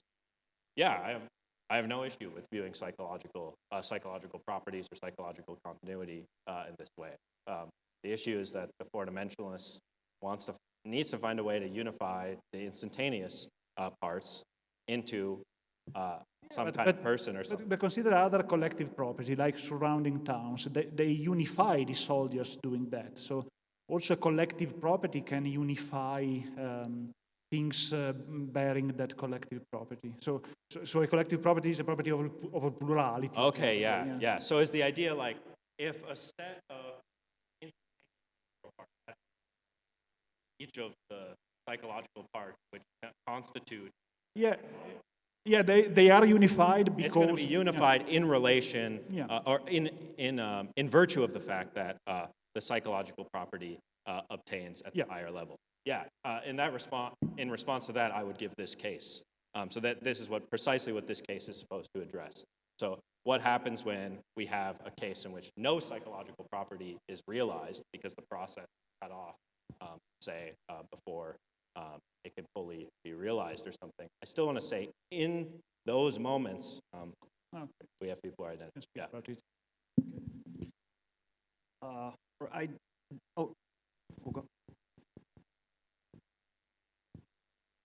Thanks for the talk. I agree with the general project. So yeah. This will be a very minor question about your response to the disposition objection. Yeah. So you present this alternative for X to be psychologically continuous with Y. It must be physically possible for X and Y to think. Yeah. And I'm considering some cases in which I think this misfires. So Okay. Yeah. so Great. think, for instance, of let us think of two cases. Like think of a newborn with just 1 day of life, and now think of that newborn with 2 days. I mean, according to this reformulation, we would attribute psychological continuity. But there are no complex psychology yet. I mean, it's physically possible for them to think, but they don't think yet, right? Yeah. Or if you want, you can consider cases of cryopreservation. So suppose you are cryopreserved and consider yourself at 2 distinct moments. Assume it's physically possible for you to think. That would lead us to ascribe this relation of psychological continuity, but that would be weird, right? Like. Yeah, I should say the notion of physical possibility that I need to employ for that to work is basically just being consistent with the laws of nature. That's basically all I need for this argument to work. So in this situation, it is physically possible for a newborn to think. Because notice that the relevant premise that needs to change other than the principle itself, so we weaken the principle, the only other relevant premise that needs to change is this one about whether instantaneous temporal parts are temporally extended. It goes back to like the early. And I actually think and I didn't want to extend myself this far, but I think the claim that it's metaphysically impossible for any instantaneous temporal parts to think is actually true. I just go one level of possibility down, so I don't commit myself that far. But yeah, when I say physical possibility, I mean this really permissive claim, consistent with the laws of nature. All right, thanks. Yeah. Thank you very much. Give it up. Okay. Welcome again to the last day of our workshop. We start right away with Chris Register from Oxford University with his talk, Plenitude, Strange Minds, and the Significance of Identity. Thank you. Thank you, Fabio. All right. Good. So I'm going to be talking about some ideas that were nicely introduced by Liam yesterday, so we might be able to go through some personite-related ideas a bit quickly. I'm going to be talking a bit about plenitude. Well, I guess let me say the whole structure of the talk. So first, I'll say some things about some background metaphysical assumptions, and then I'll say a little bit about how I think that changes the debate, the landscape around personal identity. And then we'll go through some real-world cases, also maybe a fictional case, that I think have not perhaps been adequately dealt with by existing theories. And then I'll try to use some resources provided, or at least made salient by plenitude, to explain those cases, and maybe along the way suggest a sort of solution to personite-like problems. Yeah, all right, so let's get. So first, what's plenitude? There's different ways of spelling out what plenitude is. Here's one way. I don't know if I've actually seen this exact statement in literature. People have talked about it in basically this way before.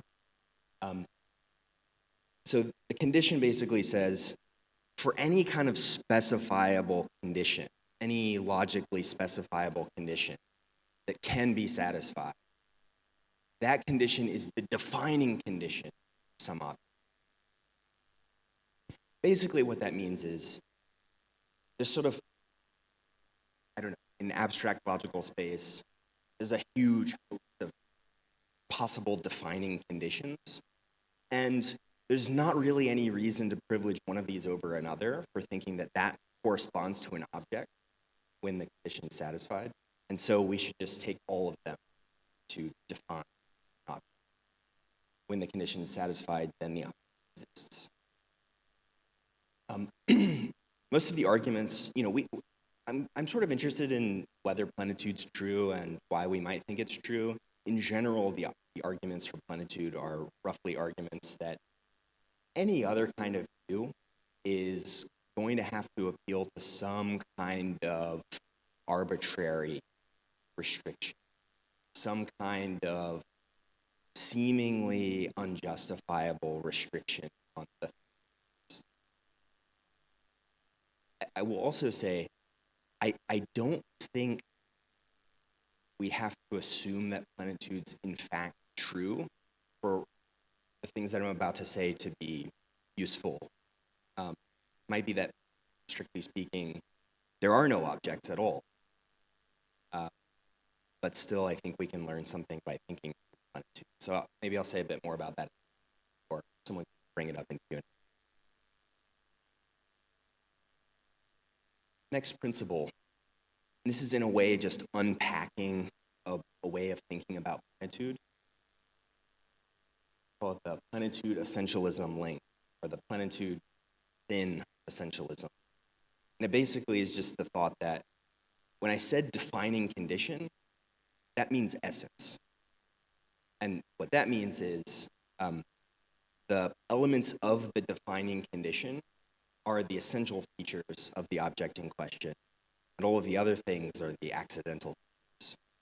Or a little more carefully, the properties it actually has, but which aren't a part of the defining condition, are its accidental properties, and the properties it could have that aren't a part of the defining condition. That's the sort of range of ways that, in other words, simple.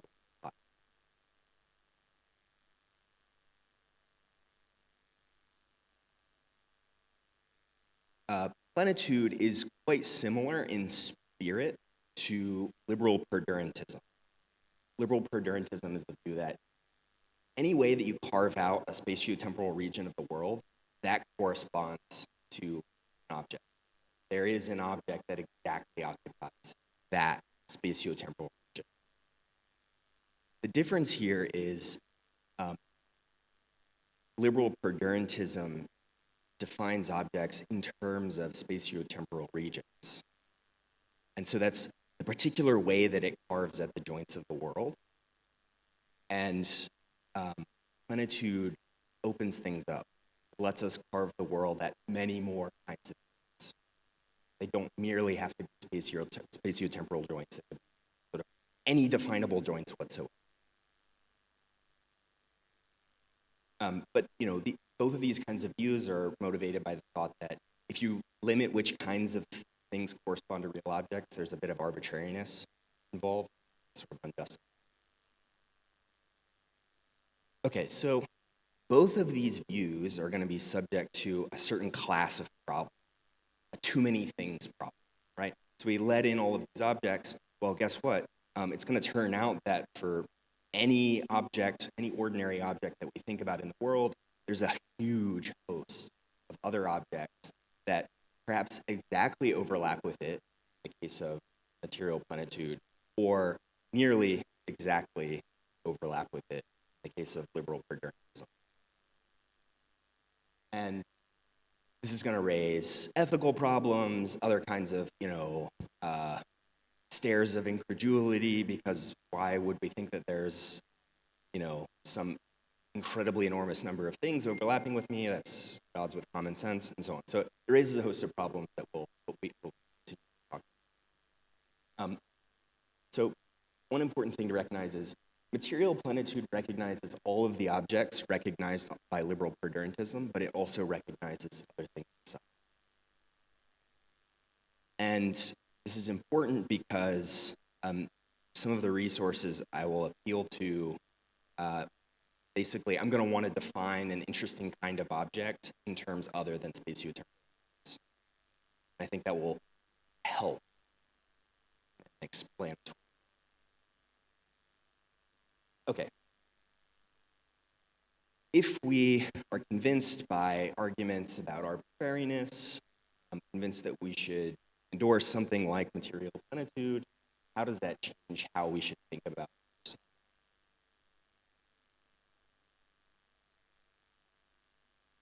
Well, and these are actually problems that are in some ways already familiar before we endorse plenitude. But so one thing that happens is, depending on how you were thinking about persons on a if you endorse a neo-Lockean, depending on how you were thinking about persons on the view, there's going to be a lot of very person-like things. So Parfit defines personal identity in terms of connectedness relation that says, somewhat amusingly, a thing at one time is psychologically connected to a thing at another time just in case it shares 50% or more of its psychological connections over the period of a day. Curiously precise. What about 49%? What if it shares 49%? That's not a person if we take Parfit sort of at his word. But plenitude says that thing exists, and it's a very person. And many more other things too, right? What about the thing that's by its nature 51% psychologically connected? That thing will exist wherever the 50% thing exists, assuming the 50% thing happens to be 51% connected during the course of its existence. But technically it's distinct. It will have different modal properties. It might have different interests. There might be different reasons to treat it differently rather than we start getting these kinds of normative worries coming out of the existence of this other very person.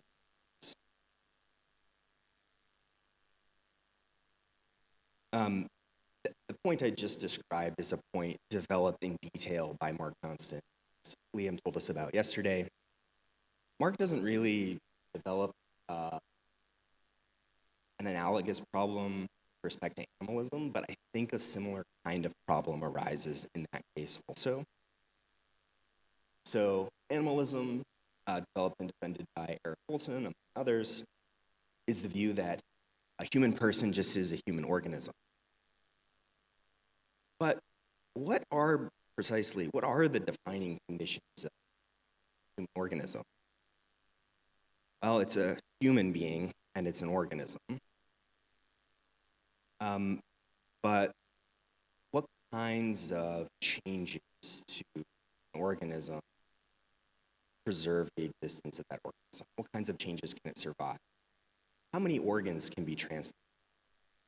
How much of its DNA could change? Can it still be that organism? What rate of metabolism is compatible with the survival? If the human organism, if you could imagine speeding it up such that it's exchanging matter with its environment extraordinarily quickly, it might put pressure on the idea that the organism survives.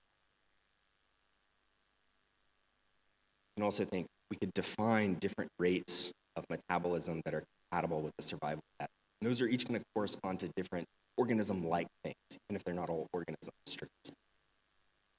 Plenitude's going to say that they exist. They're very person-like.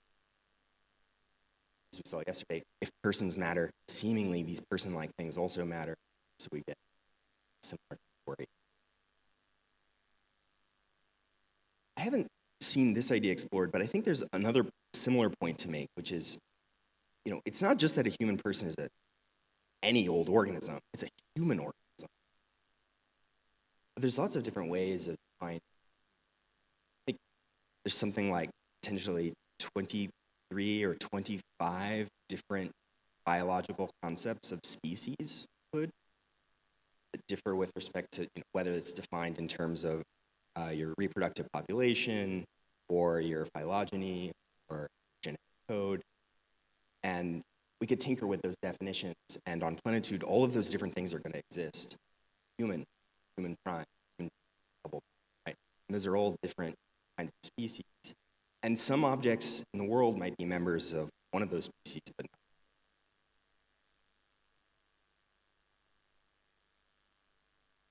not. Okay, so to rehash a bit, and in sort of broad terms, the kind of too many things problem that I want to focus on is a sort of normative one. Here's one way it might go, especially if we focus on moral status.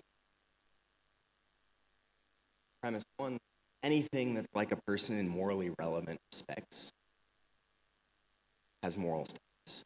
Maybe it's sentient, maybe it's self-conscious, maybe it's can care about things and form relationships. Those are mental capacities that are seemingly morally relevant. It's kind of intelligible why something with those properties matters morally. But guess what? All of these other things have those properties. And so it seems like all of those other things matter. Personites, by the way, are one class of these things, but they're sort of other. So, for example, the biological organism variants, those are not personites technically. We could call them personites. But the problem arises in this also. This isn't just an innocent generation of lots of things with moral status, because with some additional background assumptions, it starts to seem like all of these things are going to have wildly divergent interests. Now, this is not obvious, and there's wiggle room here. You could deny some of the background assumptions. But for example, you might think that I have an interest in not being punished for something that happened before I came into it. But of course, there are some things very much like me, overlapping with me, came into existence after I did the bad thing that I'm about to be punished for. So to punish me would be to punish something unjustly, seemingly. It seems like we have serious moral reasons not to punish basically anything with moral status. And similarly for providing benefits and in general all of the kinds of reasons or duties that might stem from moral status, so favorite normative ethical theory.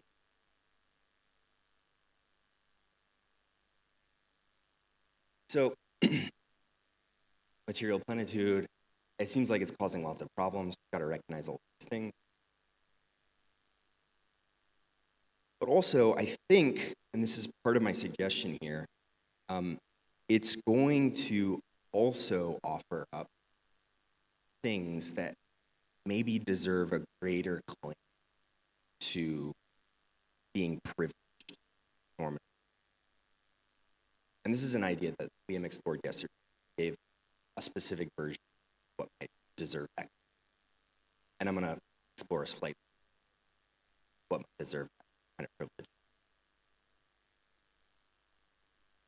Okay, set that aside for a second. Now we're going to talk about some in the abstract, I wrote about strange minds, but actually strange bodies are very relevant and important to point to, so strange minds. Okay, so I'm gonna describe a case.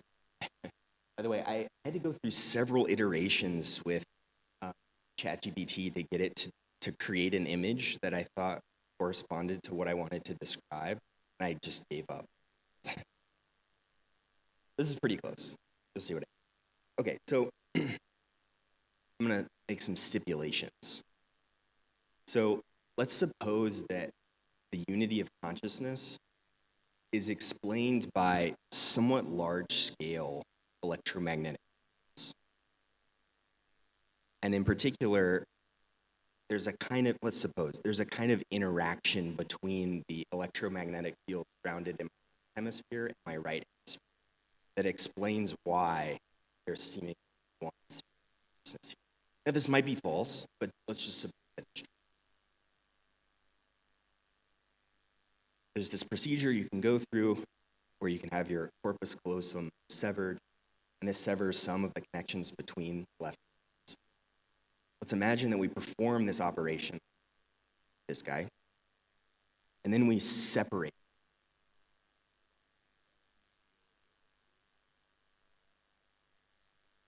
Here. Because we've separated it in this way and given the stipulation, there's no unity of consciousness. There's actually now two spheres of consciousness in this person. We don't know if this is how it works, but it might be how it works. But importantly, we've preserved a lot of the connections across hemispheres. So there might be a sphere of consciousness over here and a consciousness over here, but a lot of the functional connections are still preserved. And let's suppose that we've somehow managed, maybe this isn't currently technologically realistic, but let's suppose that somehow we're able to preserve the connections across hemispheres. If this person, or this thing, persons, goes around in the world, it's quite plausible that they'll continue acting much in the way they would have had this procedure not occurred, because there's going to be significant coordination across their hemispheres. But there's two spheres of consciousness here.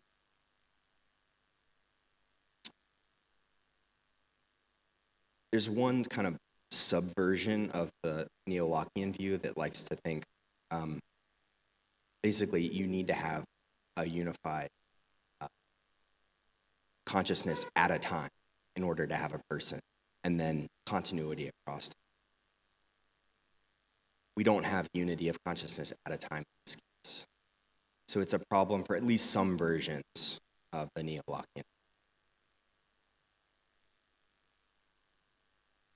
I want to emphasize here that there could be significant attitudinal unity. There's going to be coordination in perhaps beliefs and intentions across hemispheres. There will also be significant agential unity. So the thing might, this system, this two consciousness system might plan in various ways. There might be some experiences that the other hemisphere doesn't have access to, but at any rate, there'll be enough coordination that a unified plan of action could be formed. Okay. So I think in this case, there's no straightforward psychological unity. Maybe there's a way of defining up psychological unity in some case, but there's no straightforward psychological. There's still agential, attitudinal unity. Now, you might think attitudinal unity is like a kind of psychological unity. We can talk about that. I want to suggest that this agential and attitudinal unity is quite close to what we think matters morally. And so we should think, well, maybe we don't know how many things there are. But in some sense, there's one set of things. There's one morally important here.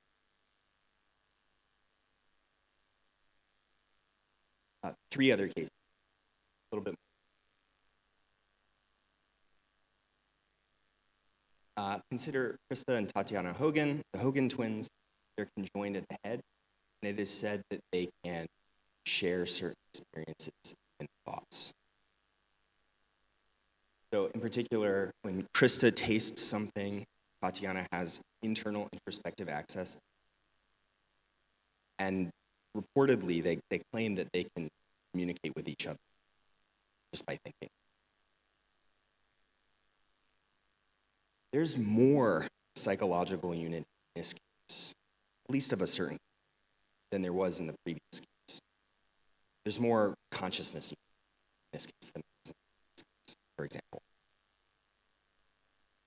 But at the same time, and I don't remember if this is strictly speaking true, so don't report it, but let's say, and I think this is true, they have different tastes. So there's something that Krista really likes that Tatiana really dislikes. Krista will be eating it. Tatiana's like, "Will you stop eating it, please? That's disgusting," right? So they have sort of different preferences for what happens. different attitudes about the things they're doing. Plausibly, they have different, they're not totally attitudinally unified. They may not be agentially unified. They might have different plans, desires, intentions, and so on. Now, as it happens, there are constraints on how they go through the world, the way that they're connected. But still, they exhibit a kind of unity in their agency. Consider a similar, in some ways, converse case, pencil twins, Abigail and Brittany. Now, they're depicted here marrying Josh, but in fact, only Abigail's getting married. Brittany is not. I think it's pretty clear in this case that they're not agentially or attitudinally unified, right? I mean, take it seriously that only one of them is to Josh. But they have significant biological. There might be ways of, and Eric's might be ways of spelling out how they are, in some sense, biologically distinct. Or maybe they're biologically unified. The biological facts come apart from the normative facts that I'm pointing. But what I want to suggest, they're normatively, morally disunified, or largely normatively, morally disunified. Okay, those were two realistic cases. Let's go back to a fictional case. Let's imagine someone who's biologically just like Abigail and Brittany, but each of the minds that are present in this body, this conjoined, are really, really kind of close. They agree on everything, think about things and form plans of action, share evidence, update each other's beliefs in some sense. They make sure that their attitudes are coordinated. The importance to them of a certain kind of harmony. They treat the other one automatically by default as, in some sense, as a part of themselves. I think in this case, even though by a certain kind of low-level description of the psychological facts, it's identical or isomorphic to the Hensel case, and biologically it might as well be identical to the Hensel case, the moral and normative facts are different in this case. I think there's unity here, whereas before there's disunity.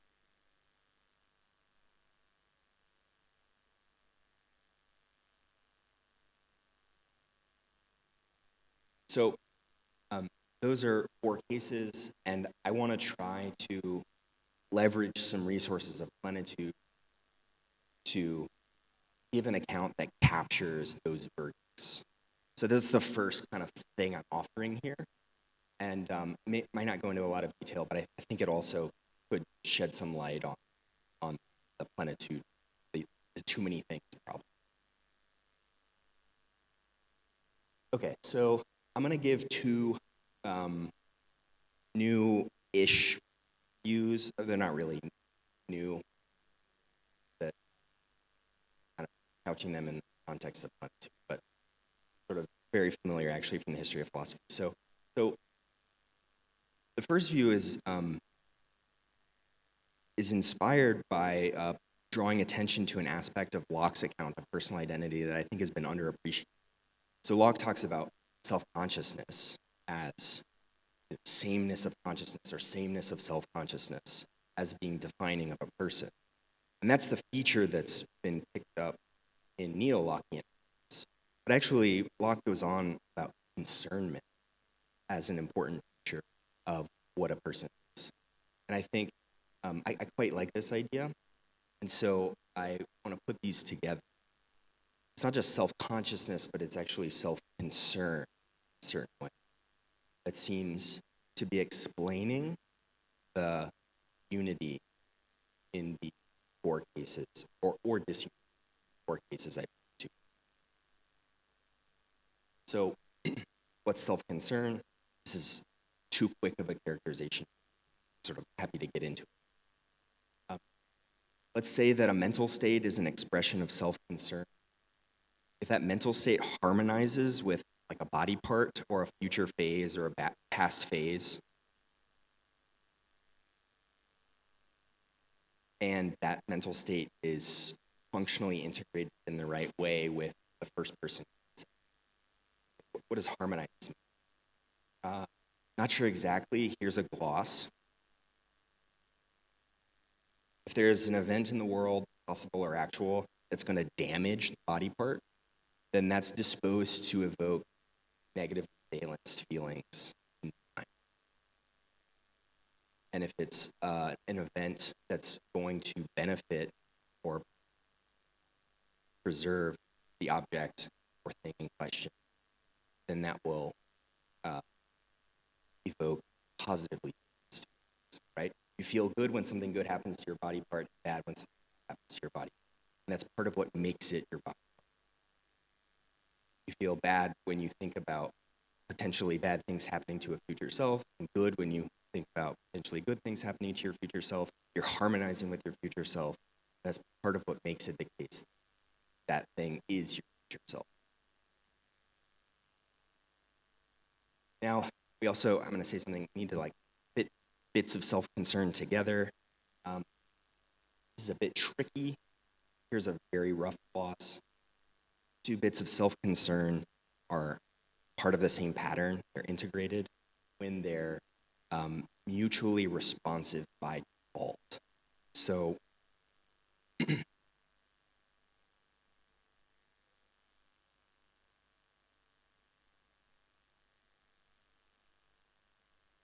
I might think, I see something bad will happen to me in the future, but I know that that course of action is also going to bring about something good. My disposition to be worried about the bad thing might be tempered by expectation of the good thing that will follow. And so there's a kind of responsiveness that links these things together. Okay. With those terms and ideas in mind, I want to say a person is that thing, right? So here's this condition that's afforded by material plenitude, the object of a pattern of self-concern. I want to say that thing is the person.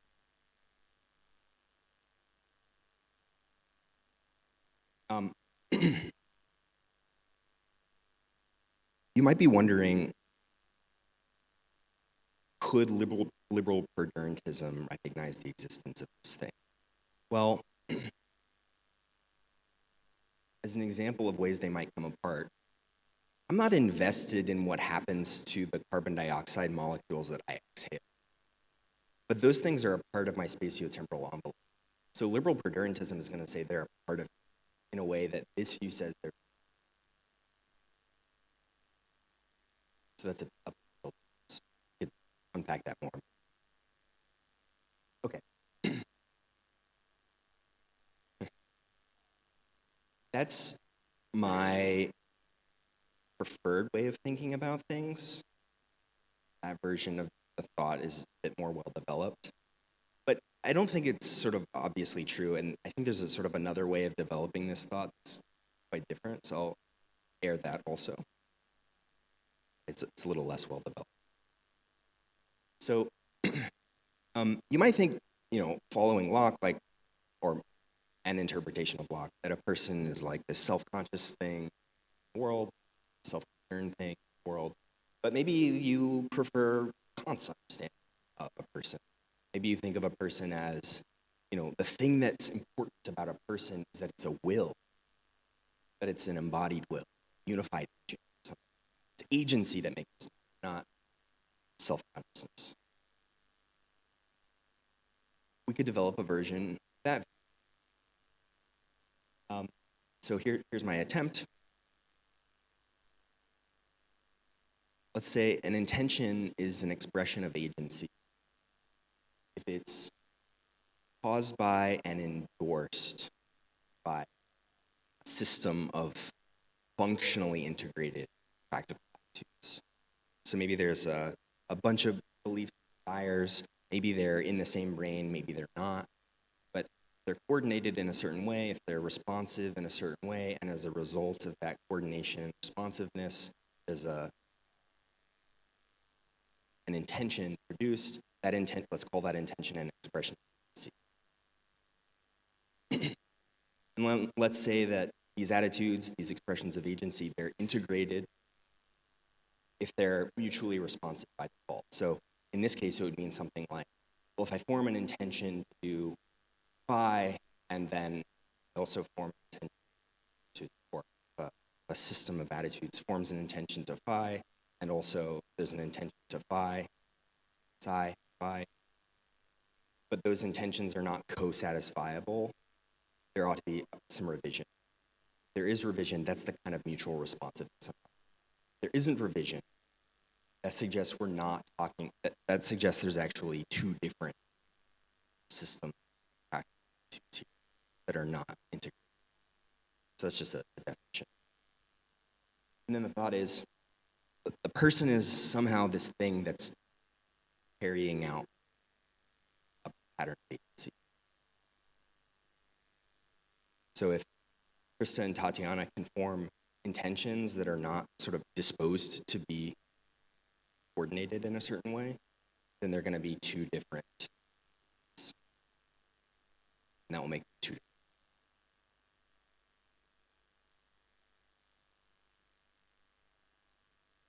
So some of the benefits of, maybe you like one view, maybe you like the other one.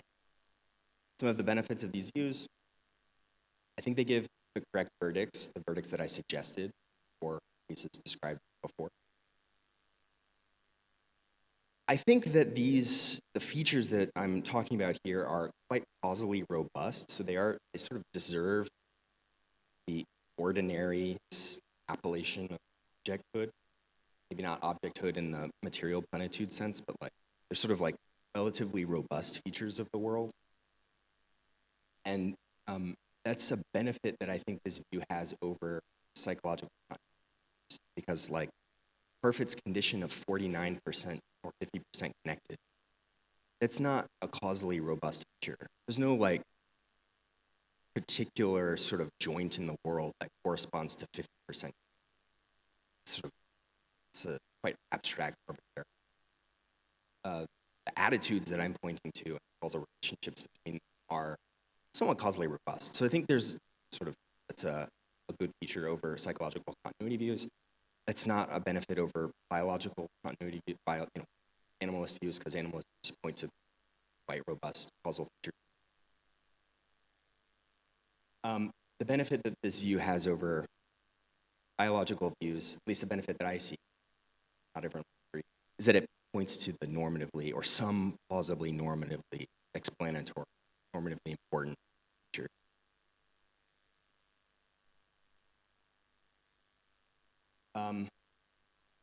I'll just say one last thing. I'm running a little low, but I think that one reaction you might have to the four cases described is, look, these cases just scream indeterminacy. It's not the case, especially the fourth case. You might think oh, I don't know, wouldn't that creature I described form distinct intentions, or couldn't they have distinct concerns or something like that? Maybe they would be sort of disunified as sort of unified. I think that might be right, but I think the kind of features that I'm pointing to here will map onto that, right? So it might, the self-concern thing that might be 70% unified, and that's going to correspond appropriately to interests will align 70%. It's not something you see Parfit or Lewis style psychological continuities.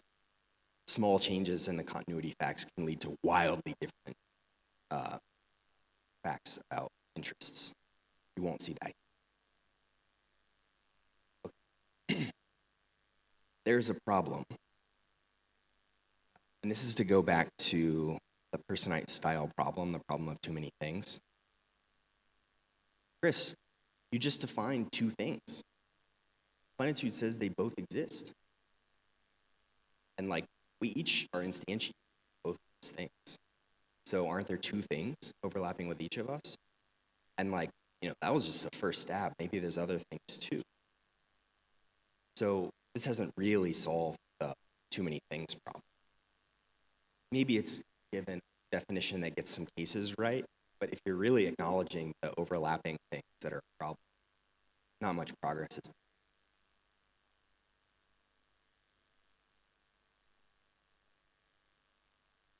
Couple of thoughts here.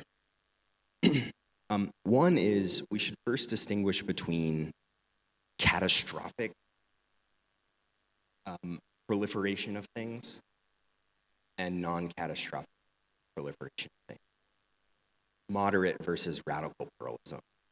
If there's two things overlapping with each of the matters in different ways, there's probably still a workable course of action. Might have to trade off some interests or something, but it's not like we're causing rampant harm or rampantly violating duties all the time, as it shows up in the FirstNet case. So maybe even if both of the things that I described exist, maybe that's okay. The other thought is, these things are probably, as a matter of fact, going to be quite aligned because my intentions follow my concerns, and my concerns probably track my intentions to some extent. So these two kinds of psychological facts are going to align often. So maybe even if there's, in some sense, two things, the moral agent and the moral patient, the interest that those things have probably not going to be wildly divergent. Okay. More to say there, I think. It's a first gloss at a solution. And I will stop there.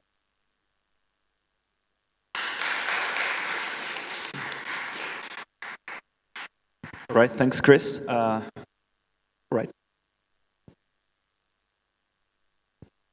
I have two questions, but I'll ask only one now.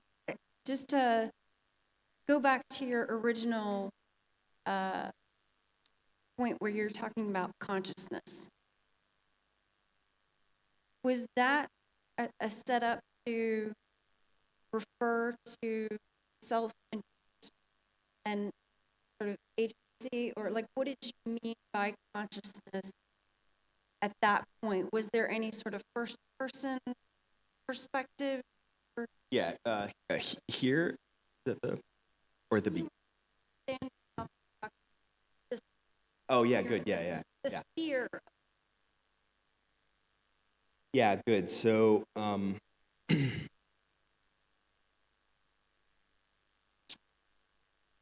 sphere of consciousness is the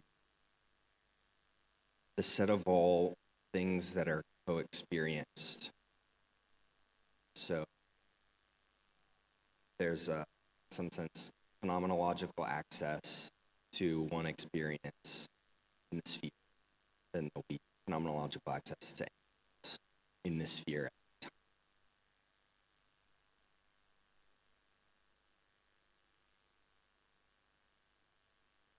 Well, I didn't really say anything about that, but I tend to think not necessarily. There could be experience without a sense of minus. This is controversial. Some people think that's totally wrong. But I think that's true.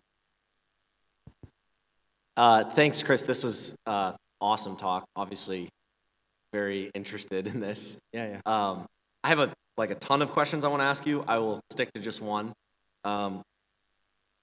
So when you said that a person is defined by the integrated, could you go back to that slide toward the end? Defined by, yeah. So there's two different ways to read this, and I'm wondering which way you go, and then depending on which way you go, will influence the question I'm going to ask. The objection. So,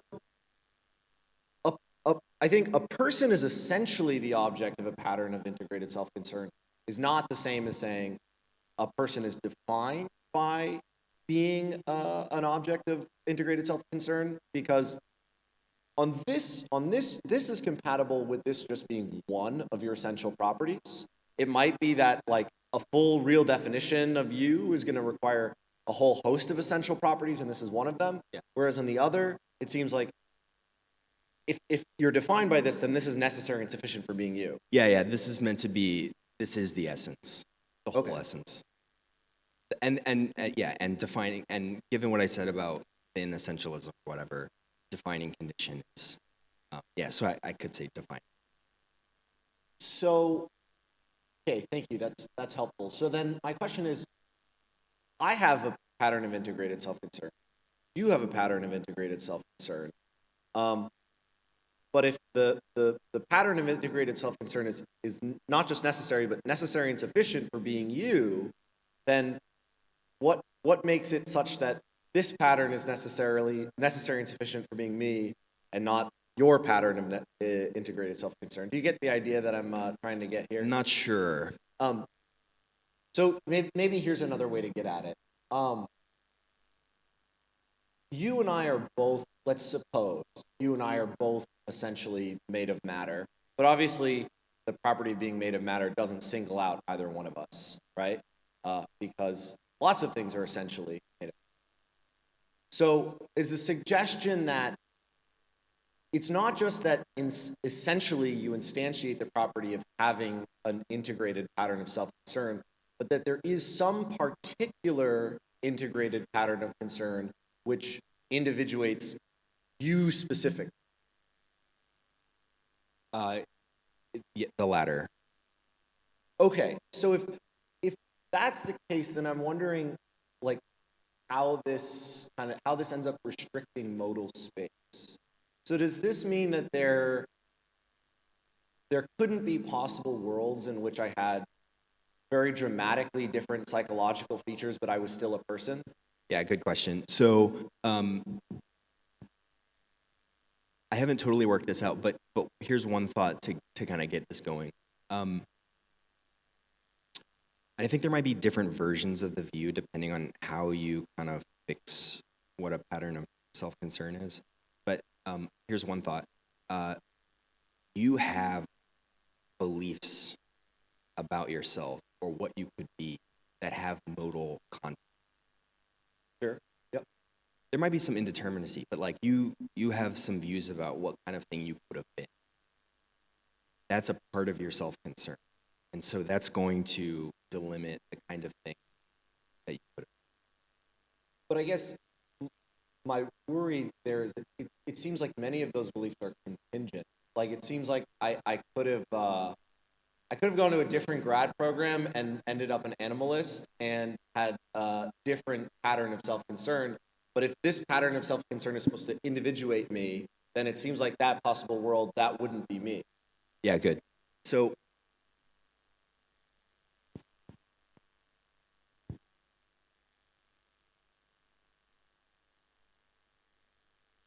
so one thought is there's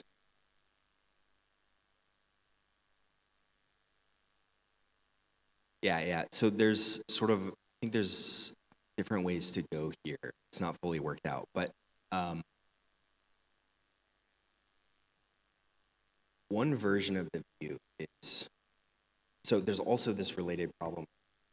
I mean, this is basically what I'm suggesting. Like your self-concern seemingly can change over time. So aren't you going to get like consistencies and you could have been this, could have been this? So one possibility to prevent that kind of problem is just think of self-concern at a time. And then that's delimiting a certain kind of modal range. But, and also a mereological. But there's actually no forced consistency across time. It's just that sort of the thing that matters for moral purposes now might be a little different than the thing that matters for purposes afterwards. And then we need some kind of principle that tells us which interests to respect or something like that. Here's one: respect the interests of the thing that exists. I think that's probably not actually workable. Like, they'd probably come up with cases that give really bad verdicts. That's one way. The other way to go is to force some kind of coherence by adopting other principles. So like, as it happens, like maybe we idealize your attitudes, and we take some kind of the center of gravity of the attitudes that you happen to have. Of course, that's the thing. So that might be. Yeah.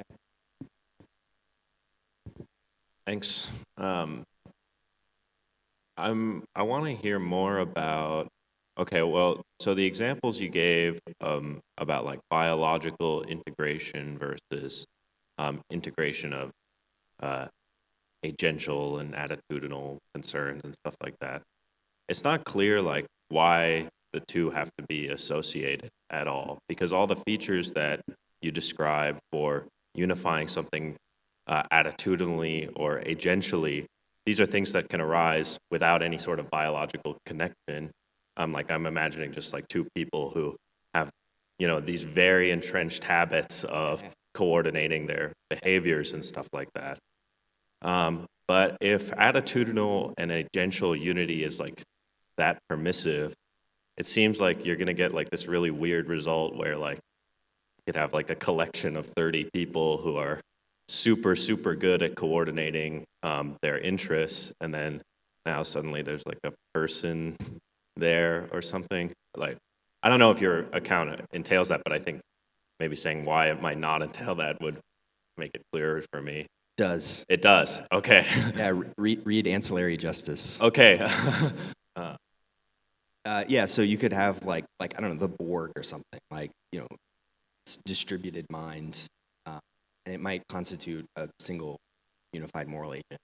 So, you know, you could destroy part of it, and that's destroying. You could, you know, you kill one member of the Borg, you're not killing a morally significant agent. You're destroying the part of morally significant thing.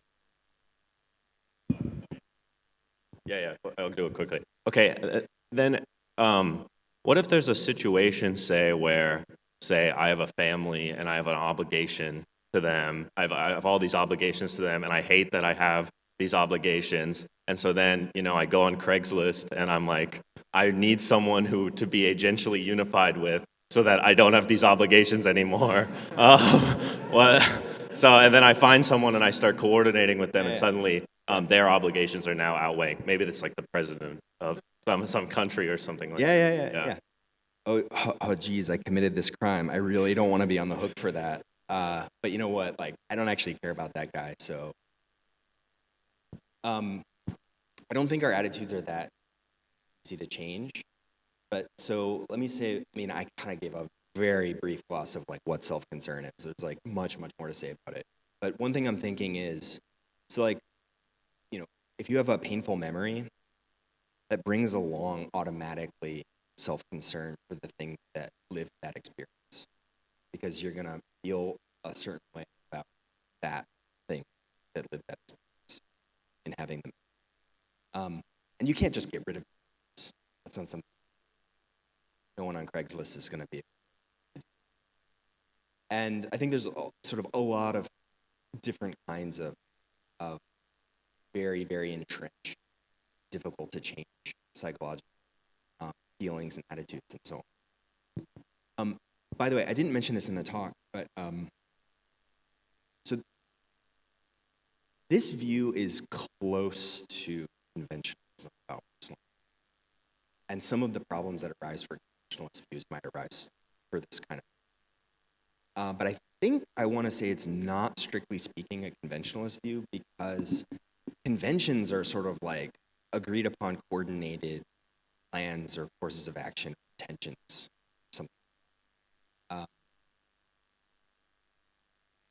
They don't exhibit all the features that I pointed to. And the features I'm talking about are like sort of deeper psychological. I think for that reason, it's not quite conventionalism. Right, thank you. My question is related to Liam. Can you go back to the essence slide? The either one of the a person is essentially right. So I think there are at least two ways to read this. see if this makes sense. I think one way to read it is to read it as saying something about the objectual essence of a person. So I believe this is the way how Liam's read it. So if I'm wrong, please correct me. So on this view, to be a particular person is essentially to be an object of a particular pattern of integrated self-concern. And this leads to the worry that Liam's has raised. So it seems to restrict the modal space. Yeah. But the second way to read it is to read it as a sentence about what Kit Fine or Fabricio Currier's terms of generic essence. So where it says saying something about what it is to be a person. So what it is to be a person just is to be an object of a pattern of integrated self-concern. So in this, at least on this reading, I think what are hoping to say could be preserved, but without subjecting to Liam's worry. Though it indeed has some modal consequences, say necessarily, this implies necessarily a person is an object of a pattern of integrated self-concern. But this does not imply that a particular person, necessarily has a particular pattern of integrated self-concern. So yeah, I don't know, what do you think about this? Yeah, good. I think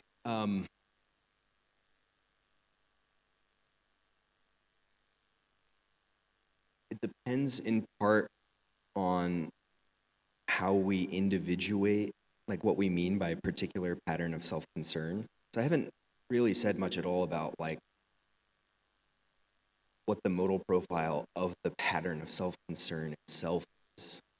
I said something suggested that the modal profile of the person is generated by a pattern of self-concern, but I didn't say anything about how to. We also need a theory of patterns of self-concern now, and if that theory comes out pretty flexible, then I think some of the particularity worries that come out go away, and it might even sort of collapse into. I mean, I'm not quite sure, but it might collapse into the general point.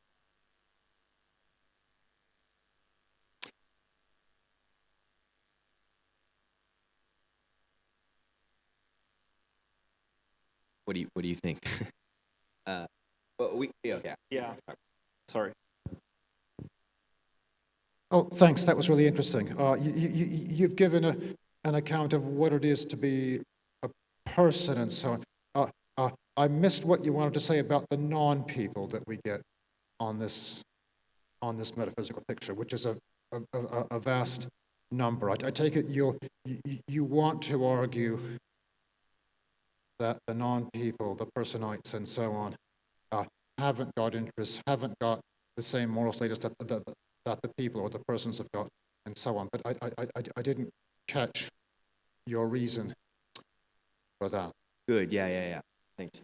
I guess one thought is meeting this condition is what grounds the moral status of persons. Things that don't meet this condition don't. So in a way, it's to reject. So the people who thought having feelings or having self-consciousness, in some sense of the term, backgrounds moral status, I'm saying no, that's incorrect. That doesn't ground moral status. Personites might meet that condition in some sense, but they don't meet this condition, so they don't have moral status. Yes, okay. Yeah, I should have said What if there was someone who is a person of clinical interest, someone with a few screws loose, whose mental life was rather disunified, who was rather irrational and pretty messed up. So your account of personhood is very strict. There might not be any person, in your sense, of course, in the case of this human being.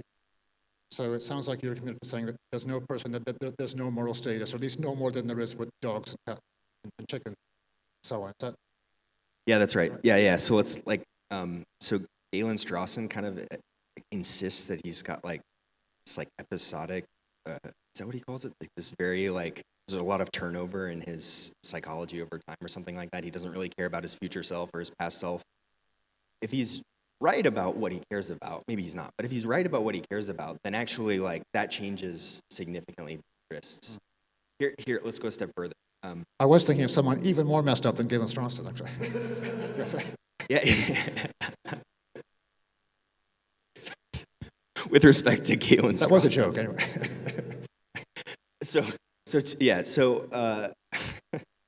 I mean, yeah. So,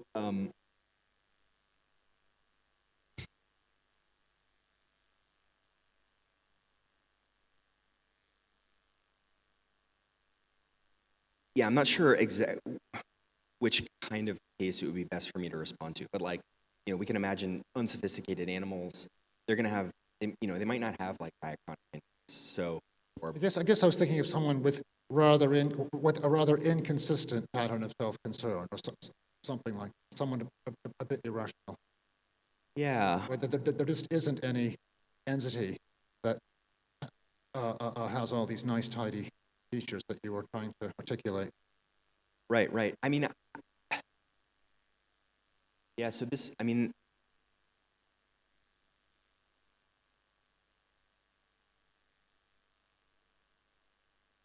So I don't think, so for example, one worry is that these things change a lot from one period of time to the next. But I don't think there's really going to be a lot of change for any of the people that we just because there's a lot of dispositions that are still present, even if they're not manifested.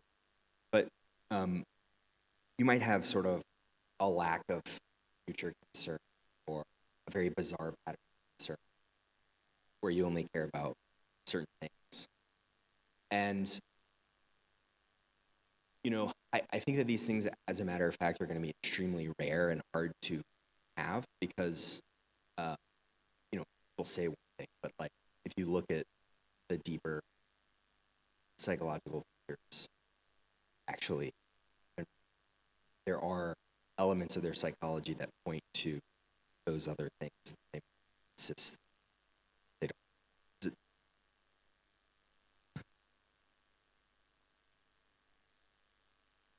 Thank you. Yes, I'm sorry we run out of time. We'll have a very quick coffee break, but before, thanks, Chris, for your talk. Thank you. Thanks. Let's say we'll meet in 10 minutes for the next talk. Is it cool? All right. Okay. So we are here for our second talk of the day. Ong-Gyung Lee from Oriel College, University of Oxford, that will talk about high-order personal identity. Thank you. Thank you. Thank you again for the organizers for making this happen. I really enjoyed my time here. So I'm going to present something on criterialism, the analyzability of personal identity, and psychological continuity. I'm going to use some high-order resources to address these two problems, given some assumptions. I apologize in advance for my broken English. I'll try to put my points as clearly as possible and as grammatical as I can. So, right, let's start. So, on the assumptions that numerical identity effects are primitive in the sense that they are metaphysically fundamental, they are not subject to further metaphysical explanations. And numerical identity is a primitive notion in the sense that it is a relation that cannot be further analyzed in more metaphysically basic terms. We're going to ask two questions. The first question is the relation of personal identity also primitive, given that numerical identity is a primitive notion and hence unanalyzable? So Trenton Merckx, in his 1999 paper, argues that it is. Given that numerical identity is primitive, on logical grounds, he argues, we can show that identity could not be analyzed in terms of psychological continuity. The second question we're going to ask is criterialism, anti-criterialism debate still an interesting debate given these assumptions? And again, very recently, Biocco, I hope I've pronounced his name correctly, argues that the fundamentality of numerical identity effects trivially implies anti-criterialism, or trivially implies the falsity of criterialism. So we hope to show that with respect to the first question that Merckx is wrong. Merckx hopes to show that on formal grounds, we can conclude that personal identity could not be analyzed in terms of psychological continuity, but I'm going to show that his argument is invalid. And we're going to do so by providing a PC, a psychological continuity, or a neo-Lockean theoretic analysis of being a person or personhood. This too will be the main dish of the presentation. Then I'm going to talk about anti-criterialism. This part of the presentation is still somewhat half-baked, so I'm still working on it, so I would really appreciate any criticism or comments. So I believe anti-criterialism could be disambiguated into two different theses. And on one of the theses, on one of the reading, the fundamentality of numerical identity effects indeed implies is truth. But the other reading is underdetermined by this assumption, but it's unclear to me whether anyone would be interested in defending the second underdetermined reading. So yeah. The second part of the presentation also be loosely connected to the analyzability of personal identity as well as the real definition of being a person. So I'm not going to argue for the assumptions of this paper, but it seems to me that it's a somewhat common assumption in contemporary metaphysics that numerical identity effects are fundamental. For example, David Lewis says something like, there is never any problem about what makes something identical to itself. Kiandor, in his very influential paper to BFS to BG, says that, well, whenever we ask something about why is this necessary, we can provide an identity statement.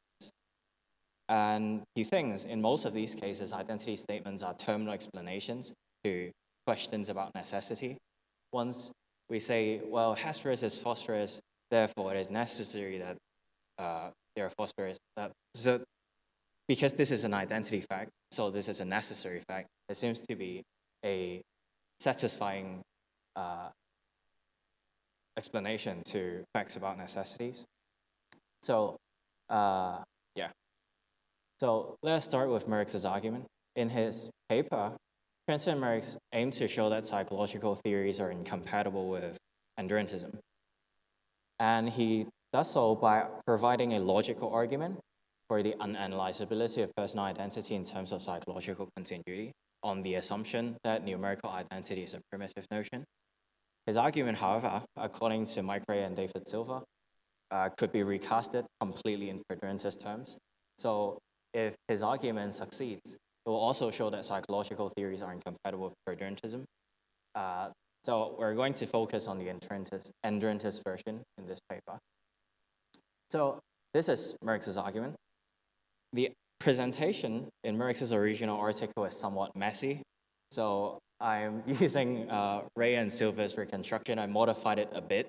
Yeah. So there are four major premises in Merckx's argument. And somewhat magically, he concludes from these premises that personal identity is not analyzable in terms of psychological continuity. So the four premises are as follows. The first premise is that personal identity is a relation of numerical identity holding between persons. So this seems to be a very plausible assumption or premise given endurantism, according to which a person perceives for two different times by being wholly present at each time. So if we're saying that two persons at two different times are personally identical, we're attributing a relation to two wholly existing persons rather than two temporal parts of something. The second premise is the assumption of this paper that numerical identity is a primitive relation. From these premise, Merckx has spent quite an amount of time saying that numerical identity is not analyzable as a disjunction of sortal identities. So numerical identity is not identical to person identity or canine identity or tree identity or rock identity, etc. But it is just a consequence of premise 2, which could completely absorb it into the second premise. The third premise is a very plausible assumption to me. Numerical identity is not the same relation as psychological continuity because these two relations are non-coextensive, and non-coextensive relations just has to be distinct. And the fourth premise is somewhat subtle. So he argues that necessary coextensiveness between relations does not suffice for identity between relations. So he motivates this premise by the following thought experiment or example. So think of the case where, suppose person identity just is soul identity.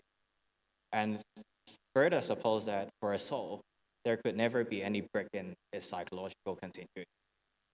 So in this case, psychological continuity is necessarily coextensive with person identity. But we might think that there are still distinct relations. So, because intuitively, we might think that being the same soul and being psychologically continued are things. I take Merckx here to be rejecting the more general thesis of intentionalism, according to which necessarily coextensive relations are identical relations. We're going to come back to the fourth premise later. So from these premises, Merckx hopes to show that personal identity is not analyzable in terms of psychological continuity. But the main problem of this argument is that it's just not obviously valid. How can we draw this conclusion from this premise? So Mike, Ray, and Silva also has this observation, and they think that Merckx's argument relies on this supplementary principle, that if the conclusion is false, then at least one of these premises is false. So if personal identity is analyzable in terms of psychological continuity, then at least one of the following must be true. Numerical identity is a disjunctive relation defined in terms of sortal identities, or more generally, numerical identity is a primitive relation. Sorry, it's not a primitive relation. Numerical identity is the same relation as psychological continuity, or necessary coextensiveness between relations suffices for identity between relations. Okay, so Ray and Silver think that this supplementary principle is false, and I agree. They think that this is false because Merckx has overlooked the possibility that numerical identity is a generic relation. So what does it mean for a relation to be a generic relation? Think of the analogy of being an animal. So being an animal, we might say, is a generic predicate under which many specific predicate falls. For example, being a dog, being a human being, are ways to be an animal.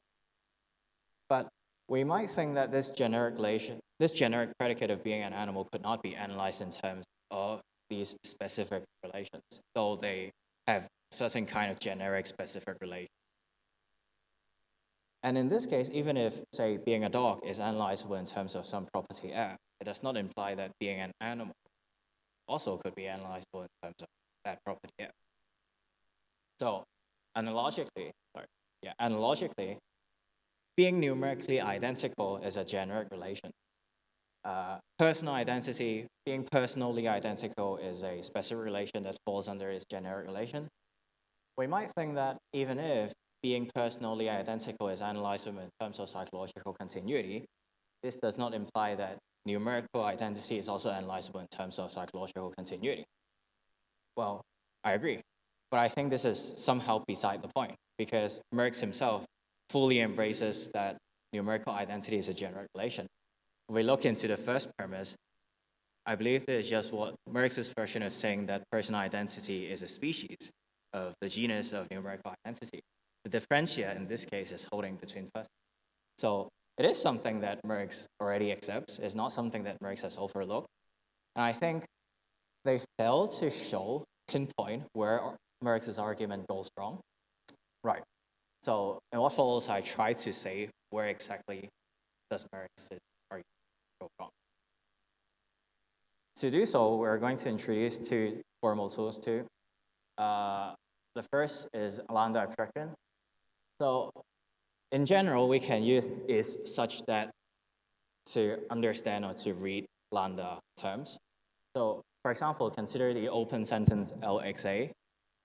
We can abstract a monadic predicate from it, lambda x dot LXA. What this means, it becomes a monadic property, is such that it bears L to A.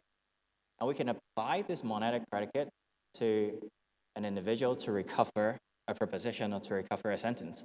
So we can attribute lambda x LXA to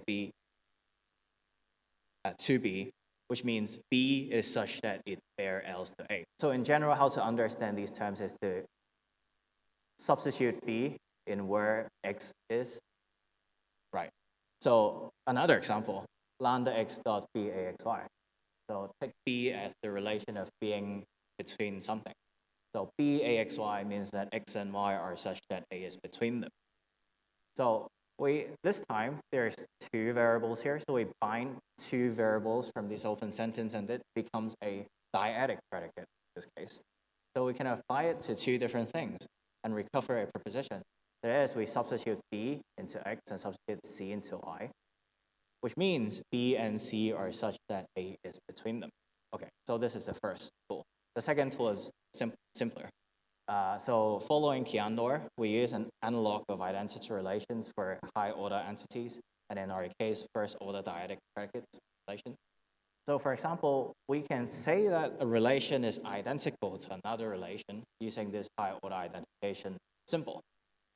For example, if we want to say, well, being distinct just is to be non-identical, and regimenting the distinctness relation with this symbol, we can say that being distinct just is being such that two things are not identical to each other. So this is a simple example of how the high order identification works.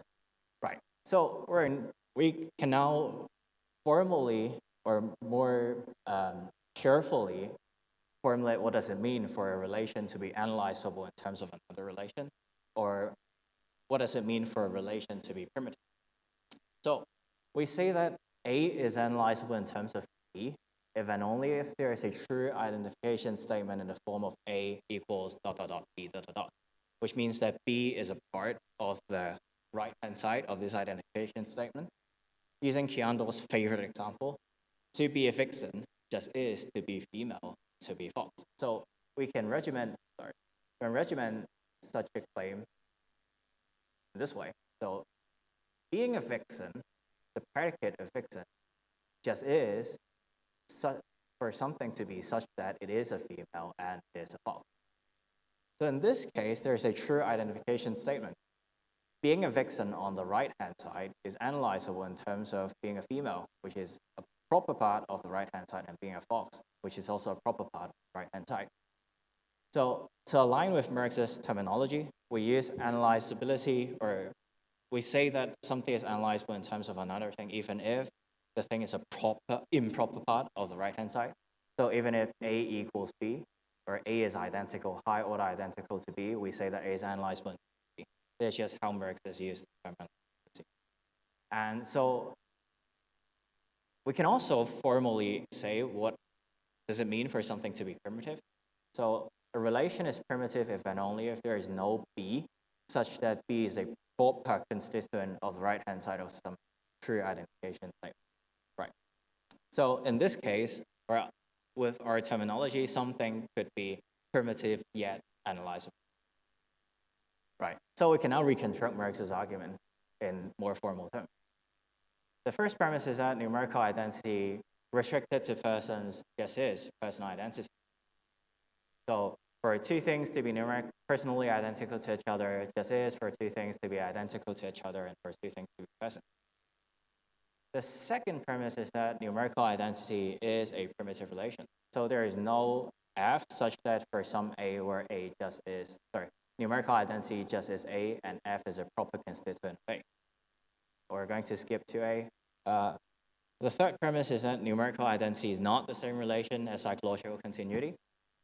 The fourth premise is the rejection of intentionalism.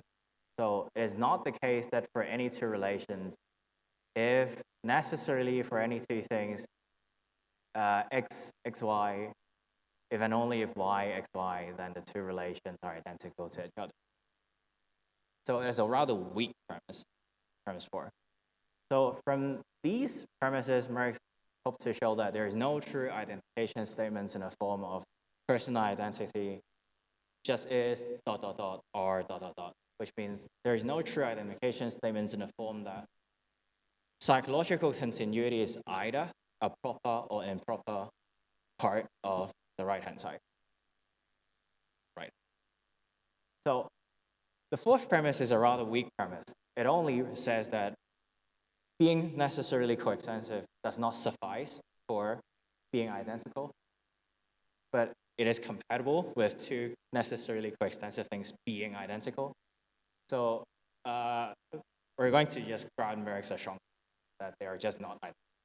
So we're going to replace 4 with a stronger premise that personal identity just is not psychological continuity. And I think this can be motivated by metaphysical possibility of fission cases. So if you think that fission cases are possible, personal identity could not just be psychological continuity, otherwise logical inconsistencies. Right.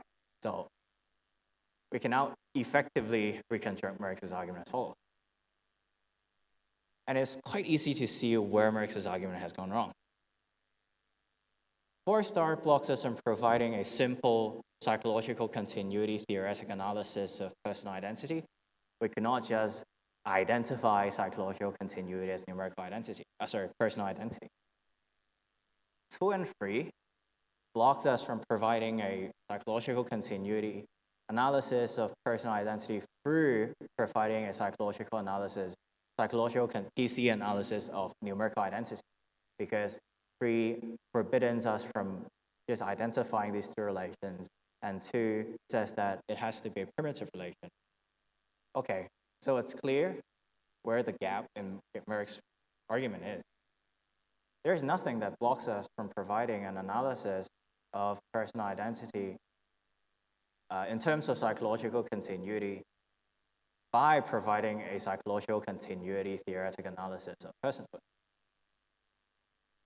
So this is why Merck's argument is logically valid. Right. So then we're going to provide a concrete counterexample to Merck's argument. First, what does it mean to analyze being a person? So Merckx has somewhat anticipated an objection to his argument that, well, people might say we can analyze person in terms of psychological continuity, but it seems to me just you cannot do so because we just don't understand person in terms of psychological continuity, right? Simon Langford has a very similar point that the meaning of person just does not consist of psychological continuity. But and what I'm going to do, I'm not trying to provide a semantic analysis of the meaning of the word person, but I'm trying to provide a real definition of personhood. What does it mean metaphysically to be person? So identification statements, often called real definitions by higher order metaphysicians, are used to spell out substantial metaphysical truth. So for example, Kiandor's example, to be a vixen just is to be a female and to be a fox. In this case, we're providing a metaphysical explication of the property of being a vixen.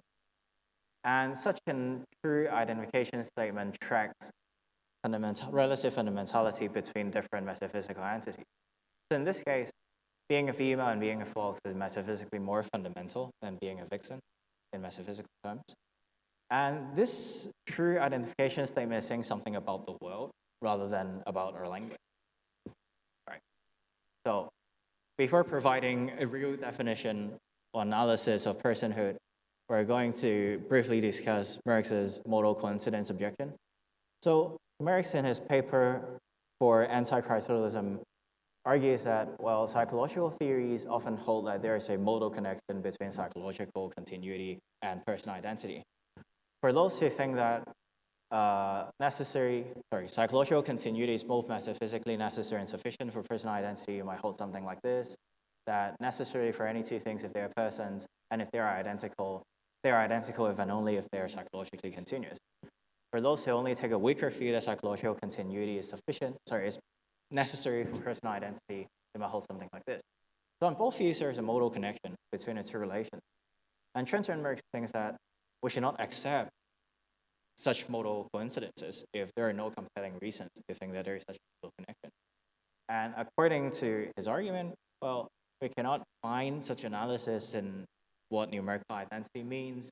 We could not identify personal identity with psychological continuity.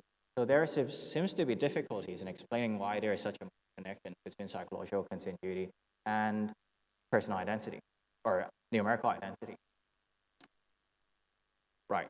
So I'm going to try to provide an analysis of personhood that explains why there is such a modal connection. So consider this real definition of person. To be a person just is to be something, such that for anything with which it is identical, it is psychologically continuous with that thing. So in this case, if we say that David is a person, metaphysically, what this proposition means just is David is identical to any person only if David is psychologically continuous with. Right. So the real definition P1 is an attempt to metaphysically explicate what does it mean to be a person. To be a person just is to be such that you bear certain psychological continuity relations to things that you're identical with. Being a person is nothing over and above having such property. So in this case, we can deliver the modal connection that we want. Because if P1 is true, then X is personally identical to Y, just is identical to these things. And from the first two conjuncts, we can have Rxy, because if we substitute Y into Z, we get X equals Y, then Rxy. By mode exponents, we got Rxy. So we have the result that X personally identical to Y implies X is psychologically continuous with Y. And since this is just a logical truth, we have the modal connection we need and just necessitate logical truth. And similarly, for those who take psychological continuity is both metaphysically necessary and sufficient for personal identity, we can replace the single arrow with a double arrow to get the required modal connection. And this provides a concrete counterexample to Marx's argument. Psychological theories can analyze personal identity in terms of psychological continuity. These two things are just identical if P1 and P2 are true. Well, and it is compatible with identity facts being brute, because personal identity in this case is a further fact than identity facts. Being psychologically continuous with things that one is identical with is not what makes the persons identical. It is what makes the identical relata persons. Right. So why would someone want to embrace such redefinitions? And I think common neo-Lockean motivations somewhat provide motivations for us to accept P1 and P2. For example, Locke says, to find wherein personal identity consists, we must consider what person stands for, which I think is a thinking intelligent being that has reason and reflection and can consider itself as itself, same thinking thing in different times and places. One way to interpret what Locke is saying here is just, person is the kind of thing that can think reflexively and think of itself at different times and places. So this is just what being a person is, one might interpret Locke as saying. So for those psychological theorists who take personal identity to consist of psychological continuity because psychological continuity is the mark of personhood, P1 and P2 might be attractive to. And more explicitly, if we use Fabrizio Correa and Alexander Skill's work, we can more explicitly say why this captures the essence of personhood. So they have two very influential papers on high-order identification and essences and grounding, in which they defend such a principle, which they call full generic essence. Being F is what it is in full to be G, if and only if G is high-order identical to F. So in this case, what P1 and P2 are saying is that it is just in the full essence of being a person to be psychologically continuous with things that one is numerically identical with. This is, one might say, the essence of person. Right. So there might be objections to these two definitions, and one of them that I can think of is that they imply that a person is not identical to his fetus or his corpse, because presumably one's fetus or one's corpse is just psychologically discontinuous with anything. They do not have mental capacities. So if P1 is true, then, and assume that you're a person, you cannot be you cannot be numerically identical with something that you're not psychologically continuous with. And this might be objectionable. And we can modify the root definitions in some ways to avoid this problem. We can add a restriction condition here to restrict the scope of things that one is psychologically continuous with. So for example, we're going to focus on P1. Being a person just is, to be a person just is to be the kind of things that for anything that you're numerically identical to and for that thing has certain mental capacities, you are psychologically continuous with it. So in this case, you could be numerically identical to your fetus and your corpse while still being a person. That's because they do not have the relevant mental capacity, does not satisfy the appropriate or relevant restriction. And they imply that personhood is something that you can gain or lose through your ontological career. So because your fetus and your corpse do not have mental capacity, they could not be psychologically continuous with any things that they are they are numerically identical with. So without those mental capacities, they're not person. But once you acquire those mental capacities, you start to be a person, you lose those mental capacities. Right. So then we're going to say something about anti-criterialism. So criterialism, roughly, is the view that there exists informative criterion for personal identity, for personal identity, or for identity for persons. So one way to formulate this is there exists some criterion or condition C such that for any two persons, A at T1 and B at T2, A is identical with B if and only if, and because C A B. And here because is read metaphysically in terms of some in virtue of relation or ground relation, that if criterialism is true, then there is some criterion C for any two persons. If the relation C holds between them, then they're identical to each other, personally identical to each other, and such identity facts are explained by the obtainment of criterion being satisfied. The fact that the criterion is being satisfied. Right. And Fiocco, in his recent defense of anti-criterialism, argues that if identity facts are primitive, there simply could not be any metaphysical explanations for them, rendering criterialism obviously false. Because if one being identical with another thing is a metaphysically brute or primitive fact, then cannot obtain in virtue of anything, including any fact that is in the form of CAB. So if we hold that identity facts are primitive, identity facts will not be subject to further explanation, so a fortiori there cannot be any informative criterion of identity. But I think there are two ways to disambiguate the reading, and I'm not entirely sure which claim or the philosopher is focusing on in the recent debate in the criterialism, anti-criterialism literature, because they are not often explicitly distinguished from each other. So on one reading, criterialism is concerned with numerical identity, and on another reading, criterialism is concerned with personal identity in the case of person. So we can disambiguate criterialism into two different claims. For criterialism NI, which I call numerical identity, there exists some condition C such that for any two persons, A at T1 and B at T2, A equals B if and only if and because CAB. And in this case, the primitivity of identity facts trivially implies that it is false because A equals B never obtained because of any other thing.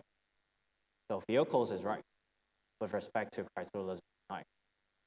But with respect to criterialism PI, which says that there exists some criterion C such that for any two persons, A and B, A is personally identical to B if and only if and because CAB, primitivity of identity fact does not entail that it is false. Because while numerical identity facts could be primitive, personal identity facts could be grounded or non-primitive. So the primitivity of identity facts only entails the negation of criterialism NI, as Fiocco has currently shown. I think in the literature, most anti-criterialists are focusing on criterialism and I. So most criterialists are arguing that there is no criterion for identity for any kind whatsoever. So what they're focusing on seems to be persistence simpliciter or identity simpliciter in the debate, while it's unclear to me whether the criterialists are focusing on criterialism and I or criterialism and I. For example, Matt Duncan, the only one, in fact, the only one representative of criterialism in the debate, understands the anti-criterialists as those who take that there are no informative, necessary, and sufficient conditions of personal persistence. At sometimes he seems to be concerned with grounds of personal persistence, but not persistence per se, simpliciter. At sometimes he seems to be concerned with persistence per se. So what these philosophers are thinking of or arguing for might not be the most important thing. What we should be interested in is whether these two claims are interesting and what are the metaphysical implications of these two views. And given our assumption that numerical identity facts are always primitive, criterialism and I is ruled out, and I'm trying to say something on whether criterialism PI is defensible and whether it is interesting. So criterialism PI, formally written, says that there exists some criterion such that for any two things, if two things are person, then numerical identity between these two things are coextensive with the criterion being obtained between these two things. And if they are numerically identical, the obtainment of this criterion grounds the fact that these two things are personally identical to each other. So the core dispute surrounding criterialism PI, if there is one, is there a relation such that it obtains just in case its relata are identical, and its obtainment explains that the relata are personally identical. And it's interesting that given that numerical identity is primitive, numerical identity facts are primitive, if this is true, CXY can only ground X being personally identical to Y by grounding X status as personhood or as persons or Y status as person, because it cannot ground X equals Y. It can only ground the other two conjunct in the personal identity relation. So another way to reformulate the dispute is, the second clause of the dispute is obtainment explains that the relata are persons. So what criterialism PI is saying is that there is some relation that is coextensive with numerical identity between persons, and its obtainment explains that the two relata are persons. And for someone who finds P2 attractive, might find criterialism PI possible or even defensible. So a psychological theorist who endorses criterialism PI presumably will think that a criterion in question is psychological continuity. And the two conditions just correspond to these two different claims. The first claim is that for any two persons, psychological continuity is coextensive with numerical identity. This is just the first part of criterialism PI, or the first clause. And this seems to be straightforwardly secured by P2. If one holds that psychological continuity, if both metaphysically sufficient and necessary for numerical identity between persons, then just straightforwardly secured by P2. For those who think that P1 is true, that they prefer a weaker view, criterialism PI might be not very defensible, because they might think psychological continuity is not sufficient for personal identity. The second clause is somewhat more complicated. It says that for any two persons, if they're numerically identical to each other, then the fact that they're psychologically continuous with each other grounds the fact that they are personally identical to each other. And as just we have said, X equals Y is a primitive fact. So our XY cannot ground X numerically identical to y by grounding x equals y. It can only ground the other two conjuncts here. So if 2 is true, then it has to be the case that Rxy grounds Px or it grounds Py. That is the fact that the two things, the two persons are psychologically continuous with each other, ground the fact that X is a person or Y is a person. And since according to the real definition of personhood that a psychological theorist might take, to be a person just is to be psychologically continuous with things that one is identical with. And one might think this is why the psychological continuity fact between these two things that are identical to each other might ground X and Y statuses as persons. And that's might be why a psychological theorist might be interested in defending criterialism PI, but I'm not very sure. I'm not very sure criterialism PI is interesting to anyone, but yeah, I really appreciate any kind of comments on this part, on any part of it. So I think I'm going to stop here. Thank you. Thank you very much, Huyung. So questions? Thanks very much. I wonder if you could go back to number 20. Would that be? That's the one. Oh, sorry. Yes. I thought you were saying that there was a connection between Locke's definition at the top, that is, to be a person is to be the kind of thing that can think about itself as persisting through time and so on, and the psychological continuity criterion of personal identity. I'm not seeing any such connection. I don't see why thinking of myself as persisting through time and so on suggests that I continue existing only if there's psychological continuity. How does that follow? Okay, so your question is, even if we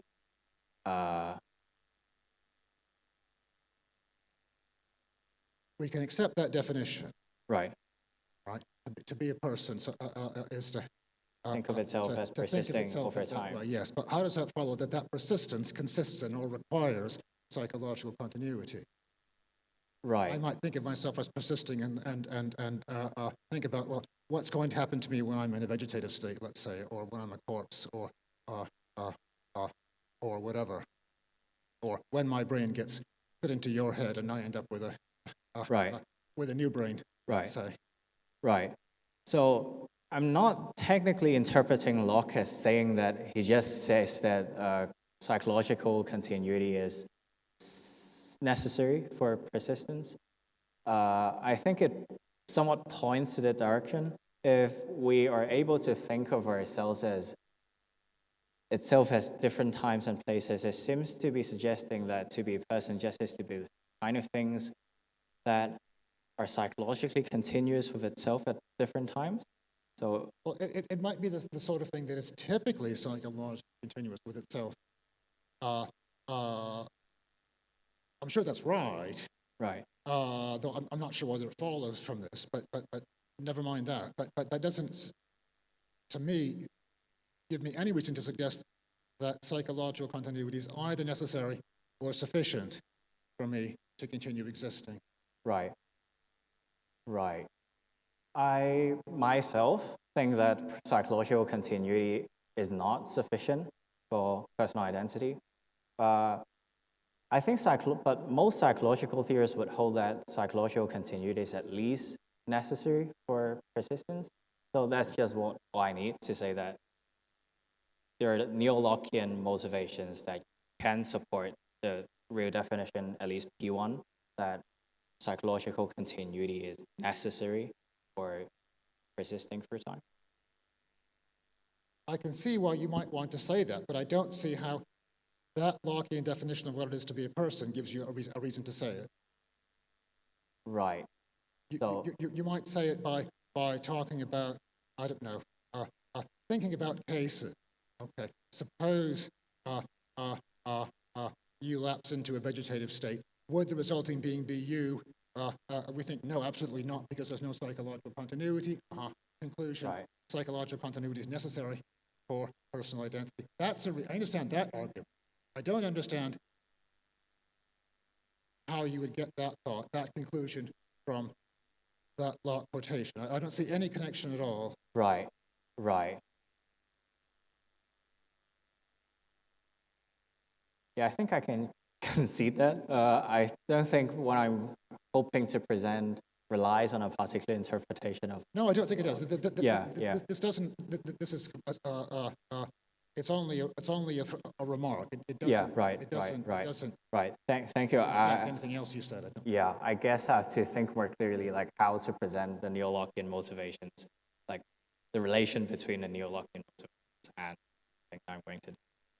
Yeah. Okay. Yeah, I think maybe some people have thought there was such a connection. I think maybe Right. Locke himself thought there was, Right. but But not this I don't passage. think there is. Well, Right. I think people have thought that there was a connection here, but I don't think. I think they're wrong. Right. Okay. Right. Thank you so much. Thank you so much. Hey,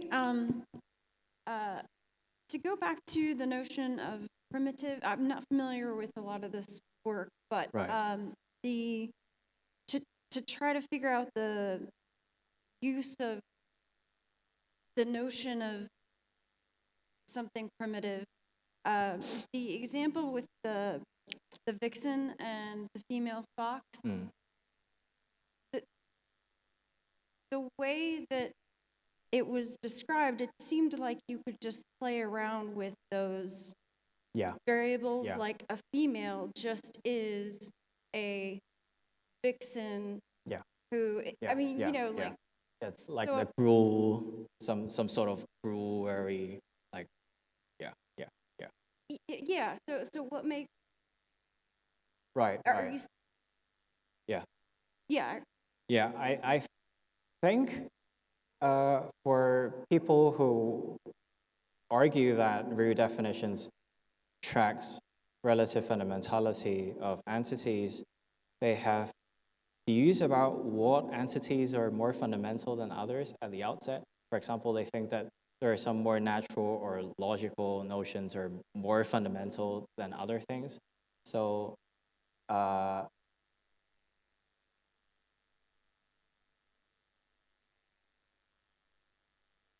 yeah, does that answer your question? well, I guess, so I take it, I took it that there was an important distinction between analyzability and being able to make something a conjunct or something, and like the something being a primitive. Like the idea I thought you were saying is that there's a pushback on something can be a primitive and be analyzable if it can be displayed with these conjuncts. And maybe that's wrong, but if that is any part of it, I guess what I'm trying to figure out is why you couldn't say a female just is a vixen who, like a female just is a fox that is a vixen, or something. Like,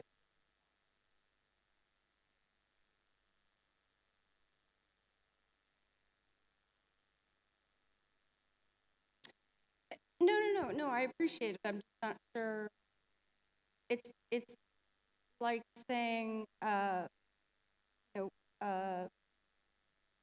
purple just is a combination of blue and red, but you could also say red just is something. That's a really bad example because it's a counter argument. But does it? But maybe my question's just out of, or maybe you can just correct me about whether there's a role being played between something being, how do primitive and being able to be analyzable or not via content.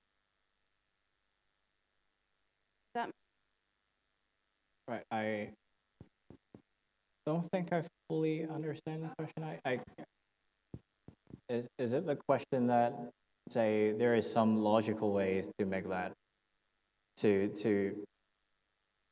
change, say, like in math, you can change the subject, so in a way that we can change the subject of this root definition, and where female is on the right-hand side and all other stuff are in the left-hand side?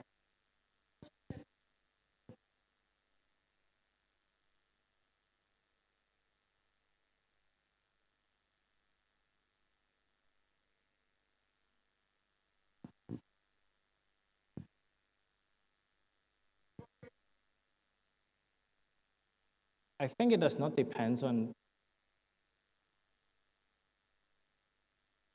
Right, so the question is whether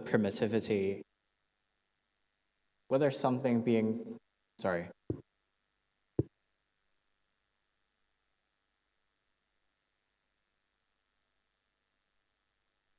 Yeah, let's talk about this later. Yeah, thank you for your question. Thank you. Thank you. Really interesting. I was wondering if you could go back to the slide where you give the modified version of the P1 principle where we add in the extra restriction condition. So I'm wondering, the way you have this set up is that it's a limiting condition on the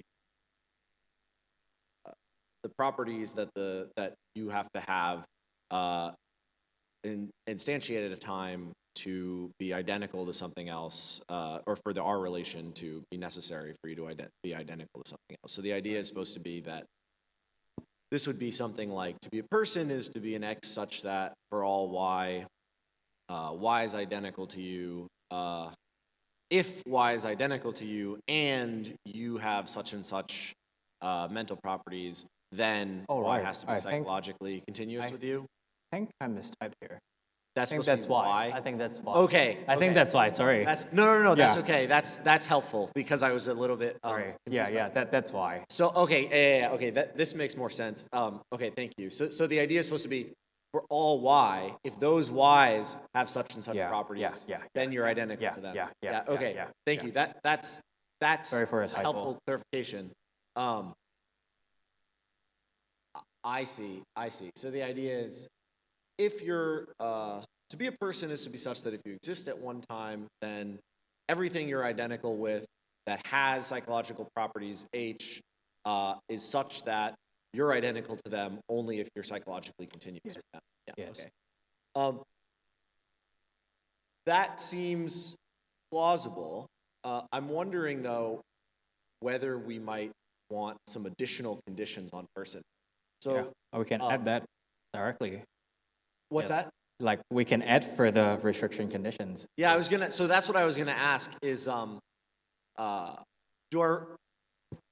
we sort of arbitrarily add as many restriction conditions as we need and your argument is still gonna turn out valid? Or is it like? I think there are two ways to add restriction conditions. One is to add within the inner brackets, right? And the other is add outside of. Yeah, so that's okay. That's what I was sort of getting at. If we can we slap on whatever sort of conjunct we need outside of the brackets, and still end up getting and then the idea is just that. Then the idea would be that personhood is partially analyzable in terms of the relations that have to obtain between you and things you're identical with at other times, and partially analyzable in terms of other additional properties. Say, for example, if you might think that you need to have a body to be a person, so let's say. Right. Yeah, something like that. Now we can add a bodily condition just outside, and like here, like N, be X. Right, right. And it could accommodate cases like if you're a Christian, then you might die, then you might become someone that's not non-bodily, but there are still mental capacities, and you can still be psychologically continuous with it. But you cease to be a person when you die. Right. In this case, yeah. So there are interesting variations of these three definitions to play with, I think. So it doesn't have to be the case for your argument to work that personhood is wholly analyzable in terms of relations between you and things at other times with the right sort of properties. It can only be partially analyzable in terms of that, and the argument will still I think so. valid. Yeah, okay. Thank you. Yeah. Actually, I was to build on that. I was interpreting your argument as being compatible with any reductive conditions. Yes, any kind of continuity. So I take it to be. You know, Merrick's argument could have been about brain continuity, animalism, and you could have made the same argument, right? Yeah, I think so. Yeah. So I mean, if that's right, then one thought is it might just be good to you could. I mean, I think this probably is the schema you have, or whatever the statement you have there. Yeah. It's probably, I guess it's probably fully general. You just slot in whatever. Slot in different R, like different relation into where R is. Yeah. Or you can have multiple relations. You have to be psychologically continuous and brain continuous and bodily characteristic, So you can have more than one restriction, one relation here. Yeah. I have another question, but we can come back to me or.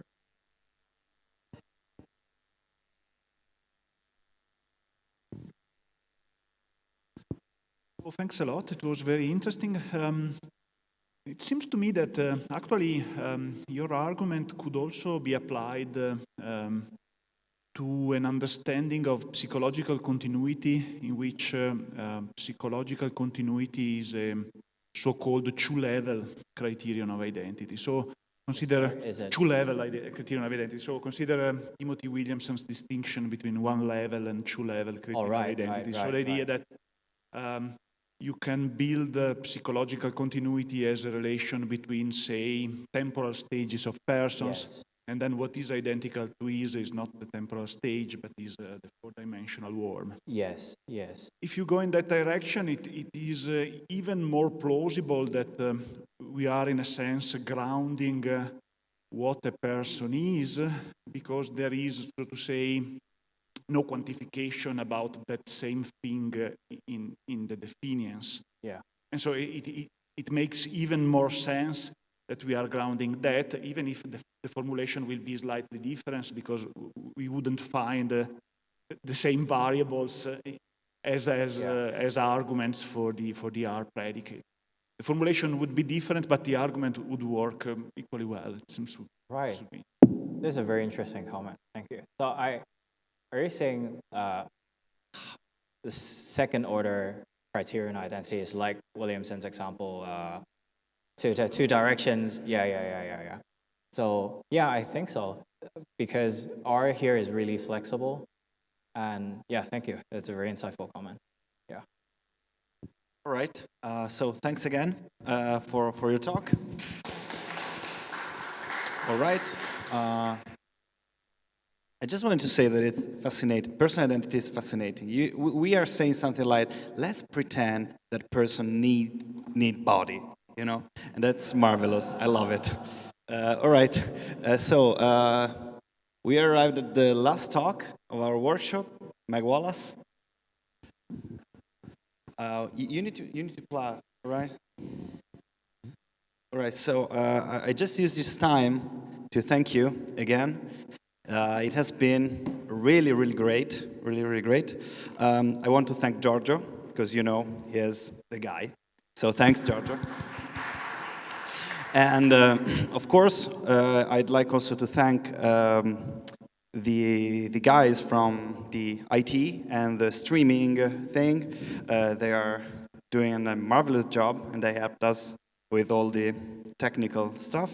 And also University of L'Aquila, and also the project that the PRIN project that is behind this workshop. We are thinking about doing a special issue, general idea right now. So we'll get back to you in a couple of weeks. So we just want to figure out where, when, but that is the idea. So hopefully we can have something out of this. And yeah, this is just the first installment of this back to personal identity. Yesterday night we decided that, right? So we will have this back-to-back personal identity very soon, I hope. Okay, so we're ready for the last talk. Meg Wallace from University of Kentucky, Trans World Persons. Thank you. All right, thank you so much. Okay, great. Great, thank you. So this is going to be a talk about trans world persons. And I just want to start out by saying that this is not a view quite that I'm convinced is true. I know some people, when they look around at philosophical views, they have a truth like detector that goes off, and they're like, oh, that has to be true. I lack that. Instead, I tend to have this, this doesn't seem obviously false detector. And so my attitude toward trans world persons right now is it doesn't seem obviously false. Maybe. Here's the outline of the talk. First, I'm going to say what trans worldism is. Then I'm going to go a bit into pluralism, coincidence, and plenitude, hooking up with some other themes that we've seen. Then I'm going to talk about some initial worries that I'm not probably going to satisfy you in my answers to those initial worries, but I want to tell you the sort of flavor of how I want to respond to them, and I just kind of want to push them aside. And if you want to talk more about them in Q&A, we can. What I really want to get to is this problem for trans world persons that I think is kind of more interesting to talk about, which is these versions of problems of the men. That's kind of the main one I'm going to talk about. And then hopefully my responses to that will give you a flavor of how I want to approach trans world persons as a. Okay, that's the plan. So transworldism, well, what is it? Transworldism, I'm calling it, it's a theory of modal parts. This is going to be a theory you've probably seen before. I'm going to give you a quick definition, and then I'm going to hook it up with some people who have talked about it before, including me in previous papers when I called it something else. So really quickly, let's just call it X is a world-bound part, a modal part of Y at a world, if X exists at, but only at W. If X is a part of Y at W, and if X overlaps at W, everything that is part of Y at W. The quick and dirty sort of gloss on this is this idea that you take David Lewis's modal realism, and you take his idea of counterparts as individuals living in possible worlds, and you take those counterparts as parts of a trans world object. This is kind of the modal version of four-dimensionalism. So instead of being temporally spread out, the idea for transworldism is that we are modally spread out, that objects, tables and chairs, and eventually persons are spread out across possible worlds the way we think that chairs are spread out across space, and the way that four-dimensionalists think that objects are spread across time. It is just the modal version of four-dimensionalism, or the modal version of what most people take to be things that are spatially extended. It's taking that analogy all the way to, hopefully, as far as it could go. And so an ordinary object, and how I got into this is I'm mostly concerned with ordinary objects. The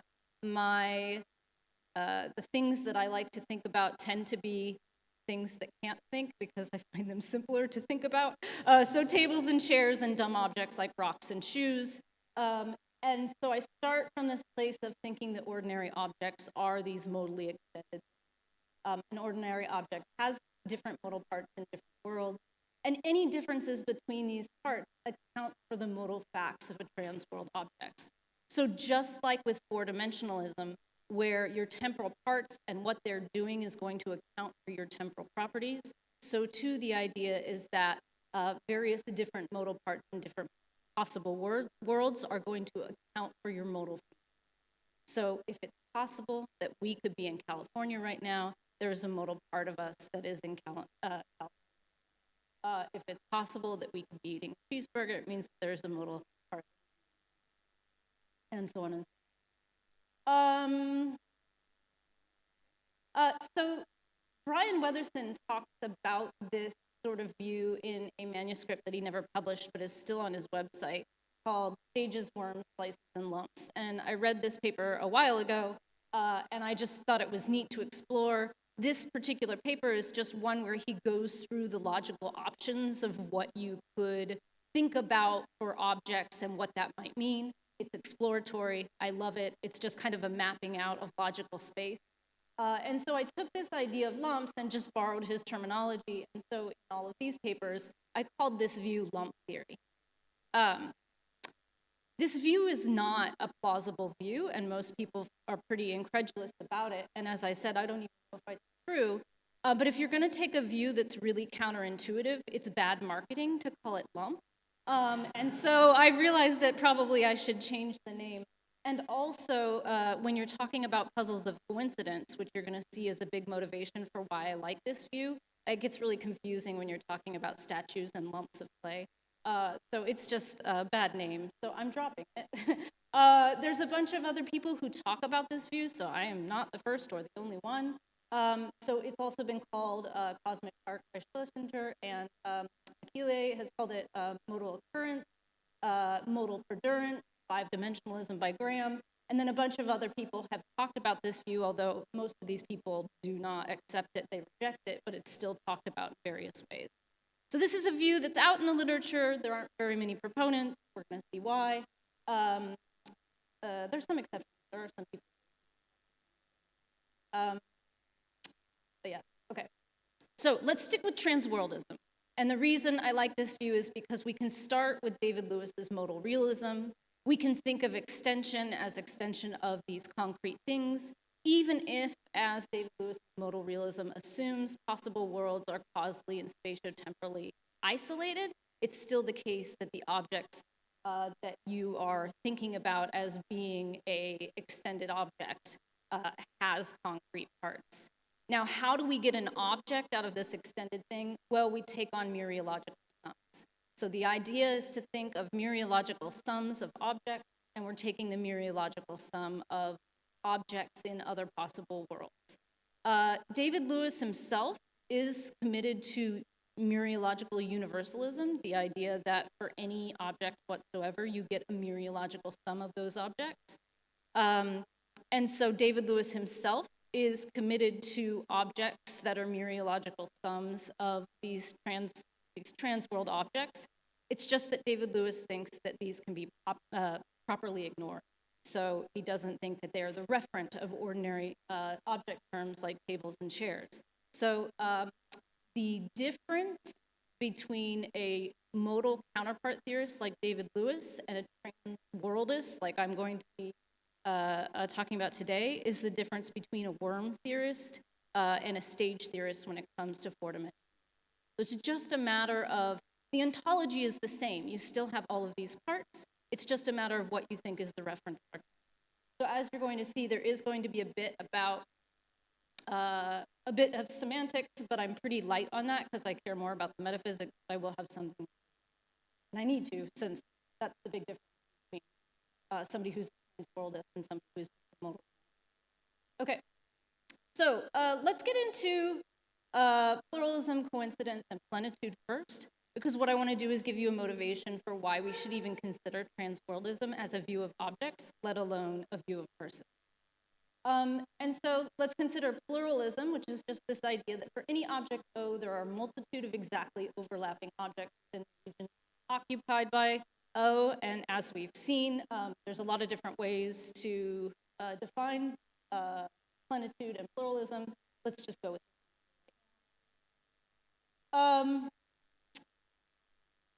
So normally when we're considering whether you have one object in front of you or more, we consider cases of coincidence. And most people have the intuition that for any material object, such as a chair, there's exactly one object there. Just have the chair. Distinct objects are coincidence when they're in the exact same place at the exact same time, including cases of composition.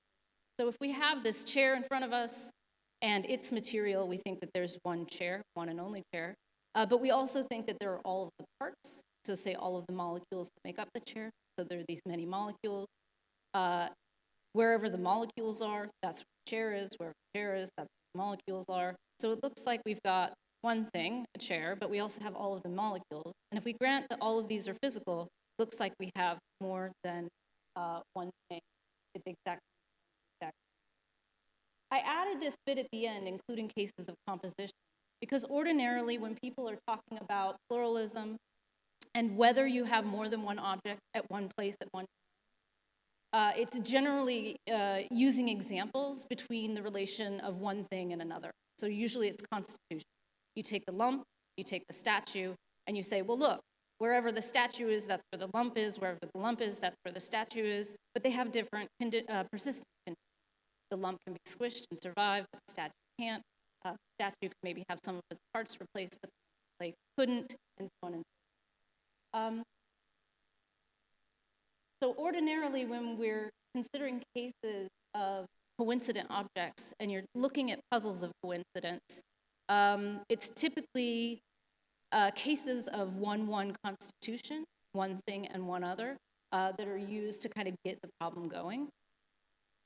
I think that we need to also consider cases of composition, because if you think that the parts that compose an object are material, and you think that the object itself, the whole thing, is material, and you are not somebody who endorses composition as identity, then you think there are some things that I can refer to plurally, and you think that there is one thing that I can refer to singularly. You don't think that they're identical, and yet they're the exact same place at the exact same time. The molecules, if I quantify over them plurally, are exactly the same size and exactly the same shape as the chair itself, right? If I take a bunch of molecules and I'm quantifying over them plurally, I don't mean that each individual molecule is the exact same shape as the chair, but all of the molecules taken together are the same. So if we've got this idea that there are many things there, and we also have the idea that these many things compose one, and they're in the exact same place at the exact same time, then we have issues of coincidence. So while it is the case that a lot of times when we're talking about pluralism and puzzles of coincidence, that we don't consider cases of composition, I think this is a mistake. When I'm talking about many things plurally, if those things are material, it's still the case that I can't have some other thing there at that same place at that same time. So if I have a bunch of playing cards that I scatter on the floor and they're in a scattered region, I can't have some different playing cards in those exact same. So I think that it's not a matter of whether you're talking about one thing and one other. It's the impenetrability and our intuitions about taking up space has to do with these things being material, not with them being one, if that makes sense. I'll come back. Okay, so here's plenitude. So pluralism is this idea that for any region, we've got more than one object. Plenitude, and as we've seen, there's different ways to define this, but let's just go with this definition for right now. For every modal profile at a certain region, there is an object corresponding to that profile exactly at that region. So the idea is that if you think where that water bottle is, there is something that goes out of existence the more water that I drink out of it. It's just that its persistence conditions are kind of bizarre, and it goes out of existence the more water I drink. Or you have another one where it goes out of existence the more water you pour into it. It's this idea of in cars and out cars, where something is necessarily in the garage, then it exists, and it goes out of existence when it leaves the garage. For any sort of modal profile that you can describe for an object, you think that there is an object corresponding to that profile exactly at the region. I have this example. You could have a Peppy mug. It's a mug-shaped thing that exists only when it is filled to the brim with coffee and slowly goes out of existence when the coffee is depleted. You can have a slug mug, which is a mug-shaped thing that exists only when it has no coffee in it and it slowly goes out of existence. Coffee. I'm not saying plenitude is true. I'm just defining it. So, is transworldism committed to pluralism or plenitude? So the reason I'm putting these up here is to just see how transworldism would handle issues of coincidence and plenitude, plural. Well, no, it's not. So let's take the idea of pluralism and let's imagine that we've got this chair here that is made up of many molecules.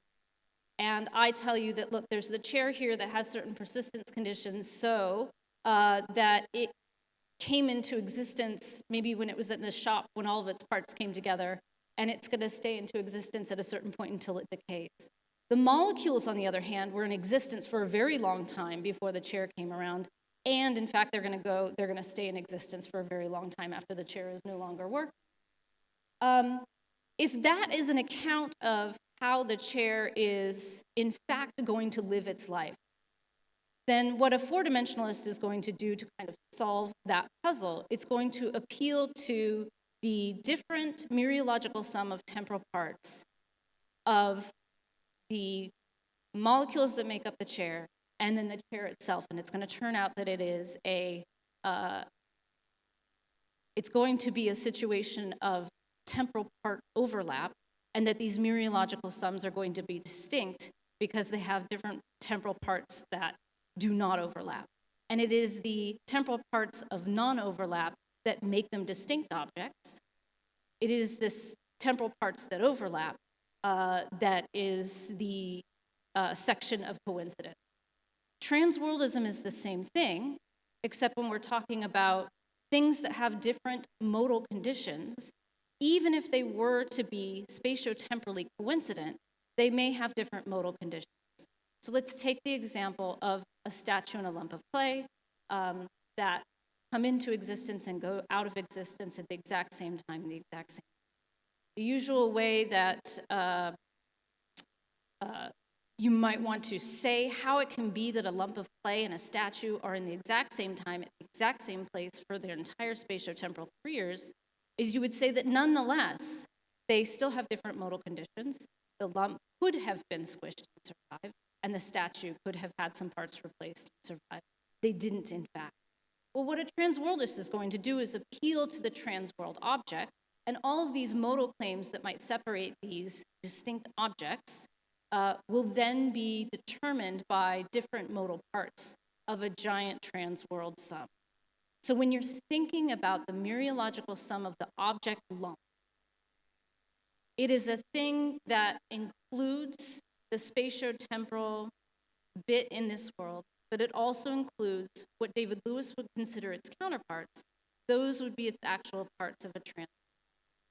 That's its modal profile, its extended modal parts, sort of extended modal sum. That sum is going to be distinct from the one of the statue.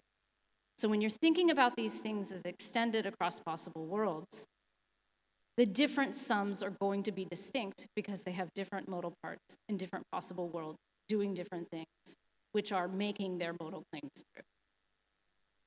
Okay, so it's not going to be committed to pluralism. It's also not going to be committed to plenitude. It's also not committed to monism. So if I look at an object in front of me and I want to know, is there one and only one object here? A transworldist is going to see rampant overlap. In this particular region, there are going to be multiple objects, but not fully. They overlap at this region in the same way that a temporal parts theorist is going to see lots of overlap for objects that might have overlapping temporal. So they do not say that there is just one thing there, but they do have an account of why it seems to us as if there is. Because any of the modal features that are going to distinguish the things that overlap this region are going to be accounted for by the modal parts and others. So they are not pluralist or plenitudinous.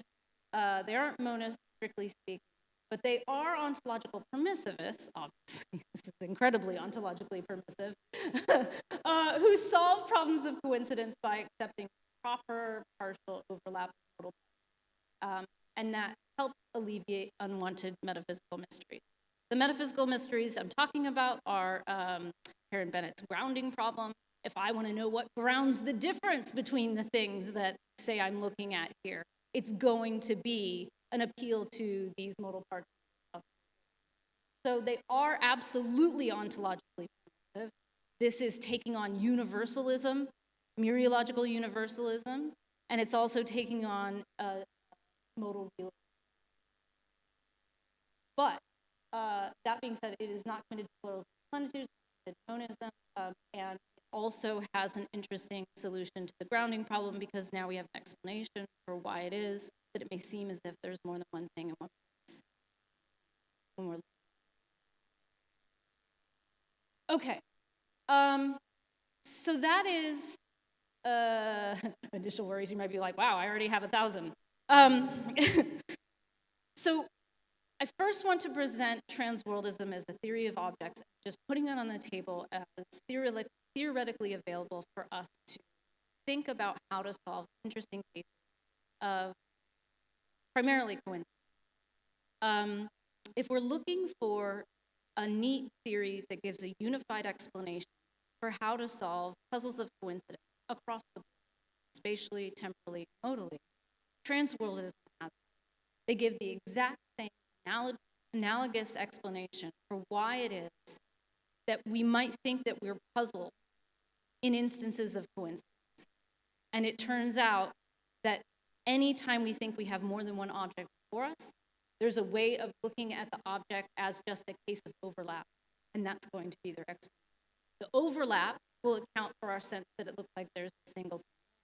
The non-overlap is going to explain why it's two, but not all at the same time. Okay, so let's move on to, I hope that's enough to just review. Let's look at transworld, a sort of transworld view of objects as it applies to. So, problem enough if you think objects are transworld. Let's imagine what would happen if we were to think of persons as this seems problematic.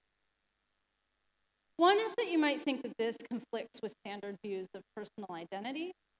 Let me just put a few up here. So bodily continuity, psychological continuity, a soul view. You can put your favorite view of personal identity up here. We've seen some at the conference. You might think person remains the same person if and only if they have bodily continuity. Psychological continuity, you might think person remains the person if psychological continuity, soul view. On any of these views, you might think transworldism is just false. Because if I'm taking on David Lewis's modal realism and we grant that possible worlds are spatio-temporally and causally isolated, and if I'm saying that what persons are these mereological sums of spatio-temporally and causally isolated world parts, then you don't get psychological continuity across worlds. I don't get bodily continuity across worlds. I don't get soul continuity across worlds. Whatever your metaphysics of persons are, and these are just a few, obviously, if you take that view and plug it into this, it seems like it's automatically blocked by a transworld view of objects, because possible worlds, given what they are not the sort of thing that would cohere or be consistent with any of these views of David Lewis has this particular objection against transworld views. He doesn't say transworldism, he doesn't use the word lump, he doesn't use any of these things, but he does talk about objects and why it is that he might not go in for persons or our names or ordinary objects being these transworld sums that, again, he commits to. He just doesn't think that they are relevant, that we can properly. Here's one of his reasons. He has a couple others, but I like. My this worldly self has no tendency to make the purposes of this worldly counterparts its own. Far from wishing good fortune to all the counterparts alike, what it wants is that it should be one of the most fortunate among them. There is no common. The supposed trans-world person, no matter how well unified by counterpart relations, is not the sort of integrated self that is capable of self-interest. How could it be in view of the absolute lack of causal connection between parts and the non-contingency of total allotment of good and fortune? It would be strange and pointless to think of the trans-world sums in the way that we are accustomed to think of ourselves. That is further reason to set aside the trans-world individuals, set them aside as oddities. I'm not ignoring. So yeah, so here's this idea. You can't even think of, if you were this trans world thing, you would not have yourself, you would be connected, there would be no self-interest, and then it seems like that would be a reason to ignore these things are facts. Other ways that you can run this kind of objection is that you think that there should be sort of streams of consciousness that you can follow. This is getting back to Locke's discernment. You might look, it needs to be somebody that can imagine themselves in different places, and that we need to anticipate ourselves in the future. We need to remember ourselves in that past. However you want to kind of hash out these intuitive, sort of pushes for what it takes for us to be a person. This is that. If we were trans world persons, there's no way that this kind of. As I said, this is just going to be one of those initial worries that I bring up to kind of give you a flavor of the kind of response I want to give. So just letting you know this might not be satisfactory, but I want to be careful about what we're doing. I want to be careful about the fact that when we're thinking about personal identity, and as has been pointed out in several talks during this conference, we're often looking for personal identity over time. If we're thinking about persons as trans world, we're not giving an account of what it is for persons to be identical over time. This is an account that would talk about what we are modally.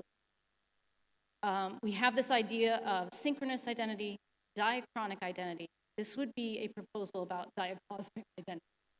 This is a sort of account of persons with their modal profile first and foremost.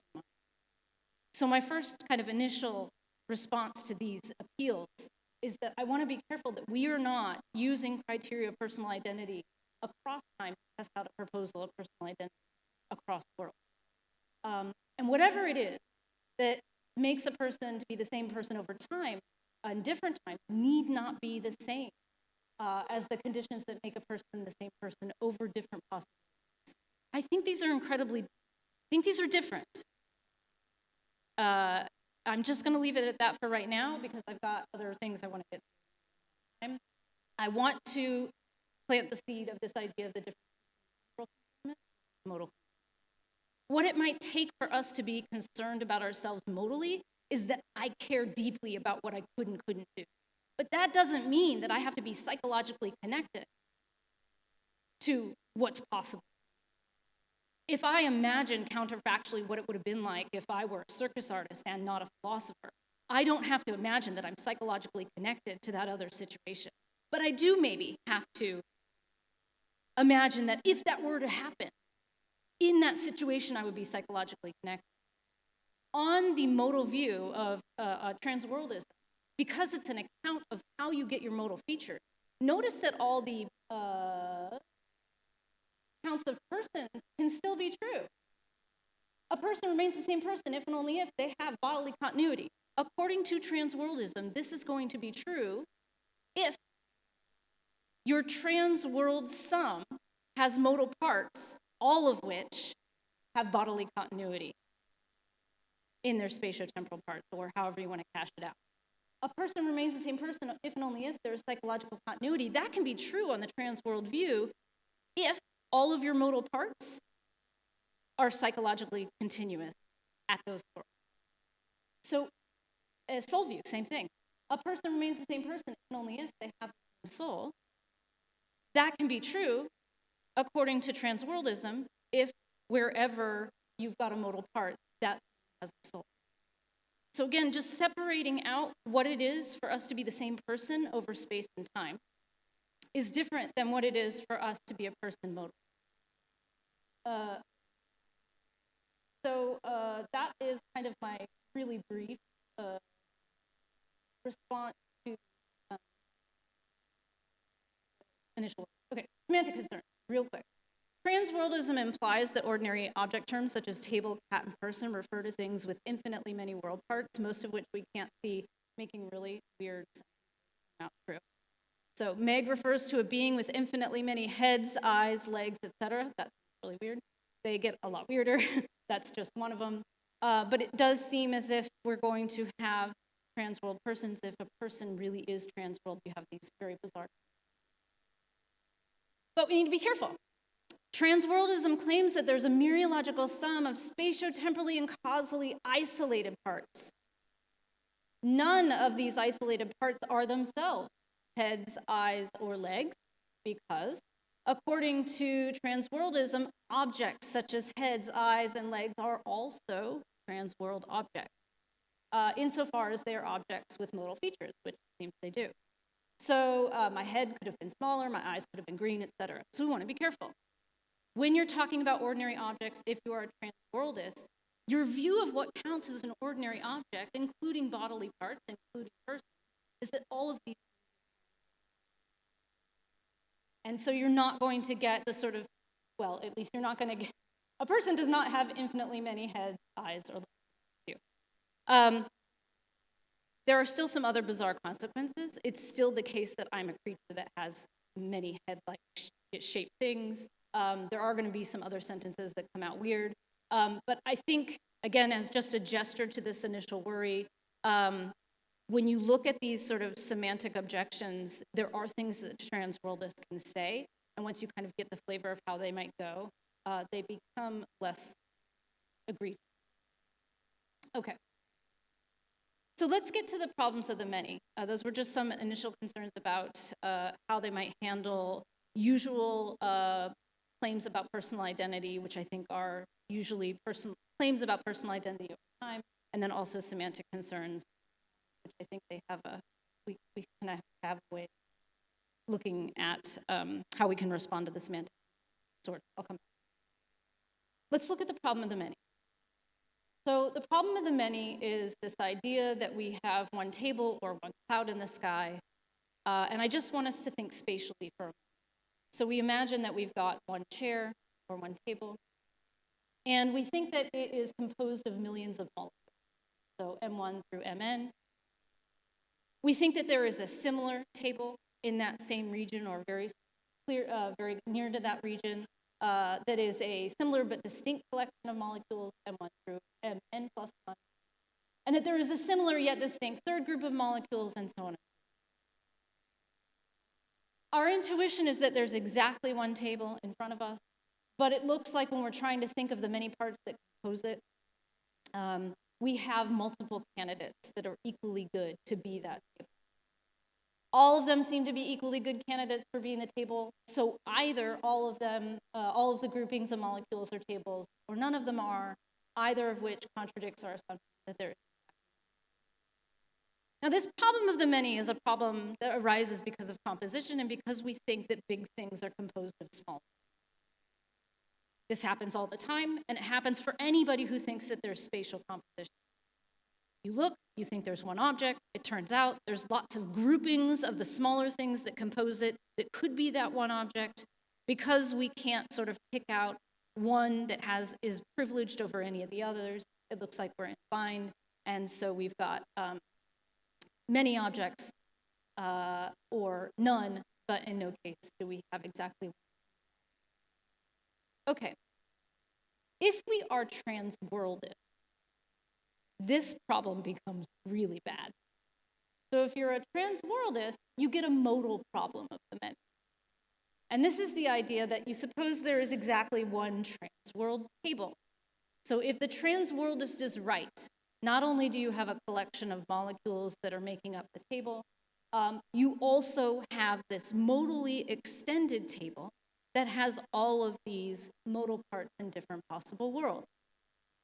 So let's take the problem of the many and just think of it as applied to these trans-world sums. Get the same. Suppose there's exactly one trans-world table composed of modal parts, MP1, MP2, MP3. There's a similar yet distinct collection of modal parts. Then you just take out a counterpart, take out a modal part, take out one world.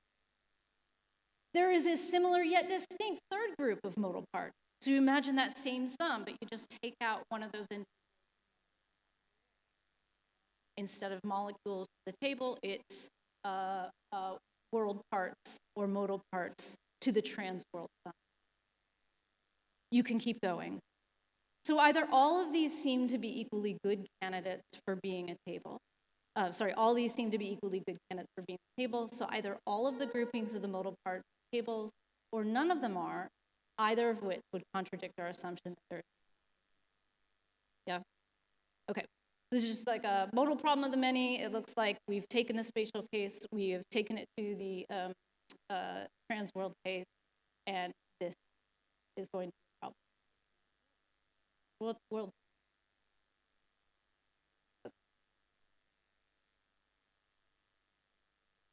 Now, I want to bring up personites, which we've already talked about today at this conference, and I want us to think this in terms of the problem.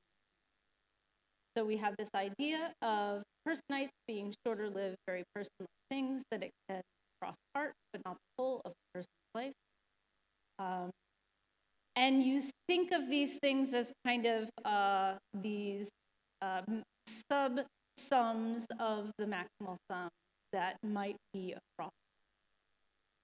Transworldism, if you think of it as the modal problem of the many, gives rise to the modal version. So whether you take the full modal sum or you take part of it, looks like you've got something that is a person. For every trans-world person, there are infinitely many person-mites, all of whom are deserving of moral status, leading to disaster. So it's not just a logical puzzle of composition. This can also be something that generates puzzles for how we behave. If it is the case that where you are at, you are overlapping multiple trans-world sums that have different modal profiles. Let's call that whatever the outline is for the trans-world object, a modal profile. Wherever you here, just this modal part are sitting, is overlapping, let's say a lot, probably many, because we can define the modal profile however we like. So coming back to plenitude in a different way, because thinking of it in terms of composition. Right? Where this modal part is sitting, there is also a modal profile that could be this is part of a modal profile that could be just like we think you are, but the modal conditions are very different. Perhaps that there is a creature who is just where you are, but for whatever reason necessarily cannot be in a room with 3 shrimp. So it's just like you, lives just like you, but necessarily cannot be in a room with 3 shrimp. And you can go on from there. You just change the modal conditions of the things in front of you. So it looks like transworldism, we've got a problem because we've got a lot of people that we need. It's also the case that when we think about who should be part of our moral considerations, small modal differences shouldn't make a difference in how we behave. So if it is the case that there's somebody who's just like a person, everything a person does, this thing does, but it just cannot be in a room with 3 shrimp. I still think I should be kind to this person. I still think I should treat it as a moral object, moral thing, an agent, and that should not be relevant to whether this thing is deserving of being treated in the right sort of way. And when you make these differences even more minutely, if it's this creature that is just like a person, but cannot be in a universe when there are more moons around Jupiter. If it's something very small, it's just there can't be an extra blade of grass in the quad or something. then it seems like that should make no difference in whether I treat this. So I think that the person mites are actually more different than person mites are, simply because it looks like we have such a wide variety of what could be talked about. Okay, so is this transpluralism? So I don't think so, and here is where I would like to push this idea that the problem with transworldism is a problem about permissive ontologies more. I've got two things to say here. How am I doing? Just a minute. I've got a couple of things to say here. So with personites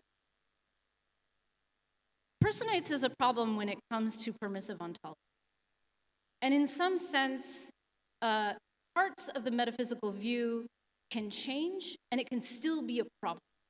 It's the permissiveness that is the worry, not necessarily a particular metaphysical view. So yes, is it a problem for four-dimensionalism because you've got temporal parts? Yes, but you could cash out temporal parts in different ways. You could have a different view so long as it's a sort of permissive ontology, then you're going to generate the worry.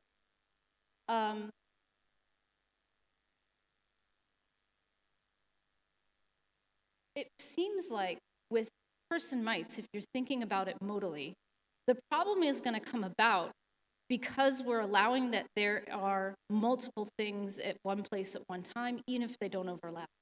So the idea is that if you think of personites and person mites as a kind of version of the problem of the many, it's going to be a problem for anyone who is allowing that there can be many things in one place, including composition. So let me put it a different way. You might think that anybody who allows any kind of plenitude of pluralism is going to have a problem. This is good monist. But to be a monist, when you allow that there can be instances of pluralism when there's composition, nearly everyone allows that things compose. And if, when you have instances of composition, you have an instance of coincidence because you've got the parts, plurally, that are there, and you've got the thing that is there, and assuming that composition is not identity, you've got an instance of coincidence. So in the case of spatial composition, you've got a problem of coincidence. That's going to multiply when you start adding the things that you allow are composite. It does intensify the worry, but it's still a worry. So if you think that these sorts of worries are going to be a reductio on plenitude or pluralism, and good news for monism, I think it's going to be worrisome when you think about pluralism's reach. So given the inclusion of composition giving rise to coincidence, the move to one thing is going to be quite radical. It's all fine and well for you to say, oh, well, I don't believe in transworld sums, and I don't believe in temporal sums. I just believe that things spatially are extended and they're made of parts, and that's all that I go in for.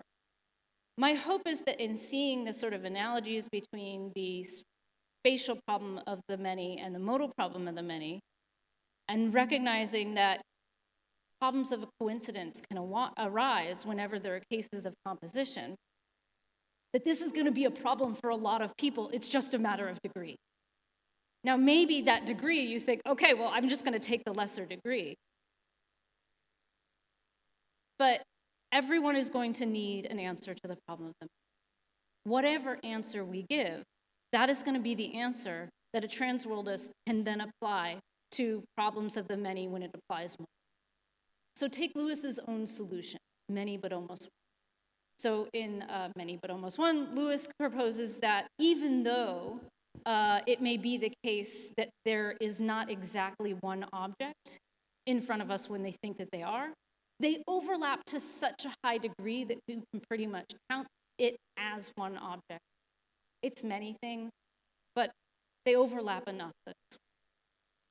That kind of solution, and that's super hand-wavy amount of time, that kind of solution, if it applies to the case of spatial extension and composition, can then apply in the temporal case and the.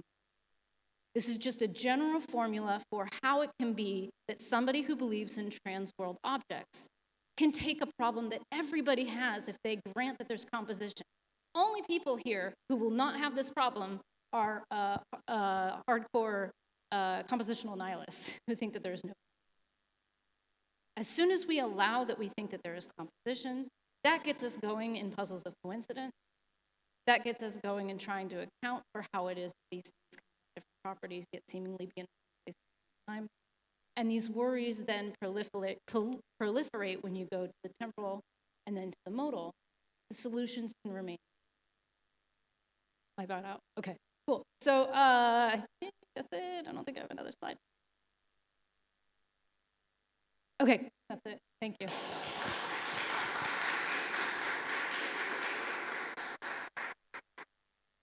All right, thanks, Meg. Questions? All right. Oh, thanks a lot. Extremely convincing, actually. Two connected remarks. One is the problem whether there could be a worry about a sort of unexpected modal rigidity of transworld persons. So the idea that, for example, an objection often made against modal realism is that the pluriverse cannot be different from what it is, because there is nothing else to explain the fact that the pluriverse is different from how it is. Yeah. And an analogous worry might concern transworld persons. They cannot be different from what they are because we have no other resources, or we need to have, in order to explain how they can be different, we need, I don't know, a sort of higher order modality or something like that. This may be a difficult. Yeah. And then the other remark is that it seems to me that person-mites are better, are preferable to personites prima facie, are less problematic, because a problem with personites is the fact that we have this condition of maximality, distinguishing persons from personites, and it is extrinsic. It is considered extrinsic by many. Yeah. But the kind of maximality for person-mites could be intrinsic. I don't see why it should be extrinsic. And if this is the case, then they are better. They are less problematic than personites. Oh, interesting.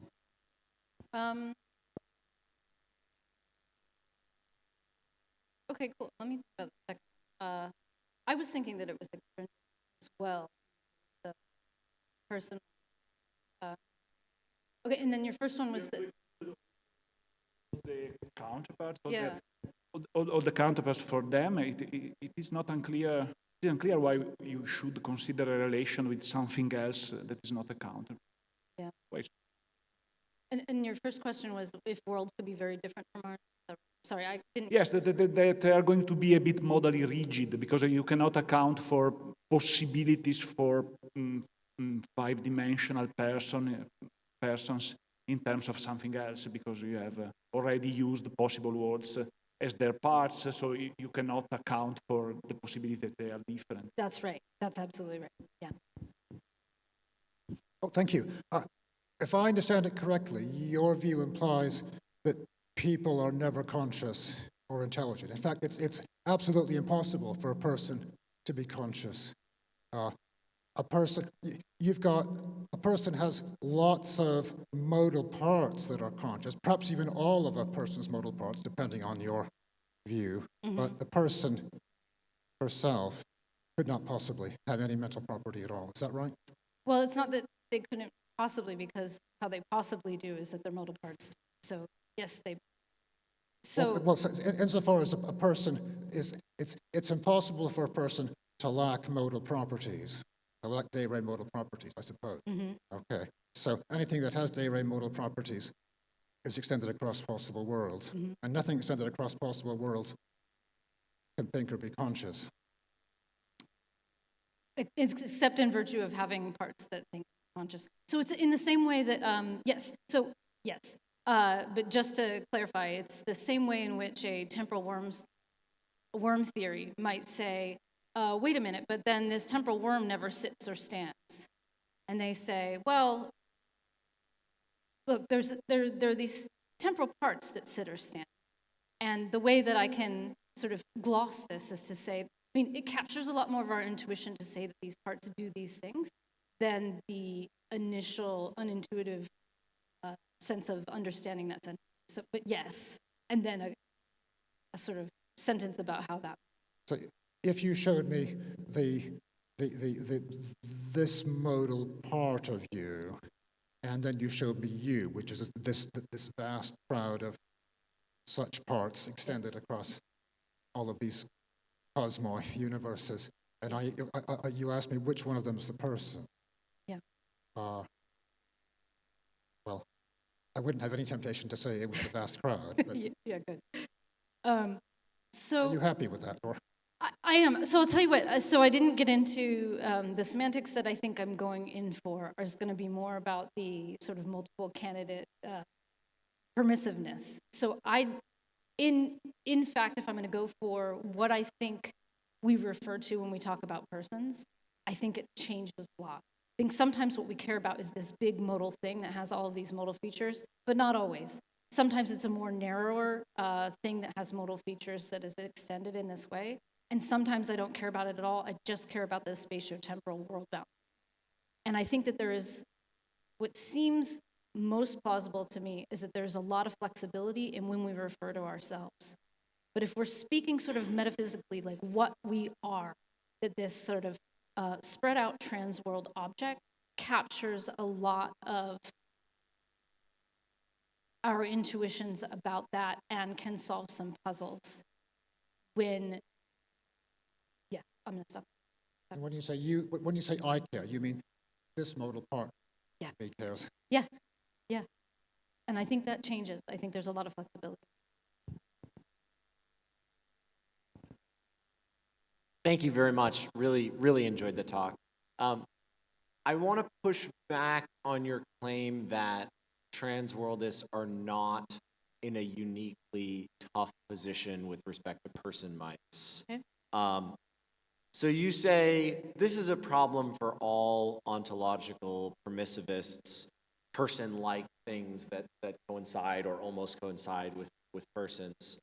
But it seems that the semantics of transworldism makes person mites problematic in a way that counterpart theory might not. So you said that the reason, or at least one reason, to think that person mites are like persons in morally important respects is that some of them at least differ from us just barely. Mm-hmm. Like there's something that coincides with me that's just like me, but it can't be in a room with three shrimp. Well, if you're a transworldist, then me and that personite, it's true, we differ just barely because we're both these transworld objects with just this sort of narrow selection of worlds that we don't overlap in. But if you're a counterpart theorist, me and that personite actually differ very, very dramatically. That personite is a transworld object that exists in all sorts of worlds, and I'm a world-bound object. All of my parts are, causally connected, and et cetera, et cetera. So it seems to me that the transworldist might be in a tougher position than the counterpart theorist with respect to person mites. Yeah, good. Thank you. So 2 things on that. One is, so I bring on David Lewis's modal realism to just kind of get transworldism off the ground as one of those heavy metaphysical commitments, in addition to compositional universalism. I am more convinced that it is compositional universalism that's doing a lot of the work here and not the metaphysical makeup of the worlds. And so my thought here is that so long as we have a view where your modal features are a part of you in some sense, you're gonna have this kind of worry. So that's just the first thing, is like I'm relying heavily on the notion of part to whole and this idea of composition. What exactly those parts end up being, in some case I'm less committed to. So I can imagine somebody who is an abstractionist about worlds, and then you have those B parts. So how does that matter when it comes to Lewis, who seems to not have these things be part of anything because he has individuals and then counterparts? So in that particular case, it's not that the person-mites is a worry, but person-nites are. So I'm leaning heavily on the idea that these problems are analogous, and so that there is a version of these problems for everyone wherever they have permissive ontology. Now that may not be in the sort of ontology of possible worlds. It may be in his ontology of time. He's still going to have that kind of worry. So it was more of this is a kind of problem that is a problem for everyone, even if the particular way of cashing out person-mites isn't. But person-mites is going to be a problem for anyone who takes modal features to be part of individuals.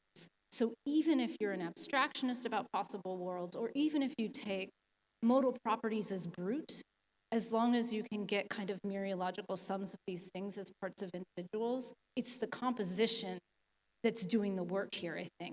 Now again, you can just say, okay, well then there's no sums that I'm talking about. That's the wrong way to look at individuals. I think that's the right attack for where the problem comes about. Yeah, that's the idea. And so the thought is more, this is arising out of a problem of composition, not the mereological makeup of, say, how are modal features, what grounds are. Yeah, sure.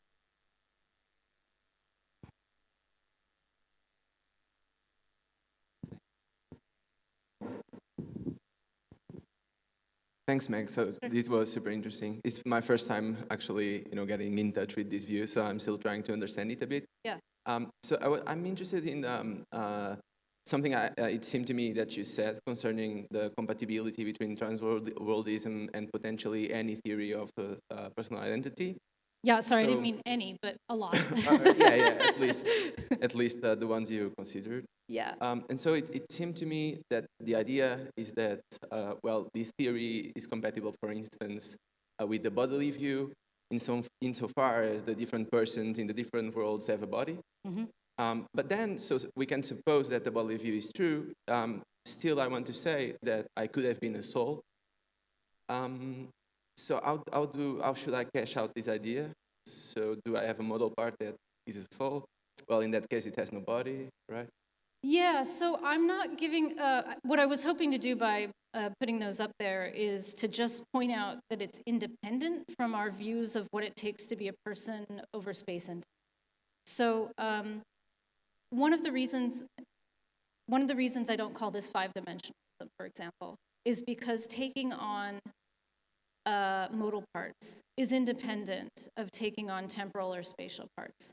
I tend to like having the same view because you can have the same solution, because I really like the uniformity of being able to deal with coincidence in the exact same way, no matter what kind of extension you're talking about. But you could be somebody who believes in spatial extension, does not believe in temporal extension because you think you're an endurantist, and then you do take on these worlds. And so I want to just be careful about what it's silent on. So it's silent on the necessary and sufficient conditions for what it takes for you to be a person over time. And all I wanted to just say is, if you think that you could have been, you need a body, but you also need a soul, or you could have had a soul, then I think the view that you go in for is a different criteria of personal identity than the ones I put up. And I think, again, I don't want to say all of them, but for a lot of the intuitions for the theories of personal identity over time, this is going to capture that in a different way, because we cash out the modal claims of that commitment for that view of personal identity in terms of what your modal parts are doing across worlds. Yeah. Okay. If there are, sorry, if there's no more questions, I'd like to ask one. Yeah. All right, so I am a five-dimensionalism enthusiast. I like it. It seems to me natural to think about. I know it's strange. Are you serious, or are you just setting up a joke? No. Okay. No, that's true. Okay, good. But I'm not done. Okay. I also like a lot neurological nihilism. It doesn't seem natural to me, this, but I like it. So I was thinking about this. As we can translate for the temporal situation with exuberantism, right? We can translate our talks about persistence in these fictional terms. Of course, we can do it also with the modality, right? With the 5 dimension. Mm-hmm. And this uniformity you were talking about, I like it a lot too. Yep. And so if we can think about all the 5 dimensions, right? Or at least the temporal and the modal one in the same way. I think that, or that is the question actually. Can you think that a modal translation of exuberantism, so think that there are no 5-dimensional worms, but there are 5 dimensions and counterpart connections among the modal dimensions. Do you think that such a theory could deal with the person might? I mean, of course, in a way, it does, but I think it could be worth exploring at least something like that. So a translation of the modal composition into nihilistic term for possible worlds. Mm-hmm. Such that it can, give a solution to, or at least dissolve, the person-mind problem. Thanks. I see. So, yeah, I guess it could. So it's interesting because my motivation for my own motivation for kind of exploring this admittedly kind of wacky view is that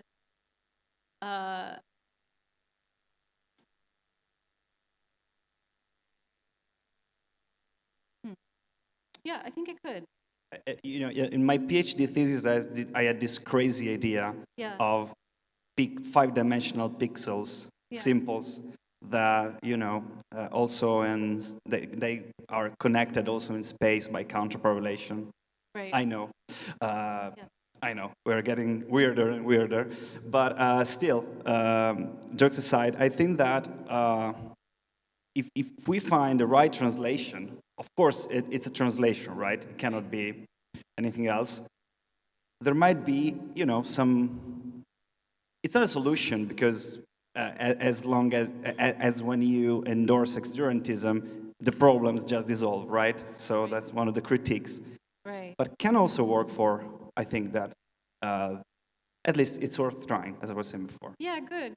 I have to think about that. I've got some thoughts that I could rattle off. Yeah, let me give it some thought. Thank you. It's okay, thanks. So, we're done. Thank you very much. Okay, we need to go because we have to leave the room in 10 seconds. No. But for the ones who remain here, also for lunch, we can have lunch together.